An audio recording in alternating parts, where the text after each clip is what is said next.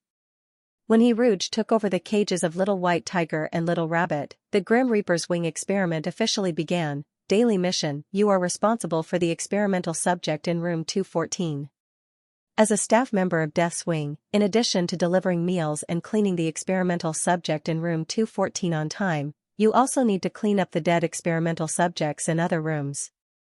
Unlike Shiguei-chan's previous experience, in addition to the golden pythons resident in room 214, there was also an additional crying little rabbit.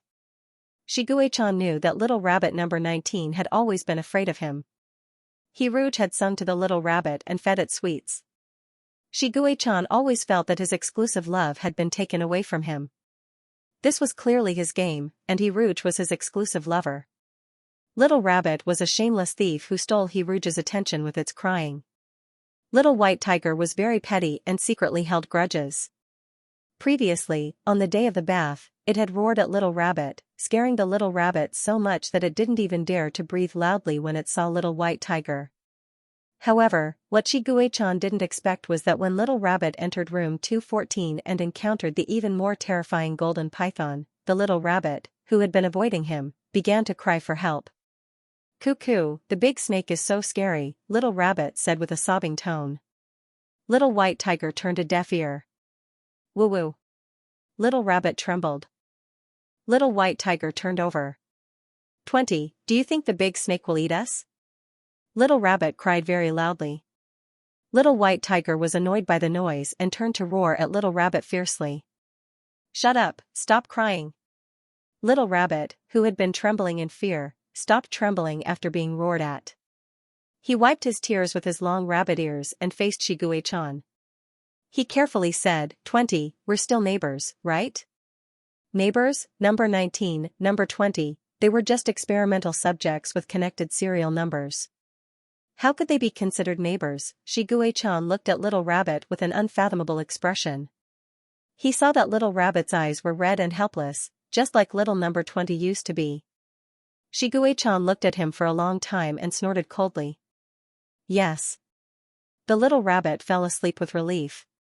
After the golden python in the room watched everything, it gently flicked its tongue and slowly crawled to the corner of the metal cage. It also changed from an S shape to a mosquito coil. This posture reduced the area it occupied by more than half and reduced the pressure it felt.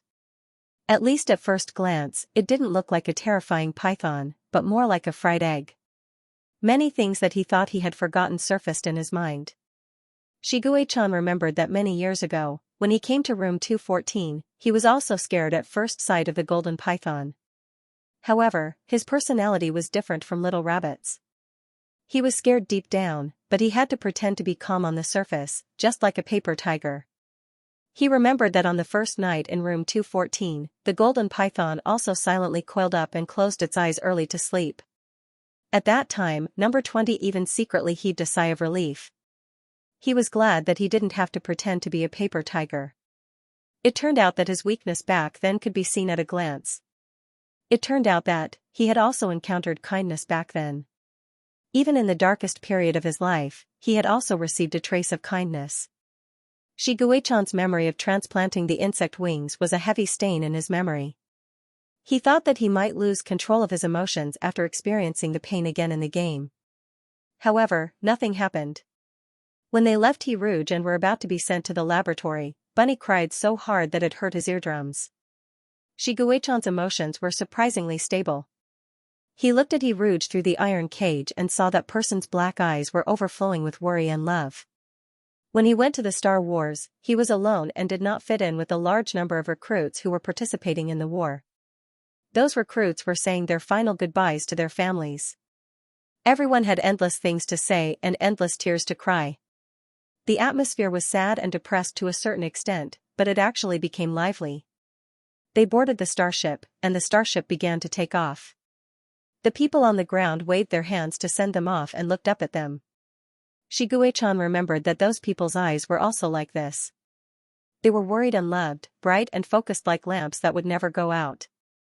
Those lamps would stay here forever. If the lonely souls of the soldiers in front could not find their way home, they could follow the light back home. The blue eye reflected the figure of the young man standing there. You will wait for me to come home forever. Right? If someone could wait for you, you would no longer feel lost even if you encountered endless darkness. Xianxia was brought into the laboratory. He saw hundreds of frozen insect wings. Most of them were inferior insect wings. The black surface of the wings was covered with dense burrs. The insect wings had no attack power and no ability to fly. At first, the Federation thought that the insect wings of these inferior Zerg were for decoration. Later, after dealing with Zerg, they realized that the insect wings were the source of Zerg's power. If a Zerg lost other parts of its body, even its head, it could still retain a certain amount of combat power. Even if it was dead, it could still bite back at you. However, once a Zerg lost its insect wings, its combat power would be greatly reduced. At this time, killing a Zerg would be as easy as cutting vegetables. Normal quality insect wings were like the wings of birds. They were usually gray or light brown and had the ability to fly short distances. The higher the quality of the insect wings, the lighter the color and longer the wings. High-quality insect wings not only had the ability to fly long distances in the sky, but the sharp bone wings covered with hooks also had a terrifying lethality. When the wings were cut off from Zerg's body, they would automatically shrink. When the wings were attached to the body, they would rapidly absorb the nutrients in the host's body. If there was enough nutrients, the wings could return to their original size. If there was too much nutrients, the wings could even expand beyond their original size. No one really knew what nutrients the insect wings needed. So far, there was only one experimental subject that had fed the high-quality insect wings and even made it overnourished. It was the only one. It was Xianxia himself. Xianxia's gaze fell on the rarest high-level insect wings. He stared at the silver-white insect wings, and for a moment, he couldn't tell if it was disgust or affection. He used this pair of insect wings to break through the prison, break through all the shackles, and finally break this pair of insect wings with his own hands. His palm covered the base of the insect wings, and his fingers held the cold insect wings one by one. That pair of insect wings had been on him for so long that every vein on the thin surface of the wings was connected to his pain nerves. When fighting against enemies, a strange energy covered the surface of the wings, making them so hard that they were invulnerable. However, at this moment, the insect wings were facing him, the owner, and that energy did not appear. Although the wings that had lost the strange energy were not as thin as a cicada's wings, they were not that tough either. He could easily destroy the insect wings, and the pain from the insect wings could instantly drown his senses.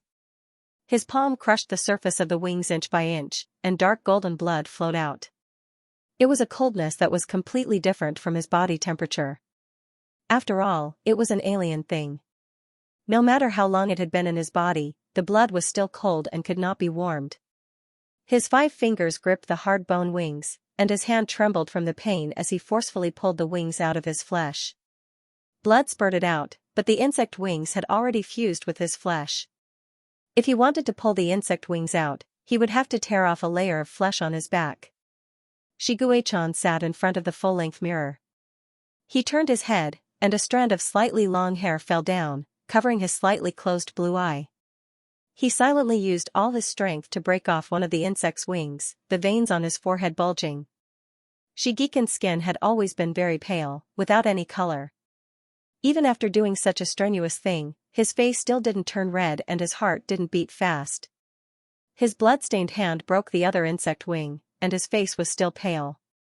Although his face was not red and his heart was not beating fast, the veins did not fade, and the pain in his heart did not ease. When the insect wings were really uprooted from his body, Xianxia's face was expressionless. He blankly hugged the insect wings that he had broken with his own hands and stared at the mirror in a daze. In a trance, Xianxia seemed to see a hedgehog with broken thorns. In the ice plan, although number 20's mental state was not as stable as No. 19's, his spiritual sea was the most developed. The discussion pulled Xianxia back to reality from his memories. The little white tiger, who was in a fugue state, blinked and looked at the crying little rabbit in the cage. "I'm so scared." The little rabbit choked.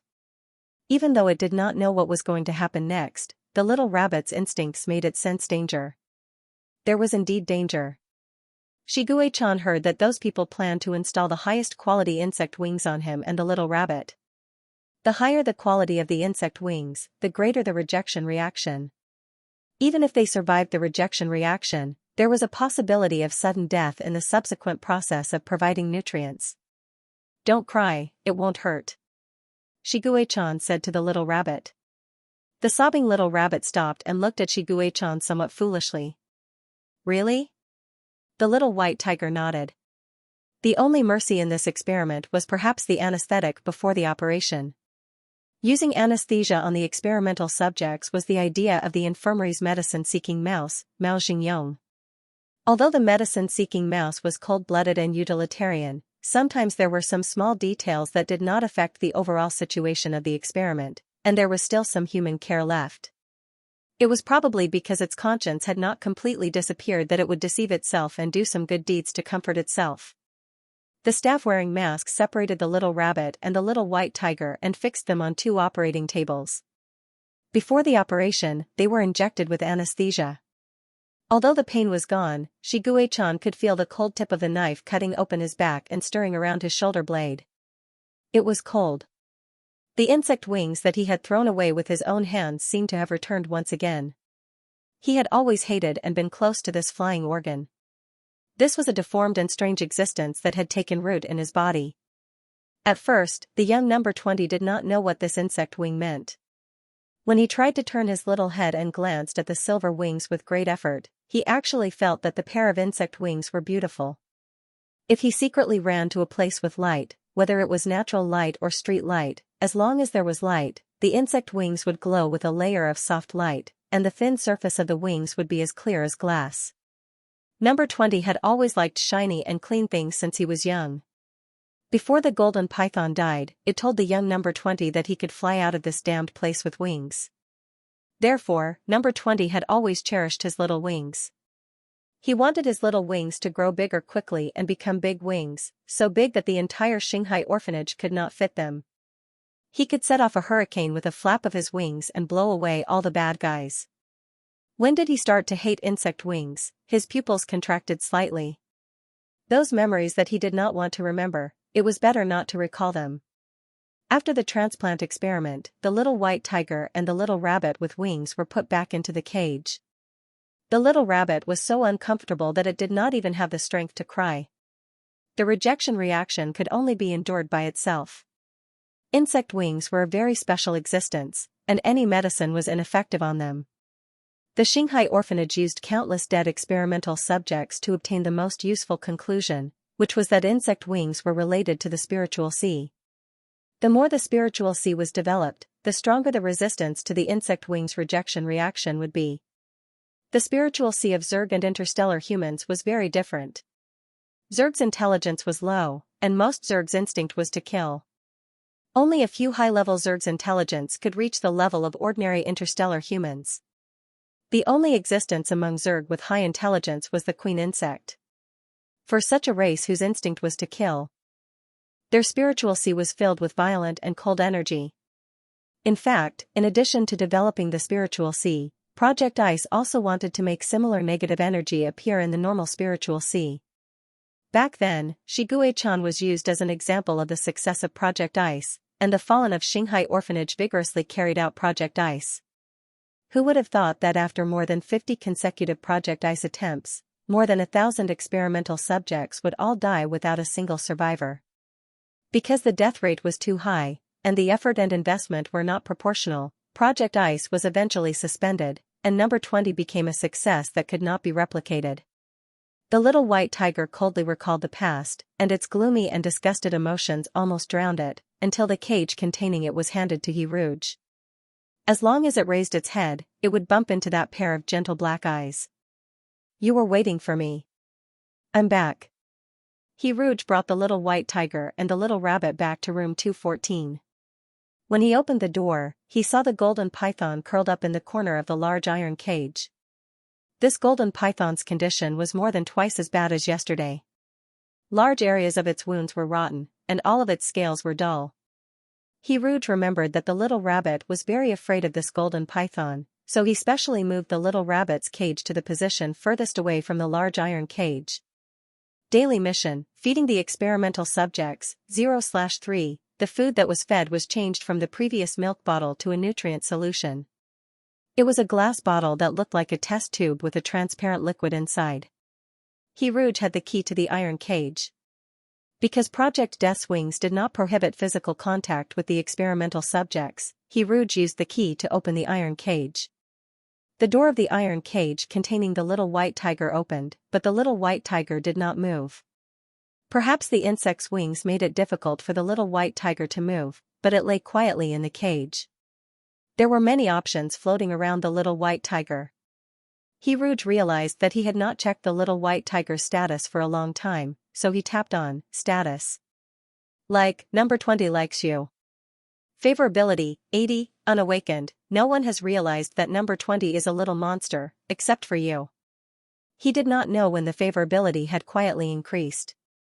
Even the little heart balance that was previously reset had become little heart x7. He was only 10 points away from the 90 favorability required by the main mission, but the 6 experiments were not over yet. However, an increase in favorability was not a bad thing. Rouge did not understand the unawakened status. Rouge thought that this status would become awakened after changing to the insect's wings. Little monster, little monster. Wasn't it strange that he had already changed to the insect's wings? Did this little monster have any special meaning? Although he had a lot of misgivings, he didn't want to think too much about it since he was playing games. He clicked on feed. The nutrient solution was delivered to the little white tiger's mouth. The little white tiger's old habit of eating as if it was fighting had not changed. It was as if it was afraid that someone would snatch it from it. It used all its strength to drink the nutrient solution in a few gulps. There were even a few drops of nutrient solution at the corner of its mouth. Rouge was slightly relieved when he saw the little white tiger drinking the nutrient solution energetically. Rouge almost thought that there was something wrong with the little white tiger's body when it had its head and ears drooping. However, the little white tiger's problem was solved. The little rabbit that had been curled up without making a sound became the most troublesome problem at the moment. Rouge opened the little rabbit's iron cage. The little rabbit opened its eyes in a daze. When it saw that it was Rouge, its red eyes slowly became watery. Number 19, uncomfortable. Rouge tried to click on the little rabbit.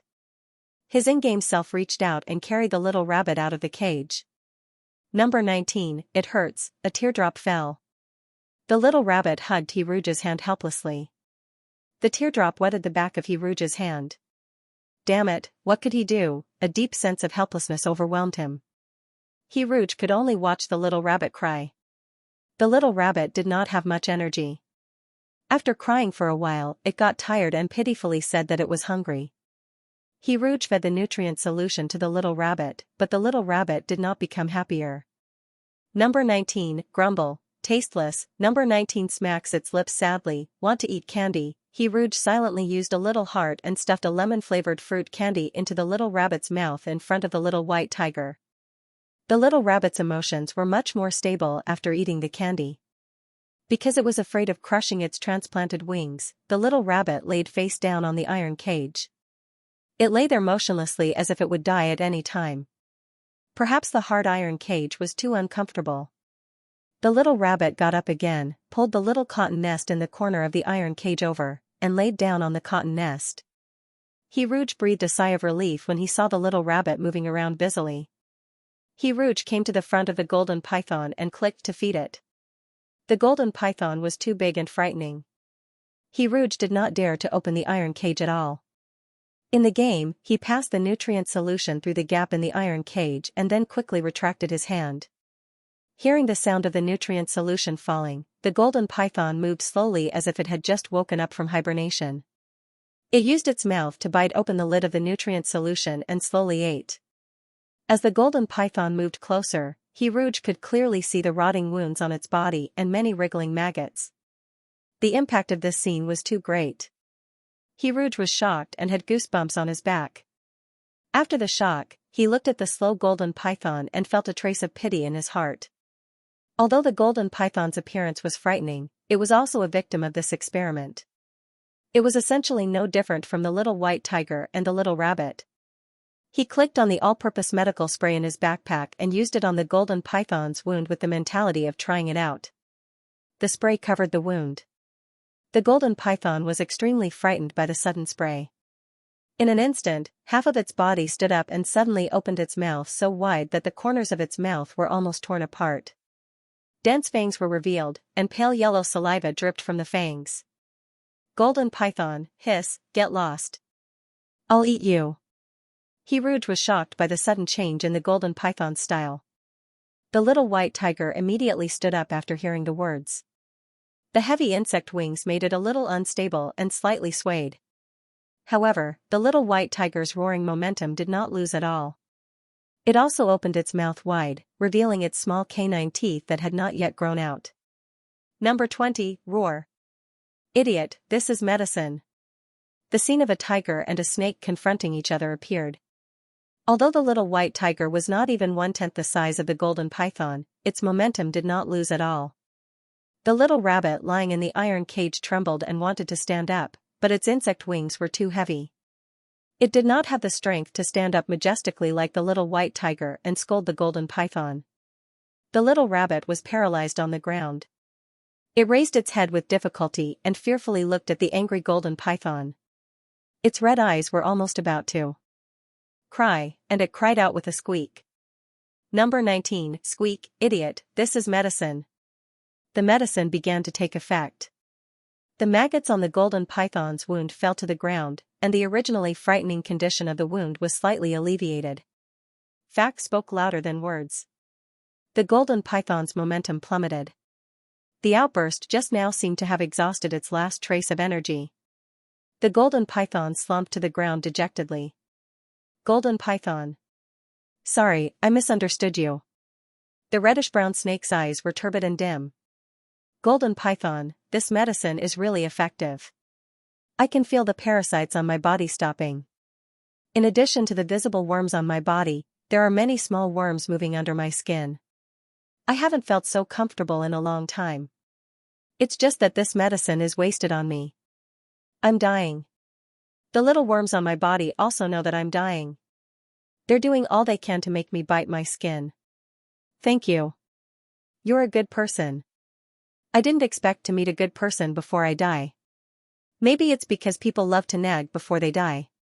I haven't talked to anyone in a long time, and I suddenly have a lot to say. My name is Xianxia. I thought I could live on. I thought I could live until one day I could leave this godforsaken place and fly with these transplanted insect wings. Fly very high in the sky and become a star. At this moment, the turbid eyes suddenly burst with an incomparably bright light. It was so bright that it was like the stars in the sky.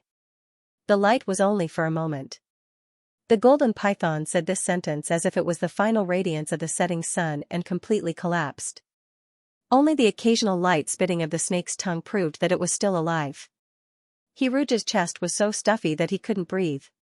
He opened the thermos and drank a mouthful of wolfberry rock sugar water. Steam came out, blurring the lens. This game was so crazy for Rouge. It arranged a torturous background for the crow, and it also arranged one for the golden python. Didn't the game designer's conscience hurt? Rouge thought of the pokeball in his backpack. There was only one pokeball. If he gave it to the golden python, he couldn't give it to the little rabbit. If he had to keep one, Rouge would choose the little rabbit.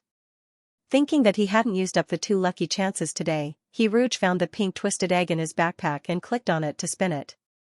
The red lines on his legs glowed and he took out 2 rare items in succession. Name, Cards of Fate quality, rare comment, the flesh of your soul is the profit of your fate. Restriction, although it can only be used once, the predicted fate can be changed. Name, Invisible Wings quality, rare comment, I have a pair of invisible wings that can take me through despair. Restriction, the weight of the wings can't exceed 400 pounds. Both were rare items, but they weren't the pokeball that Rouge wanted the most. Rouge opened his backpack sadly and clicked on the pokeball. Note, little elves. This game believes that cubs aren't wandering ghosts after they die. They are cute little elves. The pokeball can only be used on dead cubs. The golden python was obviously not a cub. Therefore, from the beginning, the choice of the pokeball had been decided. The characters in the game and Rouge in front of the screen were all silent. No one spoke. In the silence, only the golden python's sigh could be heard. Number 20, you will become a star.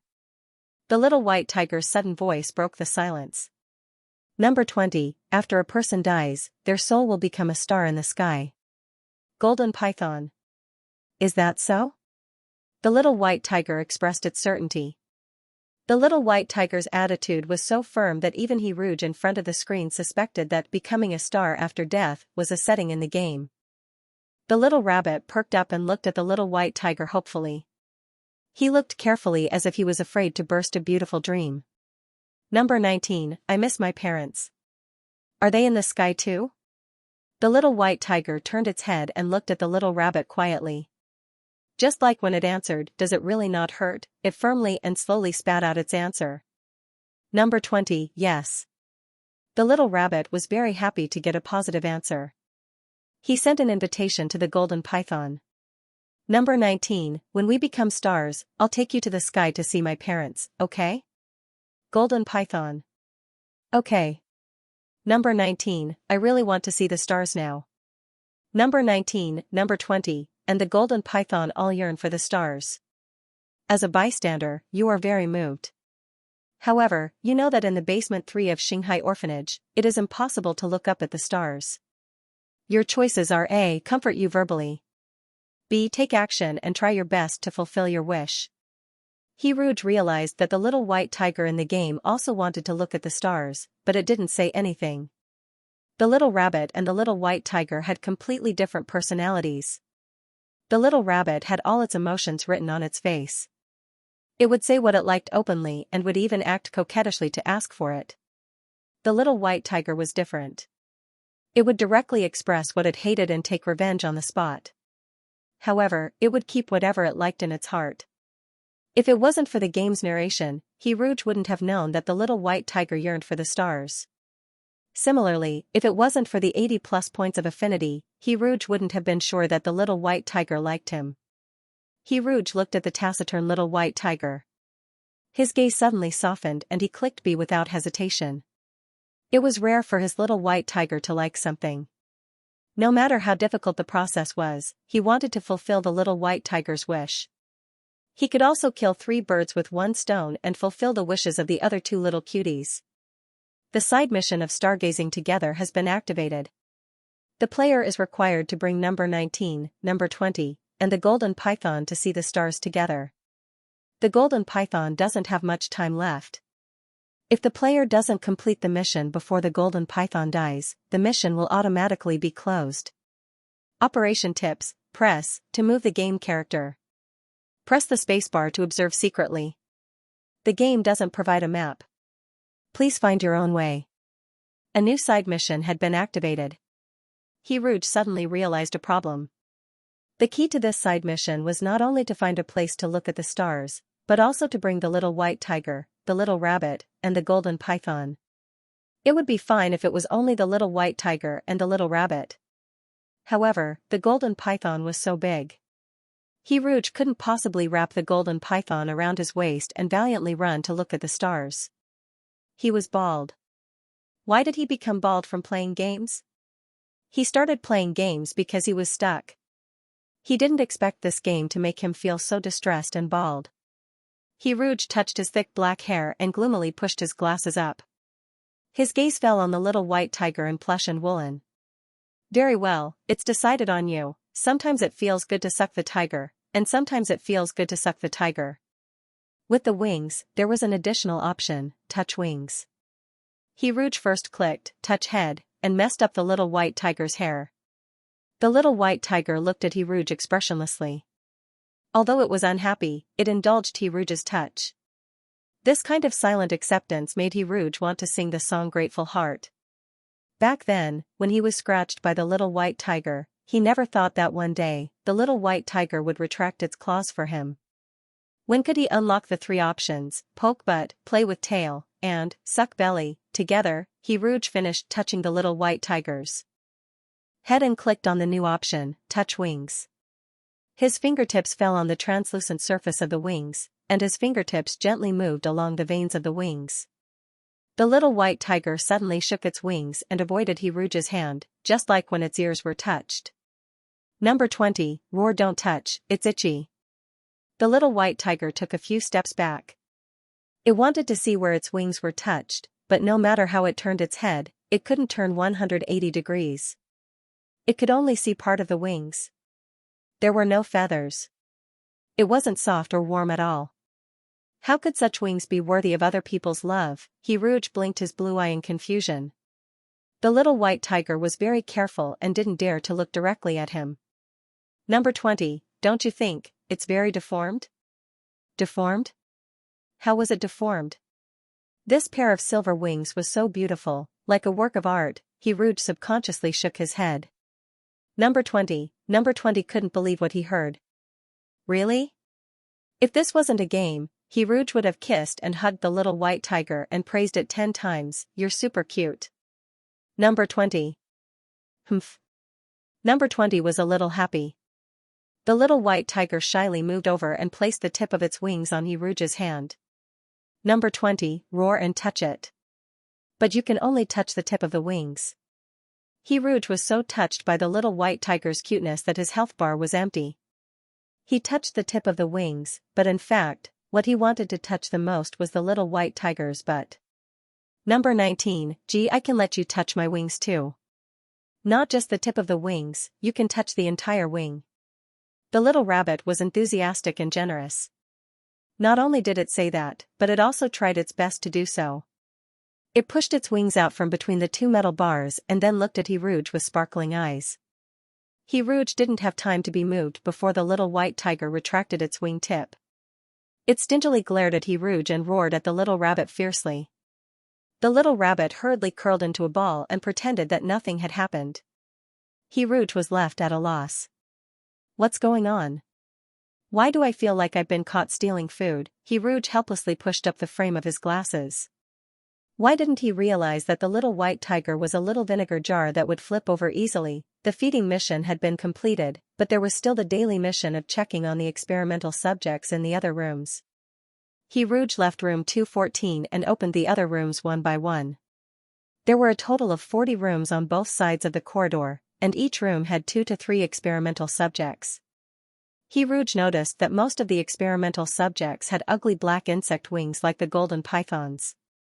A few of the experimental subjects had gray or brown wings. Rouge hadn't seen insect wings like the little white tiger and the little rabbits. After 3 experimental subjects died, Rouge moved the metal cage to the hall and felt his way around the basement 2 floor. The right exit of the hall led to the corridor of room 214. The left exit of the hall was sealed. The doors leading to the basement 1 and basement 3 were also closed. In other words, Rouge was completely trapped in basement 2. He could only move around in the 40 rooms where the experimental subjects were kept, the staff's accommodation, and the hall. There were no windows in the corridor of basement 2. Even if there were windows, he couldn't see the stars because these rooms were built underground. What should he do to complete the side mission? Not to mention how to bring the golden python and the others out. Finding a place to look at the stars was a big problem. To look at the stars, he had to leave basement 2 and reach floor A. He needed to go upstairs. Rouge controlled his character to walk to the stairs. The stairs to basement 1 were blocked by a door. Only those with enough authority could leave, and Rouge didn't have enough authority. Most of the doors in Shanghai Orphanage were set up with permissions. It was Crow who brought Rouge from the 2nd level to the 2nd level of the basement. It was also Crow who led Rouge to the 3rd level of the basement to take the little white tiger and the others for the transplant operation. Therefore, Crow must have the authority to go from basement 3 to basement 2. Rouge had a bold idea. He wanted to instigate Crow to betray him. This game had specially arranged for the staff's accommodation to increase the time he spent with Crow. It also allowed him to discover the memories that Crow had forgotten. No game would design characters and maps with heavy scenes and meaningless scenes. Therefore, this NPC Crow must be very important. It was very likely that he was the key to breaking the game. Rouge understood this point and immediately went to the staff's accommodation to look for Crow. He opened the door to the staff's accommodation. At first glance, he didn't see Crow. Instead, he saw the work clothes on Crow's bed. When Rouge focused and looked carefully, his sharp eyes noticed that there was another unknown bump on the work clothes. Rouge's experience from dealing with drug-seeking rats made him keenly aware that something was wrong. Rouge used the mouse to click on the bump. Crow, caw, what's wrong? A small pitch-black head poked out from under the white work clothes. It was a big, glossy crow. However, his wings were not bird wings. Rouge had seen similar wings many times today. This kind of pitch-black insect wings with dense and short burrs on the surface of the wings was actually an enlarged version of the insect wings on the back of the golden python. You've woken up Crow and want to talk to him about something. Your choice is A. Ask him directly how to go upstairs. B. Tell him the story of Wu Yunlan. It was as expected. He Rouge decisively chose B. The story of Wu Yunlan was exchanged with a rare item. It was time to show the value of a rare item. There was once an experimental subject who participated in the Wings of Death. He firmly believed that he would kill those people one day. Unfortunately, he has now forgotten everything. It's sad to be an accomplice to a villain. What's even sadder is that he has forgotten everything for the sake of a ghost. He is now living in a muddled state like a walking corpse.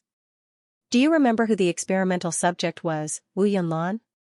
When the name Wu Yunlan appeared, the originally careless Crow felt as if he had been struck by lightning. It was also as if a basin of ink had been poured over him. The Crow was stunned on the spot. He opened his mouth and let out a painful wail. The Crow's cry was unpleasant to begin with. It was as if sand was stuck in his throat. He let out a long and shrill cry. He curled up in pain. His head felt like it was going to explode. He could not help but hit his head against the bed to relieve the pain in his head. After hitting it once, he hit it a second time. The bird's beak also hit the bed in the process, making banging sounds. He Rouge's heart skipped a beat. He was afraid that the Crow would knock him silly. He was also afraid that the Crow's beak would peck a hole in the bed. Wu Yunlan was a crow, a small crow of the 17th star. The 17th star was the poorest and most backward planet in the Federation. The people of the 17th star system were always looked down upon by the other planets. Barbaric. Violent. Poor. In the year 218 of the galactic calendar, Zerg invaded the Federation. The first planet he attacked was the 17th star. The barbaric and violent people of the 17th star used the death of more than 70% of the young adults to hold on until the Federation's rescue arrived. That year, countless 17th star cubs lost their parents. Wu Yunlan was a little crow without parents. His father was a crow, and his mother was a skylark. His parents said that they were in Wu Yunlan's name. As long as everyone called the little crow by his name, the first word he said would be Wu, which was his father. The second word would be Yun, which was his mother. The third word would be Lan, which was himself. This year, the little crow did not have parents. He did not have a home. He had nothing. The most important thing was his name. Other than his shadow, the only thing that could accompany him for the rest of his life was his name. The little crow and the other cubs without parents were taken to a very large orphanage. The orphanage had a very nice name. It was called Xianxia Orphanage. But the people in the orphanage were very strange. They put a metal helmet on the little crow, and after putting it on, his head hurt terribly. The little crow missed his parents so much. He wanted to go home. He did not want to stay in this orphanage anymore. Wu Yunlan's parents taught the little crow to keep a diary and read books since he was young. They hoped that the little crow could go to the best school in the Federation to study when he grew up. So the little crow usually used his claws to write on the iron cage. They were all small sentences. The little crow hated the people of Xianxia Orphanage more and more. Especially when his wings were cut off and replaced with insect wings, the little crow cried very sadly. He hated Xianxia Orphanage. In the past, the little crow's wish was to go to the Federation University. But now, his wish had become to kill people. I will definitely kill them. The little crow thought so firmly. The transplant operation was very successful. The little crow obtained a mysterious power. He became stronger and stronger. This made the little crow more confident that he could fulfill his wish. Until he accidentally heard those people's conversation. Brainwashing. Next experiment, the strong Wu Yunlan used all his strength to carve the most important thing in his life, his name, on the iron cage. His family was no longer around. The only thing that could accompany him for the rest of his life, other than his shadow, was his name. He did not know how terrible brainwashing was. He also did not know if the memories in his mind could be washed away. But some things were so important that he couldn't part with them for the rest of his life. For example, the name Wu Yunlan was already engraved in the depths of his soul. The first word was father, the second word was mother, and the third word was himself. As long as someone called his name, as long as he saw his own name, he would definitely remember everything. An ethereal and gentle voice passed through the blank memory and echoed in his empty mind. Do you remember who the experimental subject was, Wu Yunlan? Wu, it was father. Yun, it was mother. Lan, it was. A strong sense of dizziness swept through his mind. Accompanied by a loud buzzing sound, the pain was like thousands of energy bombs exploding. The pale and false world was blown apart. He remembered. Wu was father, Yun was mother, and Lan was him. He was Wu Yunlan. Crow calmed down from his frenzied state. He stared blankly in front of him, his eyes unfocused. Crow. I remember now. I'm Wu Yunlan. A line of tears flowed down, wetting Crow's black feathers. Crow, thank you for waking me up. As a reward, I can help you with one thing within my ability. You've awakened Wu Yunlan's memory. You've received the reward, Crow's gratitude. Name, Crow's gratitude quality, rare evaluation, kill a person, open a door. There are many things that Crow can do. Instructions, type your wish in the dialog box. Restrictions, a man who is never content is like a snake trying to swallow an elephant. You can only ask for one wish within Crow's ability. A dialog box appeared. He Rouge looked for Crow in the beginning, hoping to get Crow's permission to open the door. However, with such a great opportunity in front of him, it would be a waste if he only asked for such a simple request. He wanted to know more about the side mission. He Rouge was worried that the game's intelligence was not high enough and could not understand too complicated content. He tried to express it in simple words. After typing his wish in the dialog box, he clicked to confirm. I want to take number 19, number 20, and the golden python to see the stars. Crow seemed to have heard something unbelievable. He shook his head and looked at He Rouge in surprise. Crow. As you wish. He Rouge let out a long sigh of relief after receiving Crow's promise. He looked at the time and found that he had been addicted to the game for more than an hour. It was almost over his daily gaming time. Good times were always short. He Rouge exited the game and locked himself in the writing software's little black room. He locked himself in for 2,000 words. After coming out of the little black room, He Rouge opened the author's forum to slack off. There was a mysterious post floating on the forum's homepage. Hashtag Tentacle Monster goes crazy online. Hashtag Original Poster 0. I am so excited now. I can't help but want to post something to celebrate. What I'm going to say next, just treat it as if I'm farting. You can call me a tentacle monster. It literally means that my speed is 10,000 words per hour. It's not that my typing speed is 10,000 words per hour.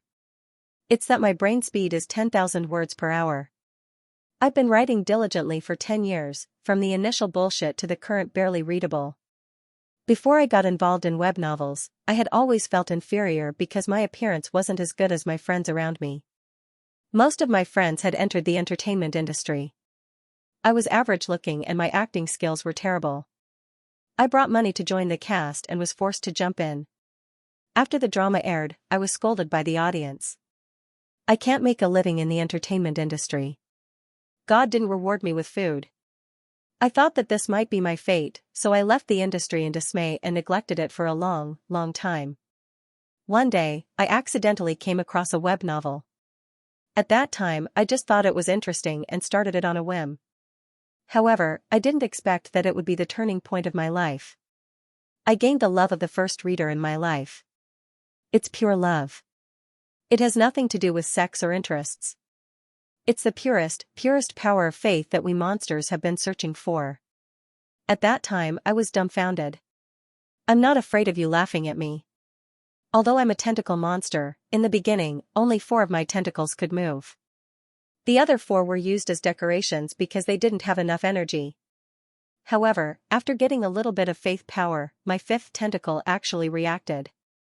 I hugged my 4 fat tentacles and cried. I have no talent. I can't act, I can't write, I can't become a god. I wrote 7 million words before I was enlightened. What I'm most thankful for is my race's talent.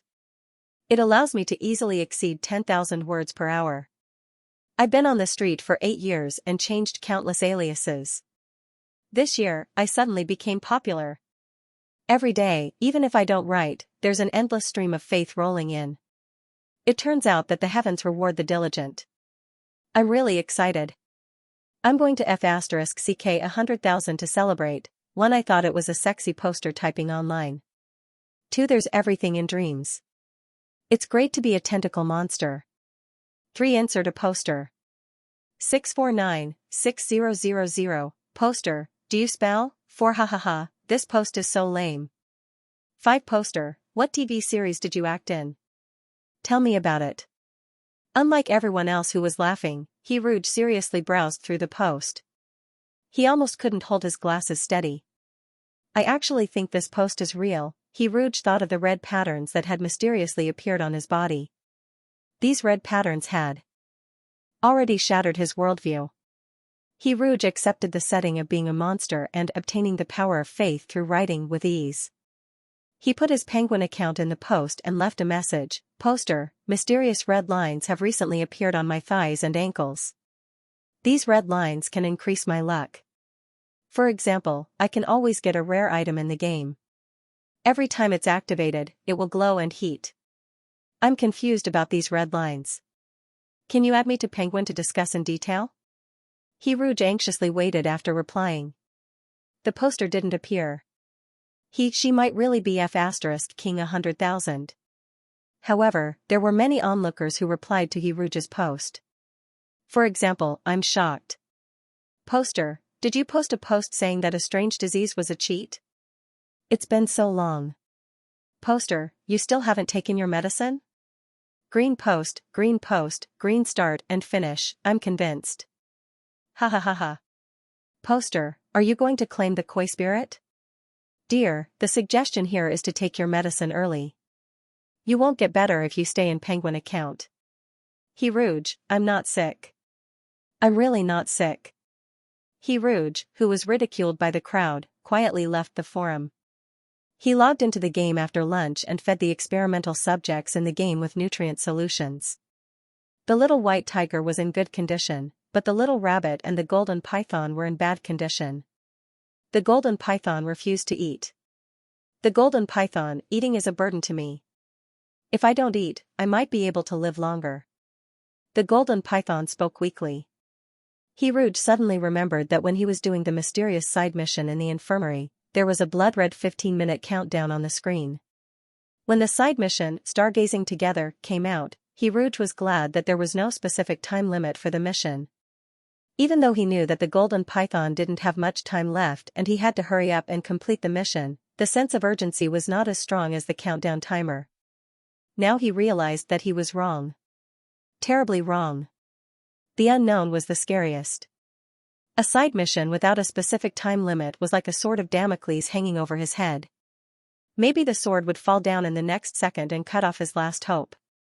Rouge used the all-purpose medical spray and sprayed the golden python's wound again.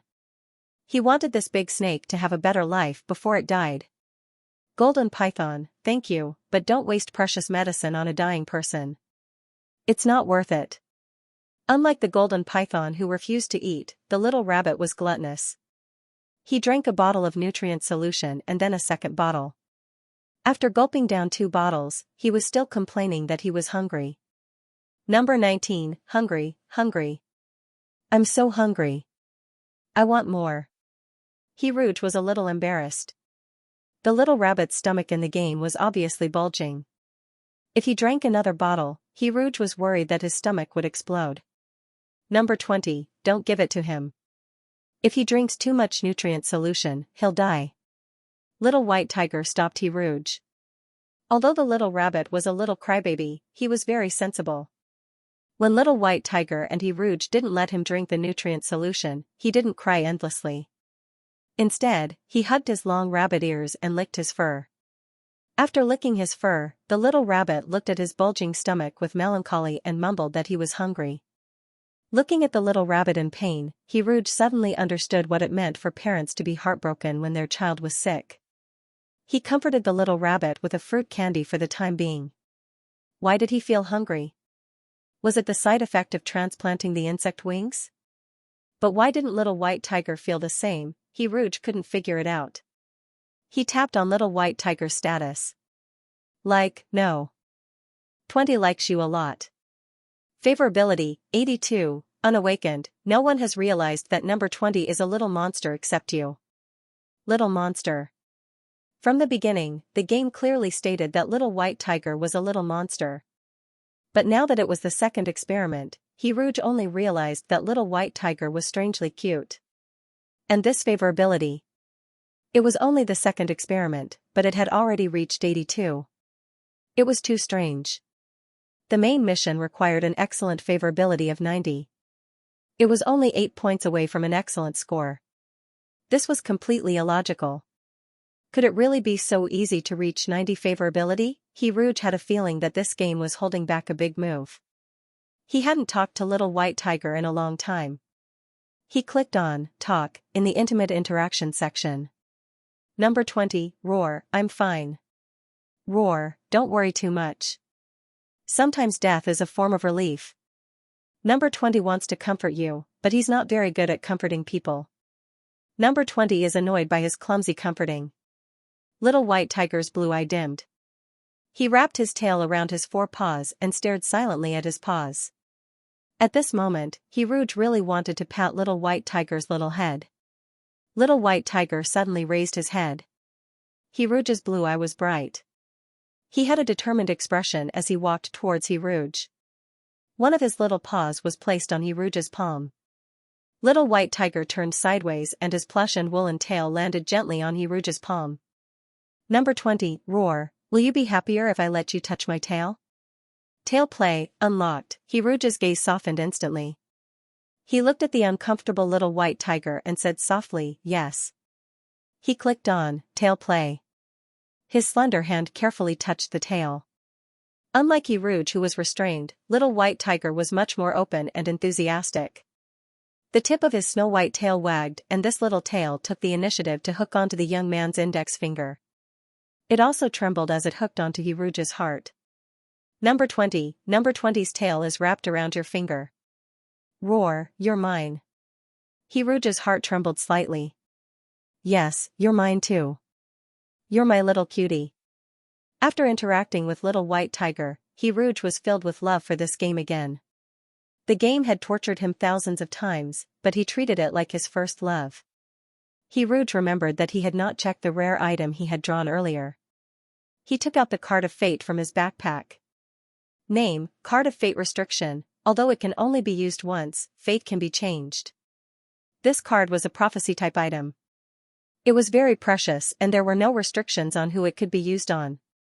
He could use the card to predict the future of Little Rabbit, Little White Tiger, Golden Python, or even Crow. He just did not know how detailed the prediction would be. Would it be so detailed as to how the character would die? The game's storyline was complicated and confusing. If he could know the fate of a character, he might be able to avoid some misfortune. Therefore, he had to choose the right person and the right time to make the prediction. Should he use it now? Who should he use it on? Little White Tiger was the target of the game. As for Little White Tiger's fate, it was briefly mentioned at the beginning of the game. From a little monster to a big monster, it destroyed everything in Xianxia Orphanage. Little White Tiger would encounter difficulties, but they would not be able to defeat him. There was a high probability that Golden Python would die of illness. There was no need to waste the item on such an outcome. As for Little Rabbit, even if it died, he could still use the Pokeball to capture it. As for Crow. After Crow's repayment, there would be no more ties between him and Crow. Crow's fate did not have much to do with him. Currently, there was no need for anyone to use the Card of Fate. Rouge was afraid that he would miss someone. He counted the characters that had appeared in the game. Yellow Weasel, Little White Tiger, Little Rabbit, Scorpion, Medicine. Seeking Mouse, Crow, Golden Python, Crow. Mermaid, come out for a moment. I have something to tell you. Rouge opened the door of room 214 and Crow shouted at him. Rouge was stunned as he recalled the characters. Yes, he had missed a character. This character was himself in the game. Mermaid. The card of fate had no restrictions on who it could be used. Since anyone could use it, mermaids could naturally use it as well. No character's fate was more important than mermaids. This game had arranged an ending for every character. What was the fate of mermaids? Rouge could not calm his excitement. He typed in mermaid as if he was trying to decipher the text. Who was the murderer? He clicked the mouse to confirm. The dark purple card of fate started to spin. A mysterious and bright starlight enveloped the card.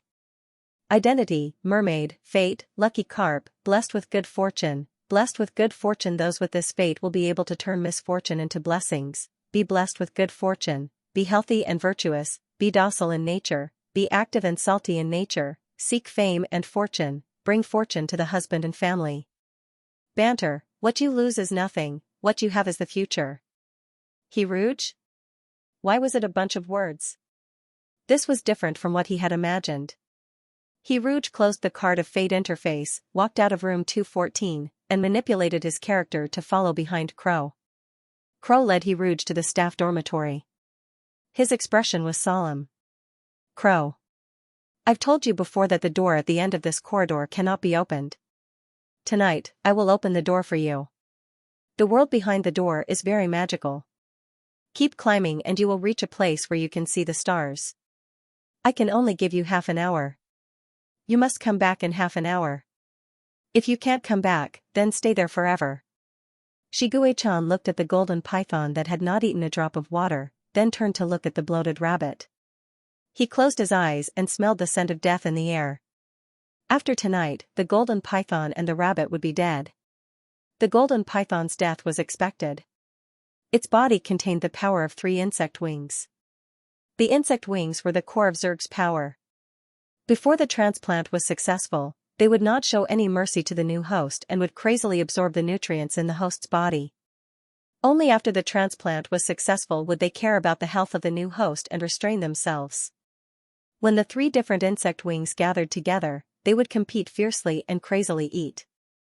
No one would allow themselves to get the least amount of nutrients. Therefore, the golden python's death was destined. A dead experimental subject was worthless.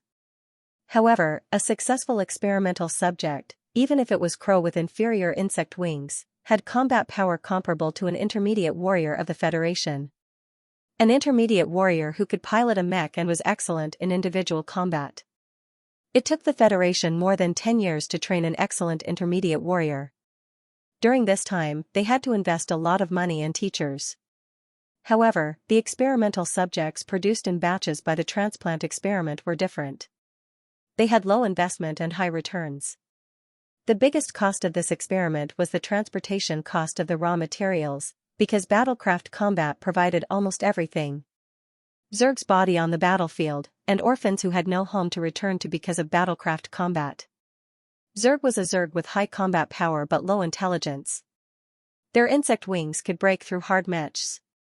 Their insect wings were the core of their power. Even if 99 experimental subjects died in the wings of death, as long as one survived, the experiment would be worth it. Because the insect wings could be used multiple times. Because there was an endless supply of orphans. In times of war, human life was always the most worthless thing. Little White Tiger was a little tired. It lay in the cotton nest in the iron cage and quietly looked at Rouge. The young man squatted in front of the little rabbit and frowned. He didn't know if he should feed it the 3rd bottle of nutrient solution. Don't give it to him. If he drinks too much nutrient solution, he will die. Shiguei-chan stopped him. High-level insect wings needed too much nutrients. Their appetite was like a bottomless pit. They would instigate the host to eat crazily. The hunger that was carved into the bone marrow would always exist and torment the host until the insect wings completely merged with the host's body. Shiguei-chan was also hungry at this time. He drank a bottle of nutrient solution, but his stomach was still empty. It was as if he had been hungry for 3 days and 3 nights. This hunger was like a blunt knife that slowly cut the string called rationality. But, when he saw the person in front of him and looked at the gentle and compassionate black eyes, the omnipresent hunger suddenly disappeared. Don't worry, don't worry. Little White Tiger wanted to soothe Rouge's furrowed brows. I'm fine. I'm fine, so you don't have to worry about me. Ah, but you seem to be more worried about number 19's little rabbit now. Little White Tiger said dryly, don't worry too much. Sometimes, death is a kind of relief. The person in front of him was still unhappy. Little White Tiger was frustrated and blamed himself. He knew how to hurt others, but he didn't know how to comfort an injured person.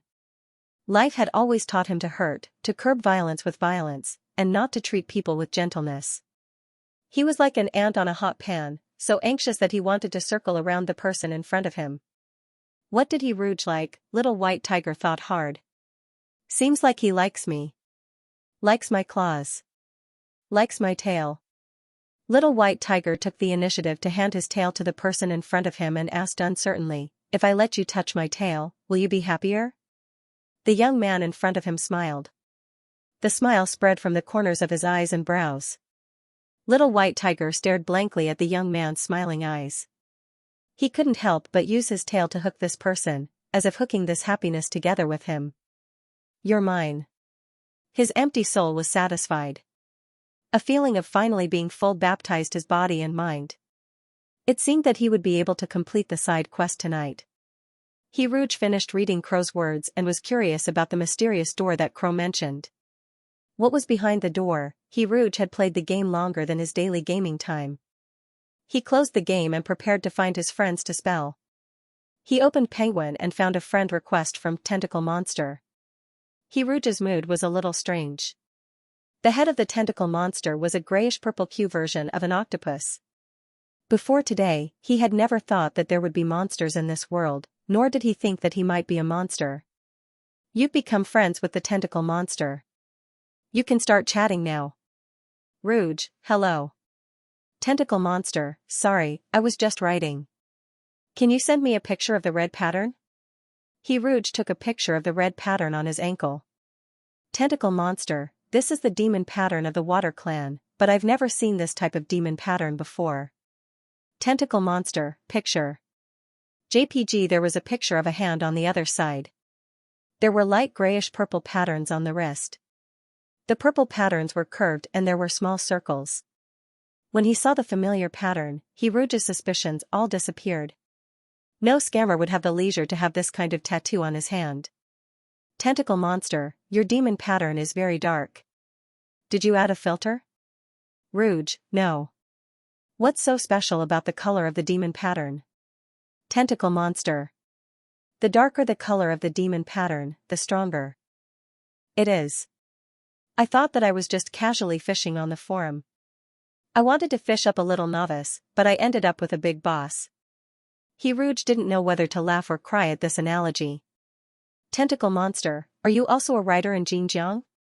Rouge, yes, I've been writing for a year. Tentacle monster, then it should be the power of faith you absorbed from writing that awakened you. You said that the demon pattern would make you lucky. This might be your natural ability. You haven't fully awakened yet, so don't use your natural ability casually. The power of faith you absorb needs to be accumulated slowly until you fully awaken. The tentacle monster said, every monster's awakening period is different. For example, the cicada's awakening period is very long as 17 years. The awakening period is very important. Most demons only have one awakening period in their lives. The tentacle monster said, the more power of faith you accumulate during the awakening period, the greater the changes it will bring to you on the day of awakening. Accumulating faith power during the awakening period is twice the result with half the effort. Accumulating faith power after the awakening is twice the result with half the effort. The tentacle monster's words seemed to have cleared the clouds and brought back He Rouge, who had been testing the waters on the edge of buying lottery tickets. It seemed that the only way to earn money and support the family was to write well. Rouge, thank you for your explanation. I haven't introduced myself yet. You can call me Rouge. The tentacle monster, ha ha ha, no need to thank me. You can just call me 8 Claws. If you have anything you don't understand in the future, just ask me. Later, I'll add you to a small group for communicating with aquatic demons. By the way, don't show your demonic pattern to anyone. It will expose a lot of information. The tentacle monster, you can also look for me if you want to spell. He Rouge thought about his speed. Under normal circumstances, it was 1,500 kilometers per hour. If he used himself as the unit of measurement and counted as one song, then Emotionless Riding Machine would be equivalent to 3 songs, and Tentacle Monster would be equivalent to 7 songs. He Rouge revealed an awkward but polite smile. Rouge, okay, I hope we can spell together in the future. No, there would never be such a chance.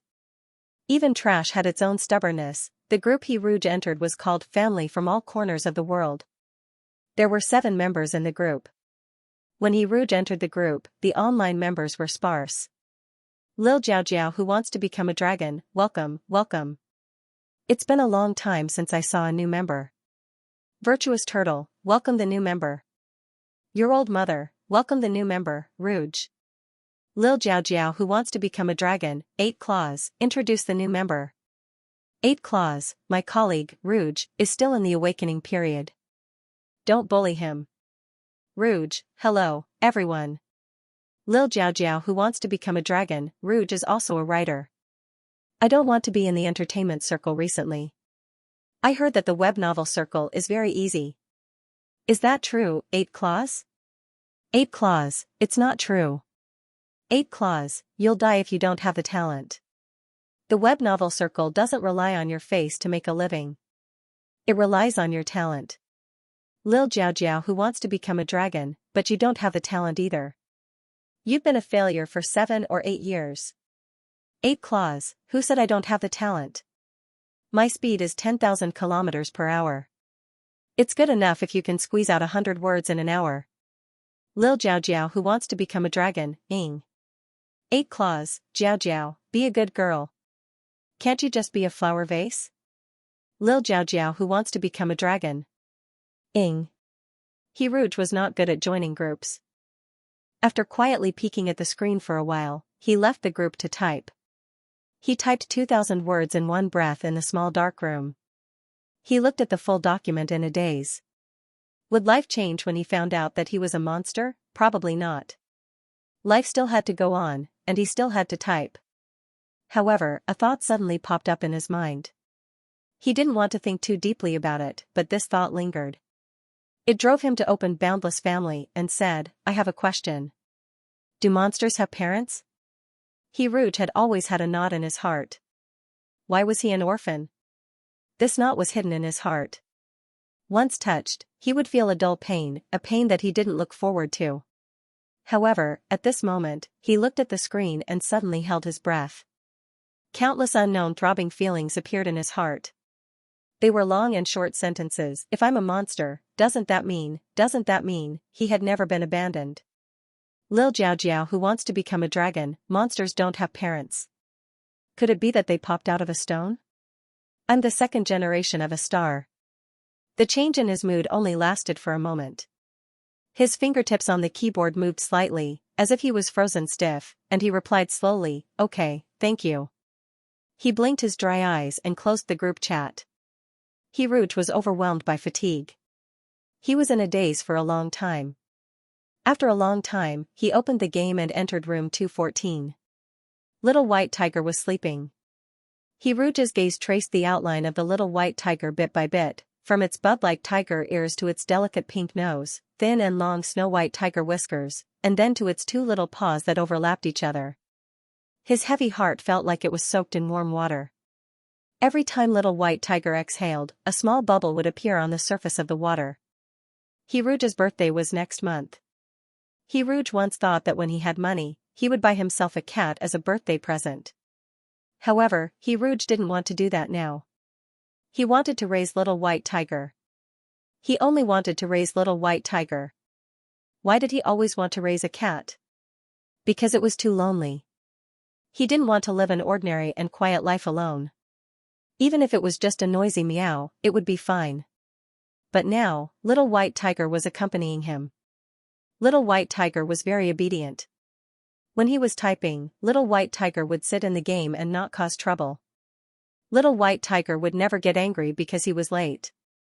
When he was sad, it was even willing to pass its little tail to him. It was really a heartwarming Little White Tiger. Although this was just a game. Fortunately, this was just a game. Rouge didn't dare to imagine how sad he would be when little white tiger passed away if it really existed and was a living creature that would grow old and die. It was great that it was just a game. He would slowly grow up with little white tiger. He would watch little white tiger grow up, but he wouldn't see little white tiger grow old. One day, the game ended. He closed the game and clicked start again. Then, the fierce little white tiger from room B6 appeared on the screen. This little white tiger was very fierce. It would bite anyone it saw, but it wouldn't bite him when he took off his glasses. They were back to the day when they first met. Rouge's drooping lips curled up slightly. He pushed his glasses up. He was happy again. Rouge opened a document and happily typed. Unknowingly, he typed until night time. Rouge finished his takeout and logged into the game. Little white tiger had already woken up. It hugged the nutrient solution and drank it quickly. However, it ate much more elegantly than little rabbit, who was wolfing down food at the side. When little white tiger was being fed milk in room B6, little white tiger fought every time it drank milk, as if it was afraid that someone would snatch it from it. However, at this moment, when little white tiger and little rabbit were eating together, Rouge suddenly had a thought. It ate so quickly because it was afraid of hunger. What a strange thought. Little white tiger had never been hungry before. His thoughts were too scattered. Perhaps little white tiger's eating speed was set by the game character. It wanted to show the swallowing mountains and rivers and the ferocious tiger descending the mountain imposing manner. Rouge didn't give little rabbit a second bottle of nutrient solution because little white tiger had stopped it previously. Little rabbit was dispirited and couldn't lift its spirits. It didn't cry or make a fuss. It curled up in the cage listlessly. Its quiet posture was exactly the same as the golden python's. Rouge didn't like such a quiet little rabbit. He would rather little rabbit cry and make a fuss about eating candy than let those ruby eyes lose their luster. What worried Rouge even more was that even candy couldn't pique little rabbit's interest now. Would it make everyone happy if they watched the starry sky together tonight? Rouge clicked on the floating box next to little white tiger and chose, head stroking. A young man's slender hand appeared on the screen, gently stroking little white tiger's head. Rouge's anxiety lessened a lot when he saw little white tiger being stroked in the game. Rouge and Crow had agreed to meet at night, but it didn't specify the time. Rouge didn't know when Crow would come. Crow would appear at random times tonight. The side mission of watching the starry sky could only be completed when he could see the stars. It was already 8 o'clock at night. The sky outside Rouge's window was already dark. Crow in the game might appear in the next second, or it might take more than half an hour. Rouge didn't want to miss it. He wasn't sure if this trashy game would arrange for Crow to appear a second time if he missed Crow's arrival. Rouge hung up the game on his computer and took out his phone to type. Rouge looked up at the computer after typing for a while. This made him very inefficient. Little white tiger and little rabbit in the game seemed to feel Rouge's anxiety. They also looked at the unopened door. The door was suddenly pushed open and Crow rushed in. Crow. Hurry up and leave. I've destroyed the power supply on this floor. You only have 1 minute. Crow opened the golden python's cage and unleashed a tremendous strength that was completely inconsistent with its thin and weak body. It easily wrapped the 9-meter-long golden python around its body and quickly ran away with the little white tiger and the little rabbit in tow. Rouge was stunned for a moment. When she finally reacted, she quickly controlled her character to follow behind Crow. Crow was so fast that it became a blur. It rushed to the end of the corridor almost instantly and used its authority to open the mysterious door. Rouge, little rabbit, little white tiger, and golden python were pushed through the door by Crow. Crow. Climb to the roof of the carriage when you see it. Jump when the carriage passes through the E floor. Go to E15. Come back in half an hour. As soon as it finished speaking, the door slammed shut. Countdown, 0:30, 00, 00, all the light disappeared. The world behind the door was pitch black. The sound effects of wind whistling through the tunnel and little rabbits' frightened squeaks came from the computer. Number 19. Squeak. It's so dark. Golden python. Hiss. I don't think I have a seat. He Rouge bought a flashlight at the Love Mall for 5 hearts. The light from the flashlight dispelled the darkness within a 1-meter radius. He Rouge realized that Little Rabbit was nestled in his left arm, Little White Tiger was nestled in his right arm, and Golden Python was lying at his feet. They were standing on the only ground. If they took another step forward, they would be in a bottomless abyss. This was a tunnel that was perpendicular to the entire building. It was like the passage of an elevator moving up and down. The flashlight shone into the dark square tunnel. The beam of light was as thin as a thread in the deep darkness. Even though the golden python's body was huge, it still took up too much space. 1/3 of its body was suspended in the air and was about to fall. He Rouge quickly made way for the golden python. The golden python carefully coiled around him. His snake technique was superb. Only the tail was exposed in the air. Golden Python. Where is this? Why did you bring us here? I brought you to see the stars. The golden python was stunned when it heard He Rouge's answer. Bang, the sound of cargo being unloaded came from the bottom of the tunnel, followed by the dull sound of machinery. With the help of the flashlight, He Rouge saw a huge iron cube slowly moving up. This should be the transport carriage that the crow mentioned. He Rouge controlled his character. When the carriage was about to rise, he pulled the golden python and jumped onto the roof. The carriage moved slowly. Everything was novel. With the flashlight as a source of light, the little rabbit was no longer afraid. The little rabbit was just like when she finally left room B6.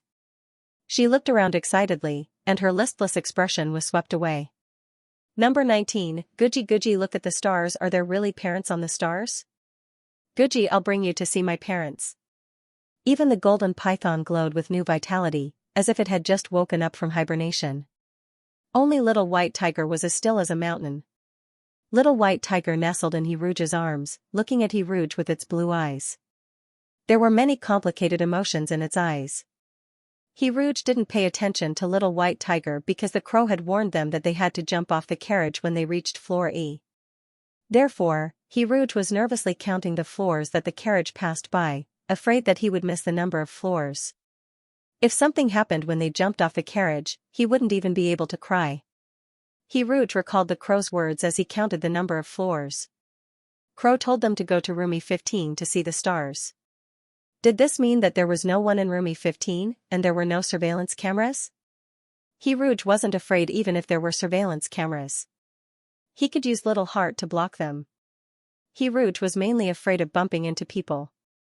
They were all scum. Little Rabbit and Little White Tiger were cubs, and the golden python was seriously ill. As for himself, it was better not to mention him. They hitched a ride from floor B2, and they still had to pass through 6 floors to reach floor E. While He Rouge was counting the number of floors, the golden python suddenly spoke. Golden Python, I'm very happy. Thank you. It would be great if I could fly to the stars by myself. The golden python spoke nonstop as if it had been injected with chicken blood. It directly replaced the talkative little rabbit and chattered nonstop. His mental state was too excited. It was as if he was overdrawing his little life to burn out the last of his brilliance. He Rouge realized that this was the final radiance of the golden python. Even though he knew that this was just a game, He Rouge still felt sad. He had no relatives. He had never attended the funerals of his relatives, and he had never participated in the deaths of others. But at this moment, He Rouge had an illusion. He was going to hold a funeral for the golden python under the starry sky in the vast, resplendent starry sky. Silent sorrow filled the air.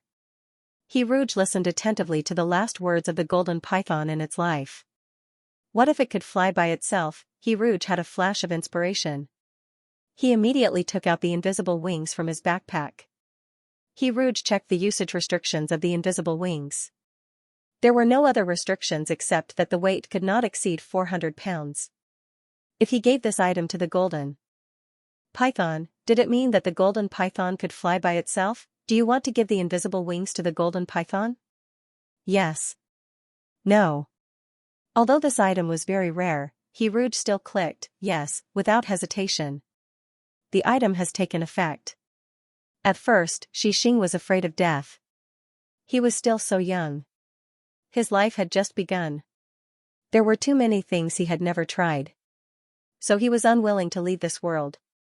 Dragging out an ignoble existence was nothing. As long as he could live, what was the point of attaching the insect wings? He had suffered so much. Which one of them was not as painful as attaching the insect wings? However, fate always liked to play tricks on him. He had his wings removed and replaced with higher quality insect wings. In the end, the fusion failed. He was replaced with the lowest quality insect wings again. It was still a failure. He had been abandoned. Xing suddenly understood that the most painful thing in the world was not enduring the endless darkness, but seeing the light. He hated the fact that he was so weak and powerless that he could be trampled on. He hated the unfairness of fate. However, at this moment, when he heard the gentle and bewitching voice, "I'll take you to see the stars," the resentment in his heart suddenly deflated like a punctured balloon. Xing heard the muffled sound of the machine slowly moving up. In the long and dark tunnel, only the light from the flashlight shone, and he was shrouded in this beam of light. It was cold, and there was no temperature to it. It could even be said that it was a little dazzling. The flashlight shone on his face, almost burning his eyes. Xing once thought that he was one of the people abandoned by fate. He kept falling into the endless abyss. He had the insect wings, but he experienced no escape. He was named Xing, however, his life was not a bright new star, but a falling meteor. He disappeared in a flash and was buried in the endless darkness. He kept falling, falling, falling from the sky into the abyss, from the light into the darkness, from the sea of stars into the mud. He thought that he would die resentfully in room 214, and only the insects under his skin would have a gluttonous carnival. However, he was picked up from the mud and dust by fate. When the curtain of death fell, this fallen star was once again sent to the stars. His soul began to feel lighter. He couldn't wait to leave this battered and rotten body. An unreal joy enveloped him like a bubble. If only I could fly to the stars by myself. After saying this, Xing suddenly felt a mysterious power. It was as if a pair of hands were supporting his heavy body and lifting him up into the sky. He was flying. Not with the insect wings on his body, but with a pair of invisible wings. The pair of wings was very strong and full of vitality. Every flap would send him higher into the sky. There was an unreal call behind him, like someone was telling him to stop. However, he had been trapped here for too long. He did not want to look back, nor did he want to stay. He flapped his wings hard and rushed to the sky. He flew past floor A, floor B, floor C, floor D, floor E. He flew to the rooftop. He used his pair of mysterious and powerful wings to break through the glass of the rooftop. He caused the alarm to go off like crazy, but Xing did not care about anything else. When the glass shards fell to the ground, he finally flew out of this huge cage. The night wind poured into his organs. Xing took a deep breath and looked at the stars above his head. His turbid eyes were very clear at this moment. Look, what a beautiful and bright starry sky. It was like a jewelry box had been knocked over on black velvet. The sound of energy cannons firing came from behind him. Bang, bang, bang, these sounds became very long and slow, and the starry sky above his head became very bright. One of the energy cannons penetrated his body, blowing his skin, flesh, blood, and bones to pieces. A star shone in the night sky, illuminating his dark eyes. The pair of invisible wings were still flapping, flying in the mud of life and death. He suddenly remembered a lot of things. The things he had experienced in his life quickly replayed in his mind. So, the happiest moment of his life was now. Because he was flying to the stars, flying to endless happiness and joy. Rouge was a little confused. He watched as the golden python on the screen soared into the sky, disregarding everything else. It flew past the E floor, which was forbidden by the crows, and headed straight for the highest point. It's dangerous. No. Stop it. Rouge shouted subconsciously, but the golden python didn't turn back. It flew into the sky, where the flashlight couldn't reach, into the darkness that was so thick that it couldn't be dispelled. The next moment, there was a loud crashing sound. A small hole suddenly appeared in the thick darkness above their heads. Countless transparent glass shards fell from above. They spun in the air and sprinkled down from high above like sparkling snowflakes. Number 19, Guji Snake, has flown away. The silent defense system began to operate. Dazzling laser beams crisscrossed, and sharp alarms sounded urgently.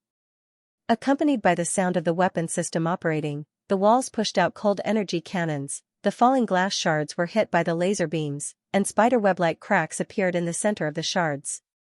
The originally palm-sized shards broke down into even smaller pieces that shone like stars. The shards of shimmering glass fell.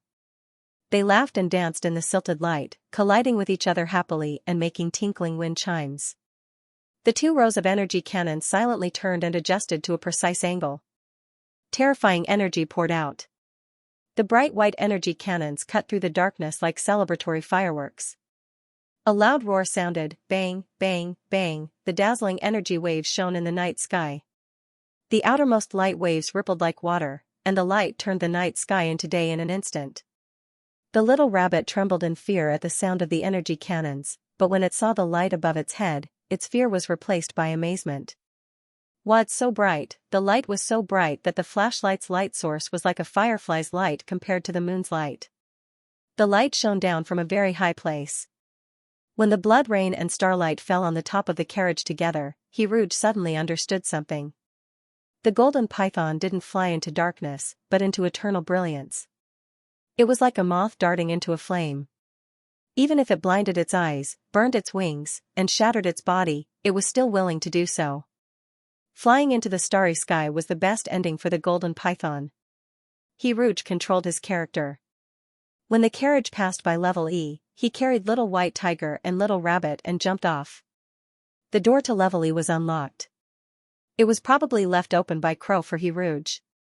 Countdown, 0:26, 37, the deafening alarm never stopped. Rouge didn't have time to think before he opened the door and entered the E floor. He had experience coming to the E floor. The infirmary of medicine-seeking rat was on the E floor. Room E15 was the room at the end of the corridor on the E floor. Rouge saw room E15 as soon as he came out of the door.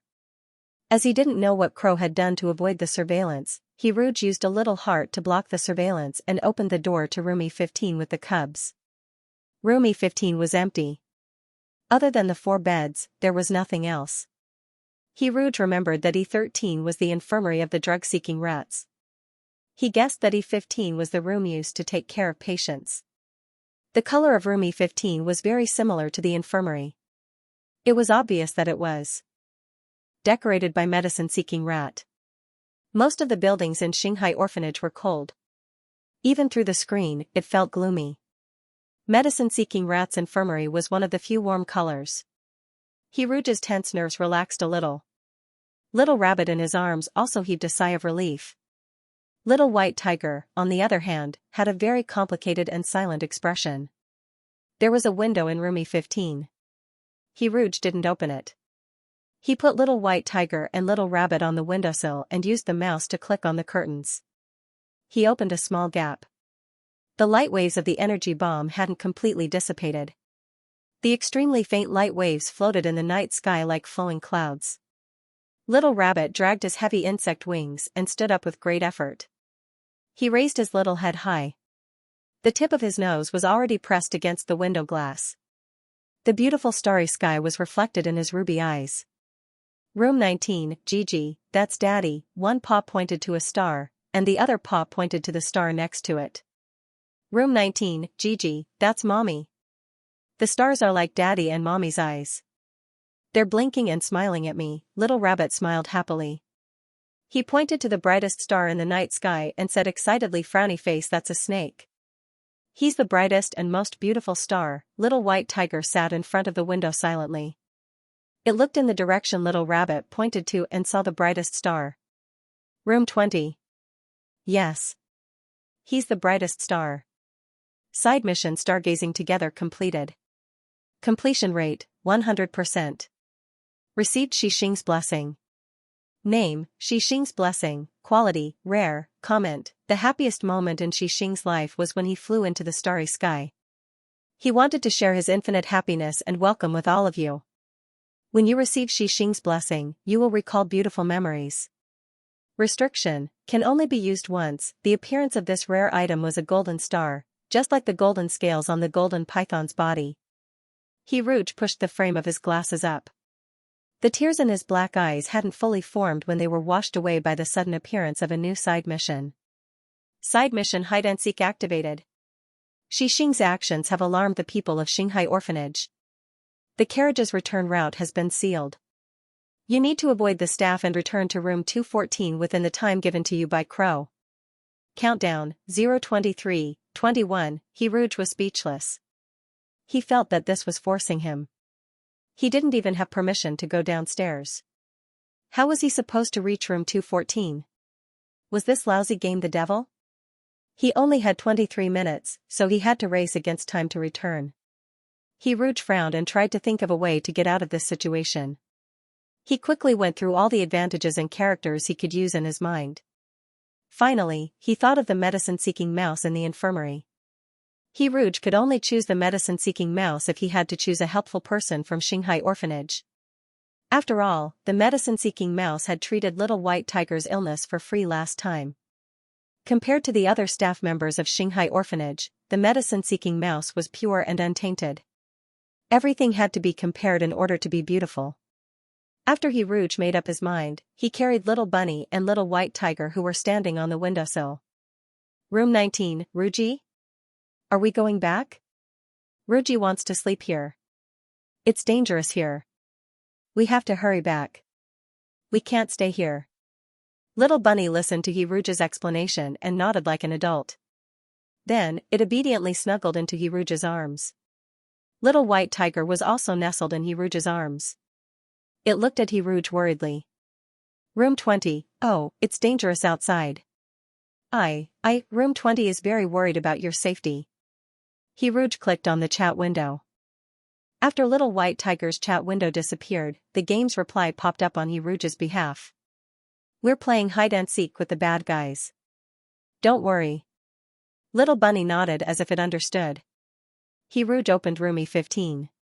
Before he left, he pressed the spacebar and used the secret observation skill. After confirming that there was no one around, Rouge used a heart to block the surveillance camera in the corridor. Rouge opened the door to the infirmary. The infirmary was decorated in a familiar and warm setting.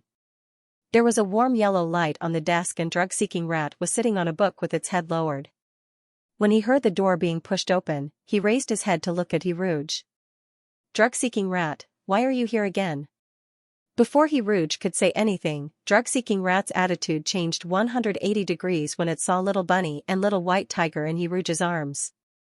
Drug-seeking rat, are the babies sick? Bring them over for me to take a look. Drug-seeking rat didn't make a fuss about the wings on Little Bunny and Little White Tiger's backs. It examined Little Bunny and Little White Tiger as usual. Time passed bit by bit. Although Rouge was burning with anxiety, he didn't know what to do. Could it be that he was going to beg the medicine-seeking rat to lead them out of this predicament? Although it was said that a man had gold under his knees, if drug-seeking rat was willing to help, Rouge could kneel down and call him daddy. After all, it was just a game. If he had to kneel, so be it. Unfortunately, there was no option to kneel in the game. In the end, a game was just a game. There were too many restrictions and too few options. It was not flexible at all. If this was real life, Rouge could reason with the medicine-seeking mouse and say that she would repay his kindness with kindness. She could also make a scene and roll on the ground. Even if she lost all her face, she would still achieve her goal. If only he could enter the game and talk to the NPC. Rouge suddenly remembered the holographic game helmet that Pink Twisted Egg had pulled out. It was the item that he had asked for. He opened his backpack with the mouse and found the holographic game helmet that he had to pay for. Rouge had never thought of buying this item before. First of all, it was too expensive. He would have spent 8 yuan without hesitation. He would have gritted his teeth and spent 88 yuan. He might have also spent 888 yuan if he closed his eyes and made up his mind. However, when this number came out, Rouge's thoughts disappeared. Therefore, Rouge had never guessed the specific purpose of the holographic game helmet. The holographic game helmet was definitely just a gimmick. According to Rouge's opinion, he felt that it could unlock more interactions and strengthen the immersion. Or it could change from options A and B to options A and C to multiple options A, B, C, D, E. It could unlock some endings that could only be achieved by spending money. Rouge took a deep breath and asked himself, would you, a slum writer, be tempted by this scam? Nonsense. Of course, I would be tempted. If I wasn't tempted, how could I consider the price? He calmly pushed up his glasses and closed the payment interface expressionlessly. It was impossible to spend money. Even if he sold himself, he wouldn't be able to afford it. If he was really rich in the future, he would consider it.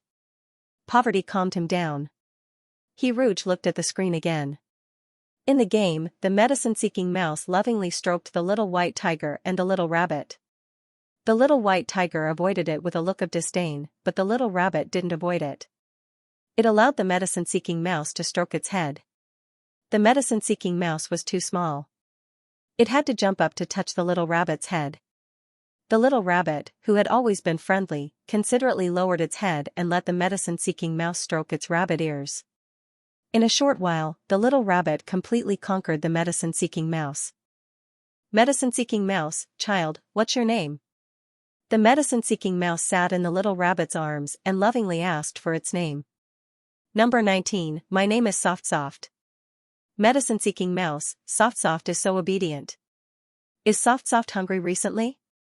You always want to eat, but you can't get enough? The little rabbit nodded vigorously. Medicine-seeking mouse, it's okay.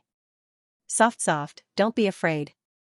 Grandpa will prescribe some medicine for Soft. Take the medicine on time, and Soft will get better. The little rabbit was very happy to hear this. It sweetly called the medicine-seeking mouse Grandpa, making the medicine-seeking mouse smile. Number 19, Grandpa, we're playing hide-and-seek now. Can you play with me? The medicine-seeking mouse was silent for a while. He looked at the naive little rabbit and finally nodded. Medicine-seeking mouse, okay, Grandpa will play with you. The medicine-seeking rat pressed the optical supercomputer on his neck and operated the mechanical arm. He sat on the palm of the mechanical arm, and two small wheels emerged from the bottom of the mechanical arm. The wheels spun as they carried the medicine-seeking rat to the cubicle. When the medicine-seeking mouse came out again, he had already turned into a human. The medicine-seeking mouse's human form was a white-haired fat old man with a kind face. He wore a white coat and walked out shakily with a walking stick. He carried 2 medicine baskets and a mask. Medicine-seeking mouse, we'll put the children in the medicine baskets. Then you put on the mask. If anyone asks who you are, don't speak. Just hide behind me. The medicine-seeking mouse coughed a few times. He lowered his voice and whispered to Rouge. Medicine-seeking mouse, Soft's time is running out. I have milk tea powder here. You can treat it as medicine and brew it for Soft. Children like sweet things. Name, milk tea powder. Quality, normal. Comment, this is sweet milk tea powder. You'll feel better after drinking it. Rouge was stunned in front of the screen. What did he mean by Soft's time was running out? He had just found out the little rabbit's name and accompanied it to see the stars. They still had a lot of things to do. Everything hadn't even started. How could it be over? Countdown, 0:15, 01, the bright red countdown hung at the top right. Rouge didn't have much time to think. He put the little white tiger and the little rabbit in the medicine baskets and followed behind the medicine-seeking mouse with the mask on. Medicine-seeking rat was a very old man. He walked very slowly, but each step he took was very steady. Many old people at his age had hunched backs, but the medicine-seeking mouse didn't. His back was straight, and his steps were very proper. He was an old man who looked decent just by looking at his back. Especially with his white coat and white hair, he looked exactly like a respected old doctor. Such an old man should not have appeared in the Star Ocean orphanage. He should have been at home playing with his grandchildren. On the wall of the living room, there were banners such as Doctor's Benevolence and Miraculous Hands hanging. Why would the medicine-seeking mouse appear in Shanghai orphanage? Rouge remembered the mysterious side mission in the infirmary. He had only completed a small part of the previous mission. What secrets did the medicine-seeking mouse hold? It was all a mystery. With the medicine-seeking mouse leading the way, Rouge returned to room 214 within the stipulated time. Crow, who was standing in room 214, looked at Rouge in surprise. Crow. Come to the staff dormitory later. I have something to tell you. After saying that, Crow turned and left. Rouge put the little white tiger and the little rabbit back into the cage. He wanted to thank the medicine-seeking mouse, but the medicine-seeking mouse had already left. Side mission hide-and-seek completed. You have received the Universal Door card. Name, Universal Door card quality, rare comment, this is a Universal Door card that can open all the doors in Shanghai Orphanage. It's a very useful tool. Rouge, who had been worried the whole night, finally felt a little comforted. But when Rouge looked at the little rabbit, her mood, which had just gotten better, quickly sank again. The little rabbit had lost a lot of weight. Rouge didn't notice it before, but when he looked at the little rabbit again, he realized that the little rabbit's body was no longer round and smooth. The silver insect wings were like greedy parasites on the little rabbit's body, robbing the little rabbit of its nutrients. If the fluffy fur was removed, it would probably lose a lot of weight. An indescribable sadness filled Rouge's heart. It almost condensed into dark clouds, and it was raining in his heart. The little rabbit was different to Rouge. It was more important than the golden python. In Rouge's heart, the little white tiger was first, and the little rabbit was second. Rouge was sad for the golden python's death for a while, but he was happy for it from the bottom of his heart. He knew that the golden python's wish was to fly to the stars. To the golden python, death was the best ending. However, the little rabbit was different. What he yearned for the most was never the stars. Maybe it was because the sky was raining candy, one or two of them were his favorite lemon-flavored candy. Rouge felt a little depressed. He wanted to hug the little rabbit and whisper to it, but this was just a game. He was in front of the screen, and the little rabbit was in front of the screen. The only thing he could do was to open his backpack and make a cup of hot milk tea for the little rabbit. The fragrance of the milk tea drifted into the little rabbit's nose. The little rabbit sniffed and looked at the milk tea in Rouge's hands with sparkling eyes. Number 19, Guji, is this the medicine that Grandpa Doctor gave me? It smells so good. The little rabbit happily held the milk tea and drank it directly without blowing on it. In the end, it scalded its tongue. The little rabbit stuck out its tongue pitifully. No worries would stay on the little rabbit for too long. It seemed that pain was the same. The pain on the tongue flew away in a short while, and the little rabbit happily lowered its head to drink the milk tea. The dense steam blurred the little rabbit's face. Rouge could only hear the sound of the little rabbit drinking the milk tea. When the little rabbit raised its head, he had already finished the milk tea. Number 19, Guji is sweet, not bitter. There was a layer of water in the little rabbit's ruby-like eyes. The little rabbit looked at the empty cup reluctantly, and then looked at Rouge and little white tiger reluctantly. Number 19, it's sweet, not bitter for me.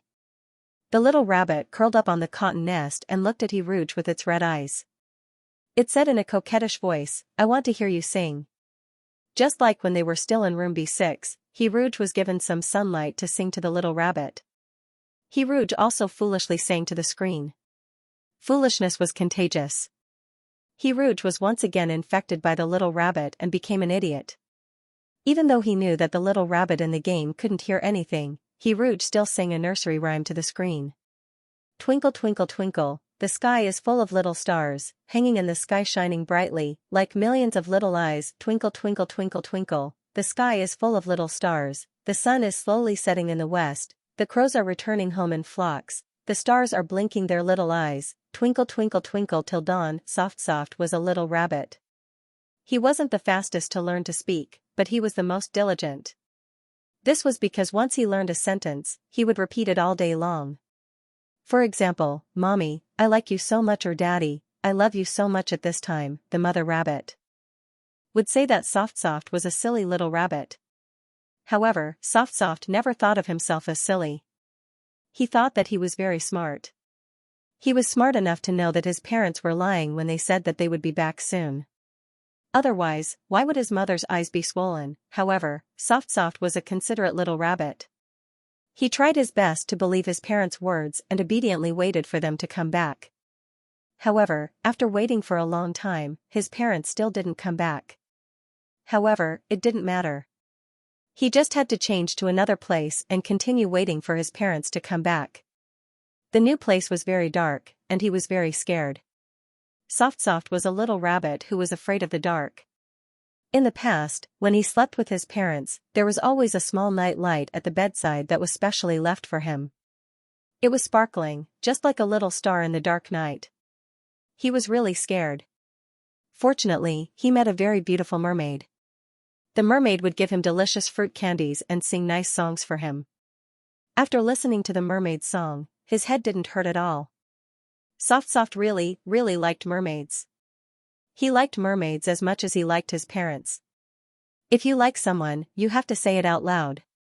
Therefore, the little rabbit told the young man in front of him in a very serious manner, "I like you so much. I also like candies. Do you have any candies?" He really liked mermaids, and he really liked candies. However, the young man didn't know whether to laugh or cry, as if he was listening to a child's joke. There were always so many strange things in the world. For example, Rouge would treat the little rabbit's sincerity as a child's words. However, Rouge was better than other adults in that he would never lie to a child. Soft asked Rouge, "Will you come back again?" The young man smiled and said, "Yes." He really did come back again. The mermaid was really a very gentle adult who kept his promises. He would never just say and do nothing. He would only say what he did. For example, he brought Soft to see the stars. Softy looked at the bright starry sky through the glass. He saw 2 small stars. They weren't the brightest, and they weren't even that conspicuous. However, their light was gentle. It was the light of a small night light at night. The 2 little stars twinkled, just like his parents' eyes smiling at Soft. Can a dead person really turn into a star? Soft once asked Little White Tiger this question.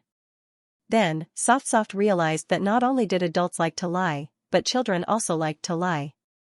How can a dead person turn into a star? However, he was such an understanding little rabbit. He always cooperated with everyone's lies. Sometimes, some lies seemed to turn into the truth after a long time. For example, his parents would come back soon. For example, a dead person would turn into a star. For example, medicine was sweet. Soft hated suffering. At first, when the mermaid fed him medicine, he thought the mermaid was a bad person.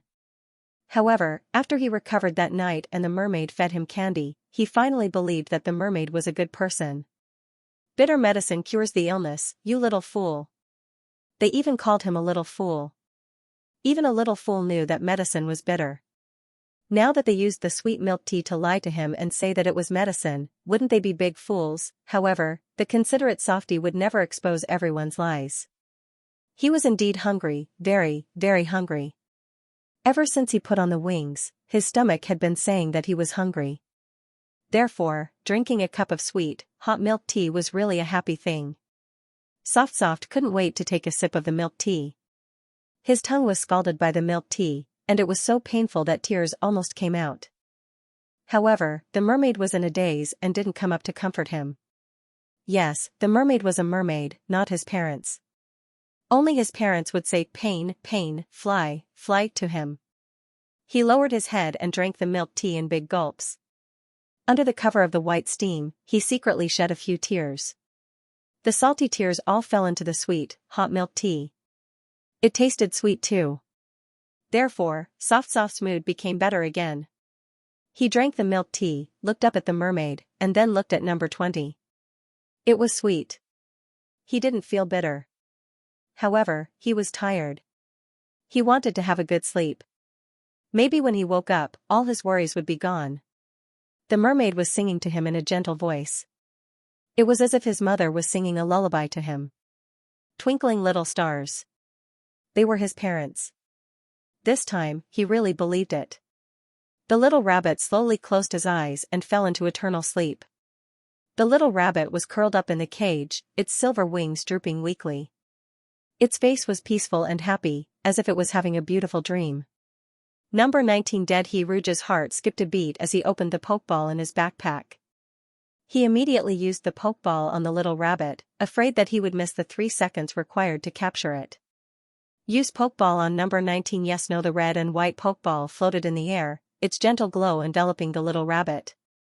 Detected that the target's affection level is extremely high.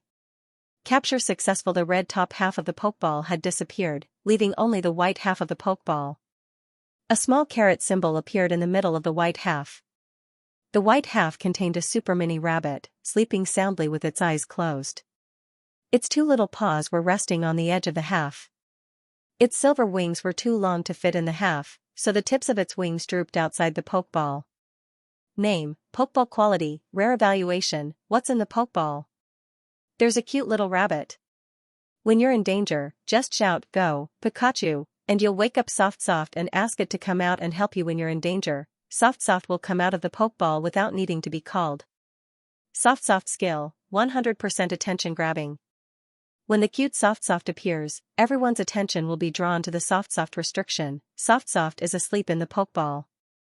He has parents in his dreams, so don't wake him up too often. Let him have a good sleep. The pokeball returned to his backpack, and the little rabbit's corpse lay in the cage. Rouge felt a sense of dislocation. He opened his backpack to check the pokeball again, and only then did he confirm that Soft was still there. Being able to see his parents in his dreams was probably the best ending for Soft. Rouge adjusted his glasses with mixed feelings.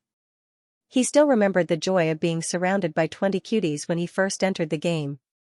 He didn't expect that there would only be one cutie left. Rouge looked at the little white tiger in the cage with mixed feelings. Little white tiger looked at the little rabbit silently from the cage. Its blue eye was filled with complicated emotions that did not match its age. It was gloomy and sad, but there was a gentleness that had never appeared before in these emotions. A gentle and sad blue. It was like the blue sky above the church, or the lake by the sighing river. Facing this pair of blue eyes, Rouge could no longer describe the little white tiger as ferocious. In that instant, the little white tiger's sharp edges melted away like snow. He clicked on chat. Number 20, he has also become a star. Every one of us will become a star. I've never told you what my name is. Please remember this. My name is Xianxia. If I die one day, it will be because I have finally become a star and returned to glory. The little white tiger smiled at Rouge.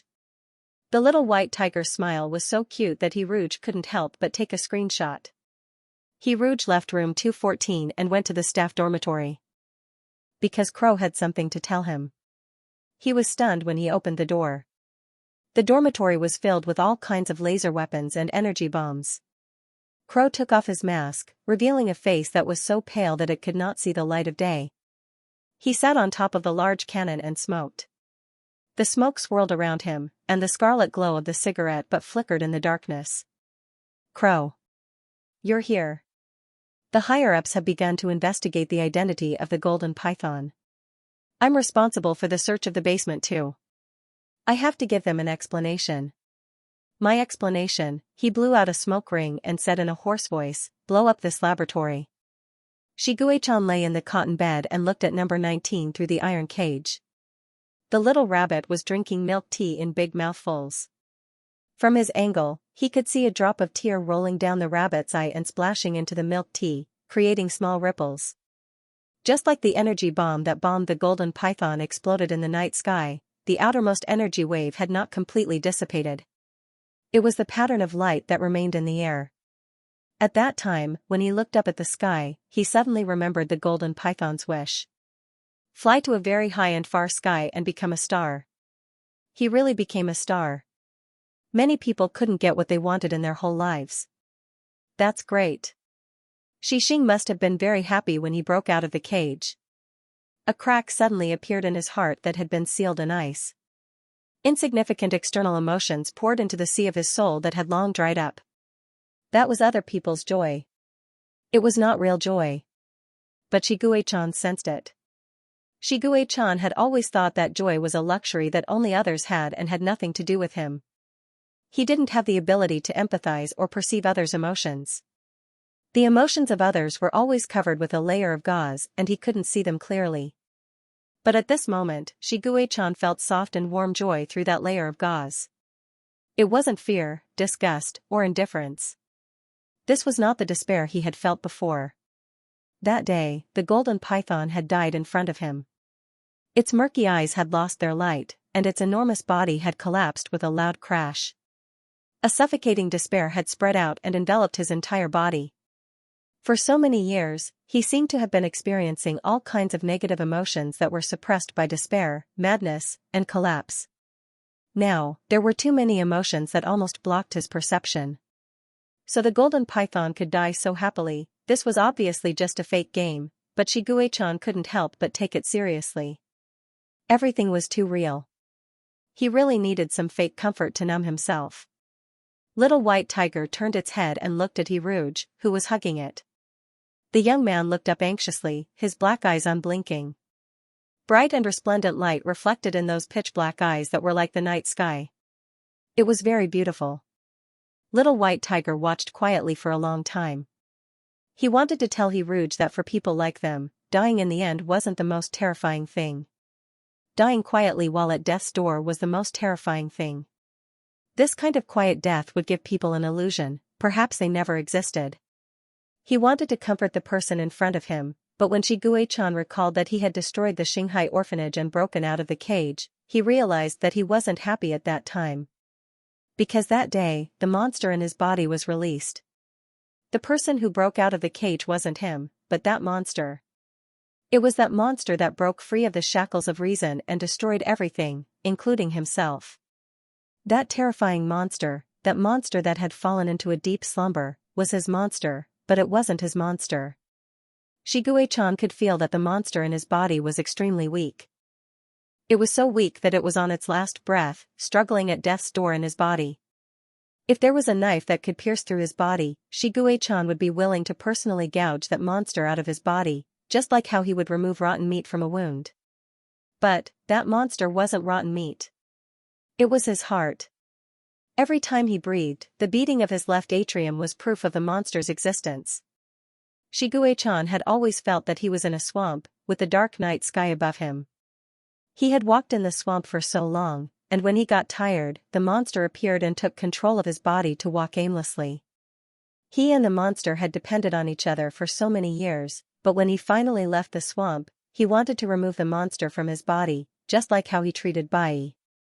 He walked out of the Shanghai orphanage and went to the Federation, only to find that the Federation was actually another big swamp. The sky above his head was always dark. He was a tired traveler who had never belonged to any place, and no place had ever accepted him. Shiguei-chan actually vaguely guessed the truth as to why he got this disease. But so what if he guessed the truth? He understood these people. He even wanted to destroy himself with his own hands. He was rotten to the core, to the bone. He knew, and only he knew, that he was never a monster created by the Shanghai orphanage. He was a monster. Even if he tried his best to be a normal person, even if he broke Bai's wings with his own hands, the wounds on his body would never disappear.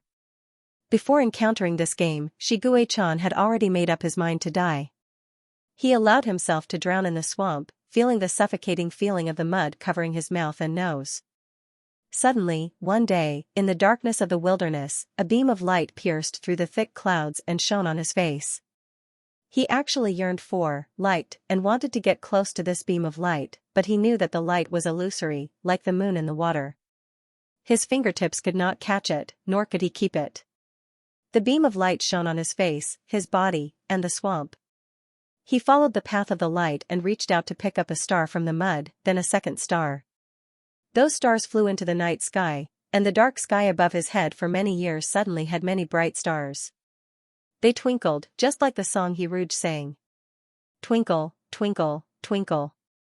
The sky was full of stars, hanging in the sky and shining brightly. The weak starlight broke through the clouds, sprinkled down from the sky, and sprinkled on his body. It was light. Hiruj was the light in his life, illuminating his dark world and the beauty in the darkness that he had never discovered. Before he met Hiruj, he thought that he had never been favored by fate. But at this moment, when he looked up at the starry sky, Shiguei-chan realized that the stars above his head had always been there, but they had been blocked by the dark clouds, blinding his eyes and preventing him from discovering the beauty of the world. He had spent the first half of his life in the mud. He also thought that the people and things around him were wallowing in the mire, unbearably filthy and unsightly. But now fate told him that this was not the case. Those people were just stars that fell from the sky. The golden python was like this. The little rabbit was also like this. So did this mean that he was also like this?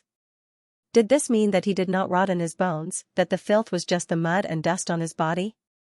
The moment he was washed away, would he also become a star in the sky? Xianxia calmly looked at the youth in front of him. After a while, he said softly, all of us will become stars. So I am also a star. I've never told you what my name is. It was a name that had once been entrusted with despair and death. Please remember this. Now it was entrusted with new emotions. My name is Xianxia. If I die one day, it will be because I have finally become a star, returning to glory. It was you who picked me up from the mud of the swamp and sent me to the sky. Crow, yes, blow up this laboratory. Xianxia was stunned by Crow's words. He suspected that his eyes were playing tricks on him. Blow up? The weapons and energy bombs piled up in the staff dormitory proved that Crow was not joking. But how did Crow get so many weapons? Crow, do you want to go with me? Crow, who has recovered his memory, is full of resentment towards the Xianxia orphanage laboratory. The betrayal of the golden python was the fuse that made Crow decide to take revenge at all costs. Before the operation, he sent you an invitation. Your choices are A. Join Crow. B. Play it safe. Xianxia was very tempted by Crow's suggestion. This trash laboratory, this trash orphanage, should have been blown up long ago. However, this operation was a one-way trip. He was not alone. He still had Little White Tiger and Little Fairy Soft. If he and Crow died together, what would happen to Little White Tiger? Xianxia rejected this blood-boiling operation in the end. Crow took a deep puff of the cigarette and coughed a few times. He threw the cigarette butt into the trash can. He jumped down from the energy cannon and equipped all the weapons on his body, arms, back, legs, and even his head. Crow, who had transformed into a weapon battery, carried a large energy cannon on his shoulder. His back view was as solemn as before, but he was no longer like a ghost that shuttled through the darkness. No ghost would be so murderous and fearless. Crow kicked the door open and waved at Xianxia without looking back. He opened all the cages of the experimental subjects on the second floor and asked the experimental subjects who were about to succeed if they were willing to blow up the laboratory with him. Little White Tiger's cage was also opened. The little white tiger squatted on the ground and looked at the crow for a long time. It looked at the row of experimental subjects that were gathering behind the crow.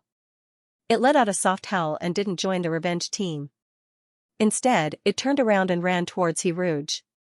Xianxia hugged Little White Tiger and stood at the end of the corridor, looking at Crow, who was gradually disappearing into the distance. The last thing he saw of Crow was the opening of its black insect wings, which tore open its clothes. Intense alarms rang throughout the entire orphanage, and the roar of the explosion drowned out everything. Half of the corridor on the second floor of the basement almost collapsed. The crow was dead. The experimentals behind Crow were also dead. They dragged the demons of the third level to hell, but unlike those heartless demons, each of them had insect wings, so they could fly from hell to heaven. Crow blew up the laboratory on the third floor and admitted that he had something to do with the escape of the golden python. He was the one who opened the door to the carriage and allowed the golden python to destroy the top floor. You have been cleared of suspicion and are safe and sound. Xianxia did not see the scene of Crow's death, but the game's narration allowed him to fill in the blanks. Crow was truly a person who would repay kindness with kindness and revenge with vengeance. He blew up the laboratory just like that, and before he died, he didn't forget to help him get rid of suspicion.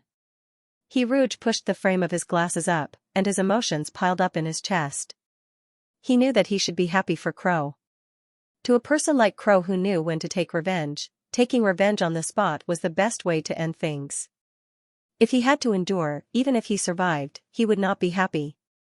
However, Xianxia's heart was in pain, and he did not want to continue playing the game. He looked at the time and realized that it was already very late. Xianxia turned off the game. He lay in bed, tossing and turning, unable to fall asleep for a long time. His heart was suffocating, as if there was a lump in his throat. Rouge got up, walked to the window, and pulled open the curtains to look at the starry sky. Could people really become stars when they died? Would the dead meet on the stars? Then which star were the dead crow and the golden python on? It was just a game, but Rouge felt that all the NPCs in the game were real. It was not good to play the game too realistically, and it made him feel suffocated. Since he could not sleep, he would write, a sexy author, writing in the middle of the night.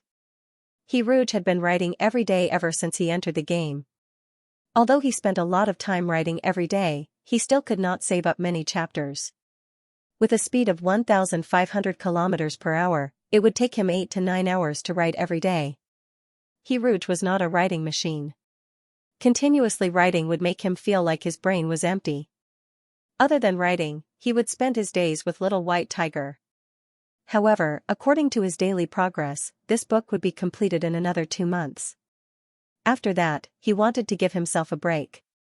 When he thought of Little White Tiger, Rouge remembered the screenshot he had given Little White Tiger in the game.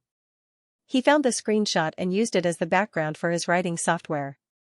This way, it would be as if Little White Tiger was accompanying him when he wrote. Looking at the background of the writing interface, Rouge's heart was filled with warmth. He could finally find a word to describe Little White Tiger's smile, healing. He hoped that Little White Tiger could smile so happily every day. The next day, Rouge logged into the game. Due to Crow's actions yesterday, there were only a dozen or so experimental subjects left. However, the rooms on the second floor of the basement had been repaired. Since Crow had left, Rouge was responsible for feeding all the experimental subjects. When Rouge entered room 214, he realized that Little White Rabbit's corpse was gone. It must have been disposed of as trash. Rouge was inexplicably unhappy. He opened his backpack and took a few glances at Soft, who was sleeping in the pokeball. Only then did he feel better. Rouge clicked feed and Little White Tiger finished drinking the nutrient solution in an instant. After drinking it, he subconsciously looked to his side. It was as if Little White Rabbit was still there. Little White Tiger and Little White Rabbit would secretly compete to see who could eat faster. Rouge had discovered this little secret in the game a long time ago. Rouge had always felt that this game was very realistic and detailed. As long as you observed carefully, even if it was just looking at the scene of the cubs drinking milk, you would be able to find little Easter eggs. However, at this moment, when Rouge saw Little White Tiger subconsciously turn its head, the little Easter egg that he had found was smashed open. The eggshell broke, revealing a small knife. Rouge's heart ached. Little White Tiger froze for a moment, then turned its head as if nothing had happened. It would be great if she could show the Little White Tiger the pokeball. Rouge clicked on the pokeball in her bag and tried to move it in front of the Little White Tiger, but it was useless. The Little White Tiger didn't seem to be able to see the item. Little White Tiger lay quietly on the cotton bed. Its tiger ears drooped, and it did not have much energy. It looked like a pitiful little thing that needed someone to comfort it. Rouge quickly clicked head stroke. Every time he stroked Little White Tiger's little head, a layer of gray in its blue eye would peel off. Number 20, oh, so warm, so comfortable, number 20's mood is getting better, roar I want to touch your back too, Rouge. Was it acting coquettishly and asking to be touched? Was it, it must be, he could not believe that he would be able to see Little White Tiger asking to be touched in his lifetime. He really wanted to cry on the spot. Rouge excitedly clicked backstroke. His palm stroked Little White Tiger's back. Because of the bug wings, there were many places on its back that could not be touched. Little White Tiger was obviously unhappy. Number 20, oh, bug wings are so annoying, number 20 is looking at you. Oh, do you really like bug wings? Little White Tiger, who was originally unhappy, became more cautious at this moment. It was like a little hedgehog going to school. He sat in his seat uneasily, afraid that his quills would prick his deskmate. Rouge could not help but sigh. My Little White Tiger, how can I tell you? How can I let you understand? How can I let you believe that you are the cutest kitten in the world? That I like everything about you, because this was a game, Rouge used the game's method to express his attitude. He clicked wing stroke. Under Little White Tiger's pretense of calmness, he gently touched the silver-white bug wings. This was a very gentle touch. It was as if he treated the bug wings as a precious and fragile object. His every move was so full of treasures that it overflowed. Number 20. Number 20 did not speak for a long time. Number 20's tensed body began to relax. Oh, other than the tip of the wings, I'll allow you to touch the other parts of the wings too. Rouge almost shed tears of an old father. It was as if his rebellious son was finally willing to be close to him. Even if it was only awkwardly calling him dad, it was enough to make him cry with relief. It was too soft, too cute. Did such a soft and cute little white tiger really exist? Rouge was about to float. It was his remaining rationality that prevented him from clicking on a series of suicidal options such as stomach sucking. Rouge had not checked little white tiger's favorability for a long time. He clicked on little white tiger's status. Love, maybe it likes a friend, maybe it likes a lover, or maybe it likes a family member. You are an existence that number 20 cannot let go of. Favorability, 93, unawakened. No one has realized that number 20 is a little monster, except for you. Even though Rouge was already mentally prepared, he was still a little surprised when he saw little white tiger's favorability. He always felt that it was so easy to give out favorability in games nowadays. It was as if a pie had fallen from the sky. But he was indeed quite lucky now. Rouge, who had become a European, began to think about the possibility of a pie falling from the sky. He remembered that he still had 5 unopened pink twisted eggs. Today was a new day, and he could obtain new rare items. Rouge clicked on the pink twisted egg lottery. After the red lines on his legs glowed and heated up, 2 warm rare items would be in his hands. Name, pain weakening device, quality, rare, comment, if I turn myself into a robot, will I be able to adjust the various values of my body? Then I'll adjust the pain to the minimum, to 0. Then I'll be a brave baby who isn't afraid of injections, eh? Robots don't seem to feel pain. Name, super mini energy cannon, quality, rare, comment, have you never seen such a small energy cannon before? You can even put it in your pocket, but it's not a child's toy. Bang, bang, bang, it's a weapon that can kill. Limit, only 3 energy bombs can be fired. Rouge was silent.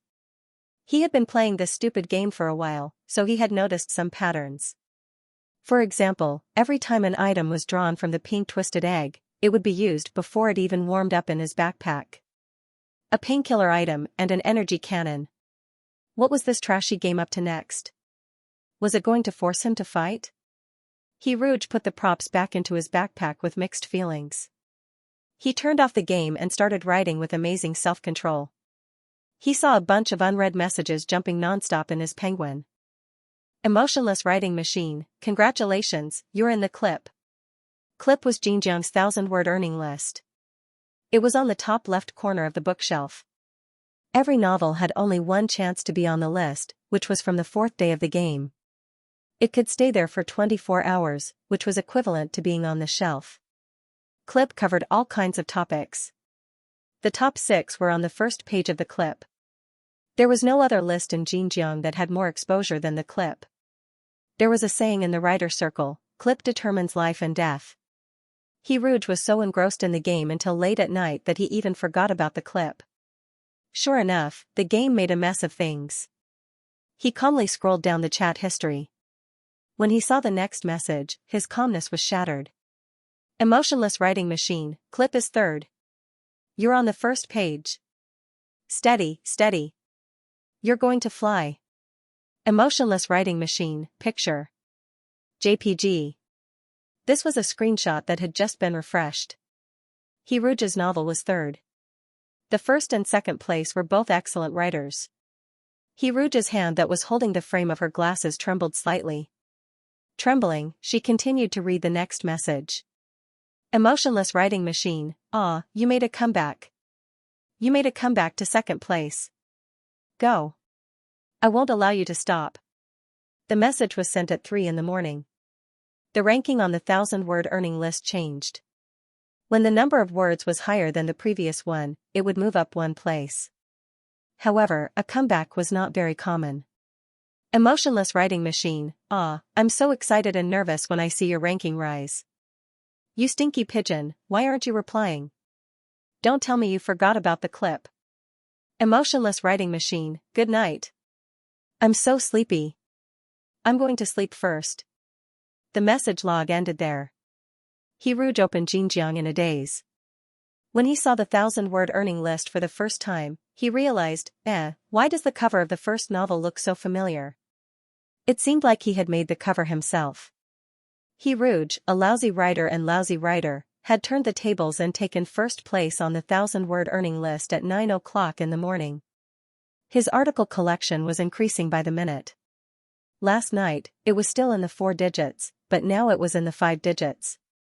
Emotionless writing machine, I'm about to have a gay friend who's super good at writing novels that the whole world knows about. 12 o'clock in the afternoon. 15,000. At 10:30 p.m., he had collected 19,000 yuan. At the last minute before 12 o'clock, he collected 20,000 coins. At this point, Clip's collection had increased by more than 10,000 in a day. In the recent years when the web literature circle was exploding, there was a novel that had an increase of more than 10,000 on Xianxia, causing a sensation in the authors' forum. Although it was no longer rare for the price of a clip to increase by more than 10,000, it was still not common. He took off. In his first year of full-time work after graduation, he took off without a hitch. New veins appeared on his leg. Other than the red veins, there were also silver-white veins. Was this the change brought about by the power of faith that Octopus had mentioned in the awakening period? He also noticed another thing, which was that his hair had grown longer. His hair had never gone past his ears before, but now it had grown to the sides of his shoulders. He wanted to take a pair of scissors to cut off his hair, but when the blade was pointed at his hair, he hesitated. After all, it was his first time being a demon, so he could not be too reckless. Was there something particular about a demon's hair? Was it a taboo like, if you don't cut your hair in the first month of the lunar month, your uncle will die if you cut your hair? He silently put down the scissors. Looking at himself in the mirror, he also noticed that his ears had become pointy, a bit like the ears of elves in the 2D world. It was a very strange feeling. Although his appearance had not changed much, his hair had become longer and his ears had become more pointy. His overall temperament had suddenly changed. He went to Penguin and contacted 8 Claws on Penguin. I have some questions. Does the demon pattern only have one color, or can it have many colors? After becoming a demon, will my hair suddenly become longer and more numerous? Octopus, if my hair becomes lush after becoming a demon, then I don't have to worry about going bald when I write late at night. We are demons, not hair demons. Are you asking because you can make your hair longer and more numerous? Suddenly excited. JPG. He subconsciously touched his lush hair and glanced at Octopus, who wanted to rush out of the screen. His gaze fell on Octopus's profile picture, the octopus with a big and round head like a light bulb. If this was the original form, it seemed that Octopus's excitement was indeed understandable. I'm not too sure, but my hair has changed. Oh right, my ears have become pointy too. Worried that the text description would not be clear, he took a picture with only his ears and long hair exposed and sent it over. Octopus, I think I've seen these ears somewhere before. Aren't you good looking? Yes. Octopus, you might be a mermaid, but mermaids haven't appeared for a long time. The conditions for fish demons to become mermaids are very strict. I haven't read the information left behind by the mermaids, so I don't know the specific conditions. Octopus, but I know that mermaids are all good-looking. Their average appearance crushes that of fox demons. Their ears are pointy, and their hair is long. Damn, now that you've said that, I really want to run over and take a look at you to see if you're a mermaid. Mermaid? Mermaid? Mermaid, he looked down at the patterns on his ankle. These red and white patterns did look like fish scales. It was as if the edges of the scales had been outlined with paint, and the only thing missing was the color. Octopus, also, the first question you asked me was that the demon patterns come in different colors. The color of your original form is the color of your demon pattern. This is also the reason why I told you not to casually show your demonic markings to outsiders. Demonic markings are a very private thing. Its nature is almost like our household register. If others see your demonic markings, they can easily guess your race through the exposed information inside. Octopus, you can't expose your original form so easily. If a rat demon and a cat demon are together, even if they're equal in strength, the cat demon will easily win. What if a weak aquatic creature like us is targeted by a cat or tiger when we're outside? Don't you think so? There was a lot of information in these words. Rouge looked at the red and white patterns and fell into deep thought. What kind of fish had red and white? Was it an innate skill or luck? The answer was almost obvious. Wasn't this a koi? Octopus, I just looked through the chat history. You told me before that every time your demon pattern glows and heats up, you'll become lucky, right? Octopus, I've thought about it. I think your original form might be a koi.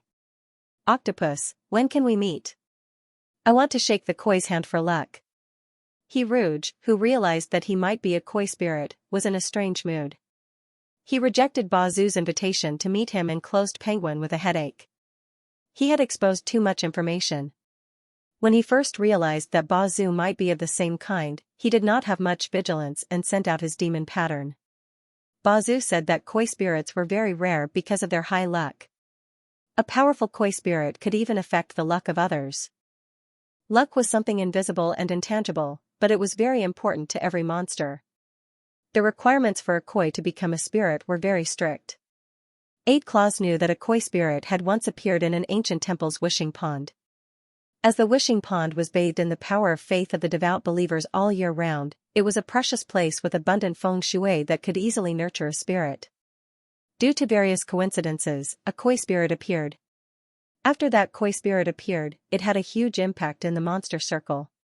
Everyone paid money and put in effort, hoping to benefit from the koi spirit's good luck. Later on, that koi spirit disappeared.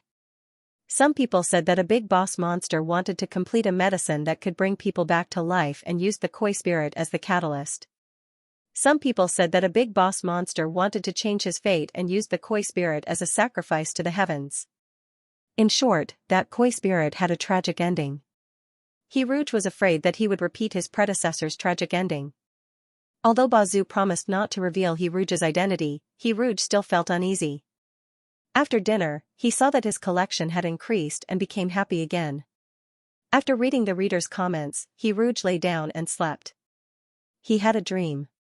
He dreamed that he had transmigrated to the world of Little White Tiger when his article was at its peak. Little White Tiger became Prince Charming in a military uniform. He fell in love with Prince Charming. Prince Charming was a cat and he was a fish. He felt his legs go weak when he saw Prince Charming. When Prince Charming walked in front of him in a domineering manner and wanted to do something indescribable, the sky suddenly rained knives. The knives stabbed the ground and cut off all the thick hair on Prince Charming's head. Then, a huge pit suddenly appeared on the ground, and a man wielding a blade stood up and asked in a sinister voice, "Who is Rouge?"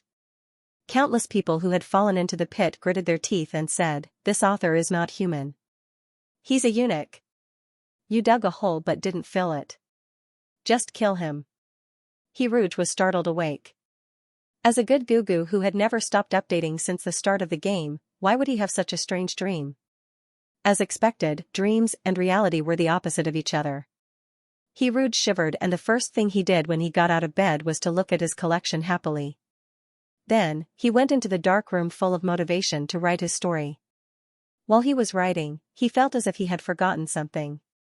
What did he forget? Shigue-chan waited for a whole day in the game, but Rouge did not appear. The staff delivered his 3 meals a day, but it was not the Rouge that Shigue-chan had been longing for. "Is there a bug in this damn game again?" Shigue-chan, who had already treated the game as his daily spiritual food, was very angry. He came out of the game cabin unhappily and stared at the strawberry-flavored nutrient solution in his hand for a while. After Shigue-chan drank the nutrient solution, he turned back into his original form and went to the bathroom to take a bath. The hair growth bath took effect very quickly. A layer of short hair had already appeared on part of his originally bald body. However, such a great white tiger was even uglier. There was no hair here and there. It was better to be bald and naturally more pleasing to the eye. The ugly and fierce great white tiger soaked in the bathtub and turned on the optical computer to watch the live broadcast. The 17 stars had completely fallen, and more than half of the 16 stars had also fallen. The people of the Federation were not optimistic about the future of this war. Zerg was too good at fighting. They did not know what had happened, but the simple-minded Zerg, who had been mentally retarded for the first time in space combat, suddenly became a lot smarter. Their combat power had decreased. No, it could not be said that their combat power had decreased. Their physical fitness was still as high as before, but their fighting style was different. If the Zergs were to be said to be ruthless when they fought, they would sacrifice everything, including their own lives, to obtain victory. But now, Zerg was rational and had a sense of propriety. They started to think about themselves. This terrifying discovery was reported to the Federation's generals and above. Although the Federal Army suppressed this information and did not want to announce it to the public to avoid shaking the morale of the soldiers on the front line had an intuitive experience. A rumor about Zerg quietly spread in the army, walking out of ignorance through killing, gaining a new life through killing. However, these things were meaningless to Xianxia. He was not interested in them. He usually watched the live broadcast of space combat because he was bored and occasionally watched it to pass the time. He was indeed a boring person before. He did not have any entertainment activities. He did not watch dramas, chase celebrities, go out, socialize, or play games. He finally had a source of happiness and could actively log into the game every day. He did not expect that the trash game would have a bug. The great white tiger turned off the live broadcast expressionlessly. He quietly finished his medicinal bath and turned back into his human form. The handsome man with silver hair and blue eyes opened his wardrobe and took out a pure black military uniform. He violently tore off the golden rank and tassels. When there was only one color black on the uniform, Xianxia was satisfied and stopped. He did not wear a military cap. He only wore a pure black military uniform and black leather boots. The man with a murderous aura walked into the mech room that had been sealed for a long time. He had not touched a mech for many years ever since he got the mental vortex syndrome. A mech needed to establish a stable mental connection with the spiritual sea. Xianxia's spiritual sea was full of holes.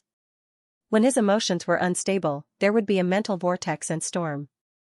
If he established a connection with a mech in such a bad state, either he or the mech would explode, or the mech would explode and he would die.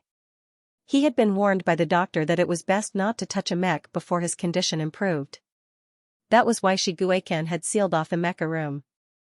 It had been a long time since he last came to the mecha room. When he looked at the tightly shut door in front of him, he suddenly felt as if it had been a lifetime ago. Beep, identity verified. The door of the mech room opened. There was only a silver-white mech in the spacious room. The mech had golden patterns on it. These golden patterns were rare memory metals. A small gram was worth thousands of dollars. They could not be bought on the market because these precious metals had to be supplied to the military first.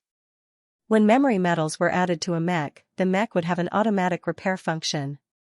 The more memory metals added, the faster the repair speed and the more perfect the repair result would be. This mech was the work of the Federation's best mech master. It was given to Xianxia by the Federal Army as a reward to win people's hearts. Xianxia had always treasured this mech. It was not because of its value, but because the mech's appearance was somewhat similar to his bug wings. The bug wings that had accompanied him through the most helpless period of his life were the bug wings that he had broken with his own hands in the end. This pair of insect wings had clearly been implanted into his body in an unreasonable manner like a bandit, but when Xianxia truly broke off the insect wings, his heart was actually empty. He, who had perfectly integrated the bug wings, had a body equivalent to an advanced mech. After losing the bug wings, this mech had become an existence that replaced the bug wings. Advanced mechs all had a name, such as Apocalypse or Godslayer. These were majestic and domineering names. However, this mech was called Number 20. Xianxia had hidden his unspeakable past, his desire to be strong, and his code name, which bore the weight of suffering and humiliation, into this mech. During the period when he was sick, Xianxia did not dare to look at this mech because he was afraid of seeing himself in a world of danger, weakness, and helplessness. But now, because of the game Your Exclusive Lover, his condition had improved. His spiritual sea, which had been partially repaired, could barely establish a stable connection with the mech. His palm gently fell on the cold metal surface. Shiguei-chan put the power crystal into the mech and said softly, "I'm back." A series of bright lights suddenly appeared on the gray surface of the mech. The door of the mech's cockpit opened to Shiguei-chan. "Welcome back, Major General Shi." Shiguei-chan walked into the cockpit and looked around at the familiar surroundings. The smell of metal lingered at the tip of his nose for too long. He took a deep breath and slowly exhaled the foul air in his chest. Departure location, Central Star. Destination, 17th star. Full speed ahead. Estimated time, 6 stars. Confirmed departure? Depart on the 20th.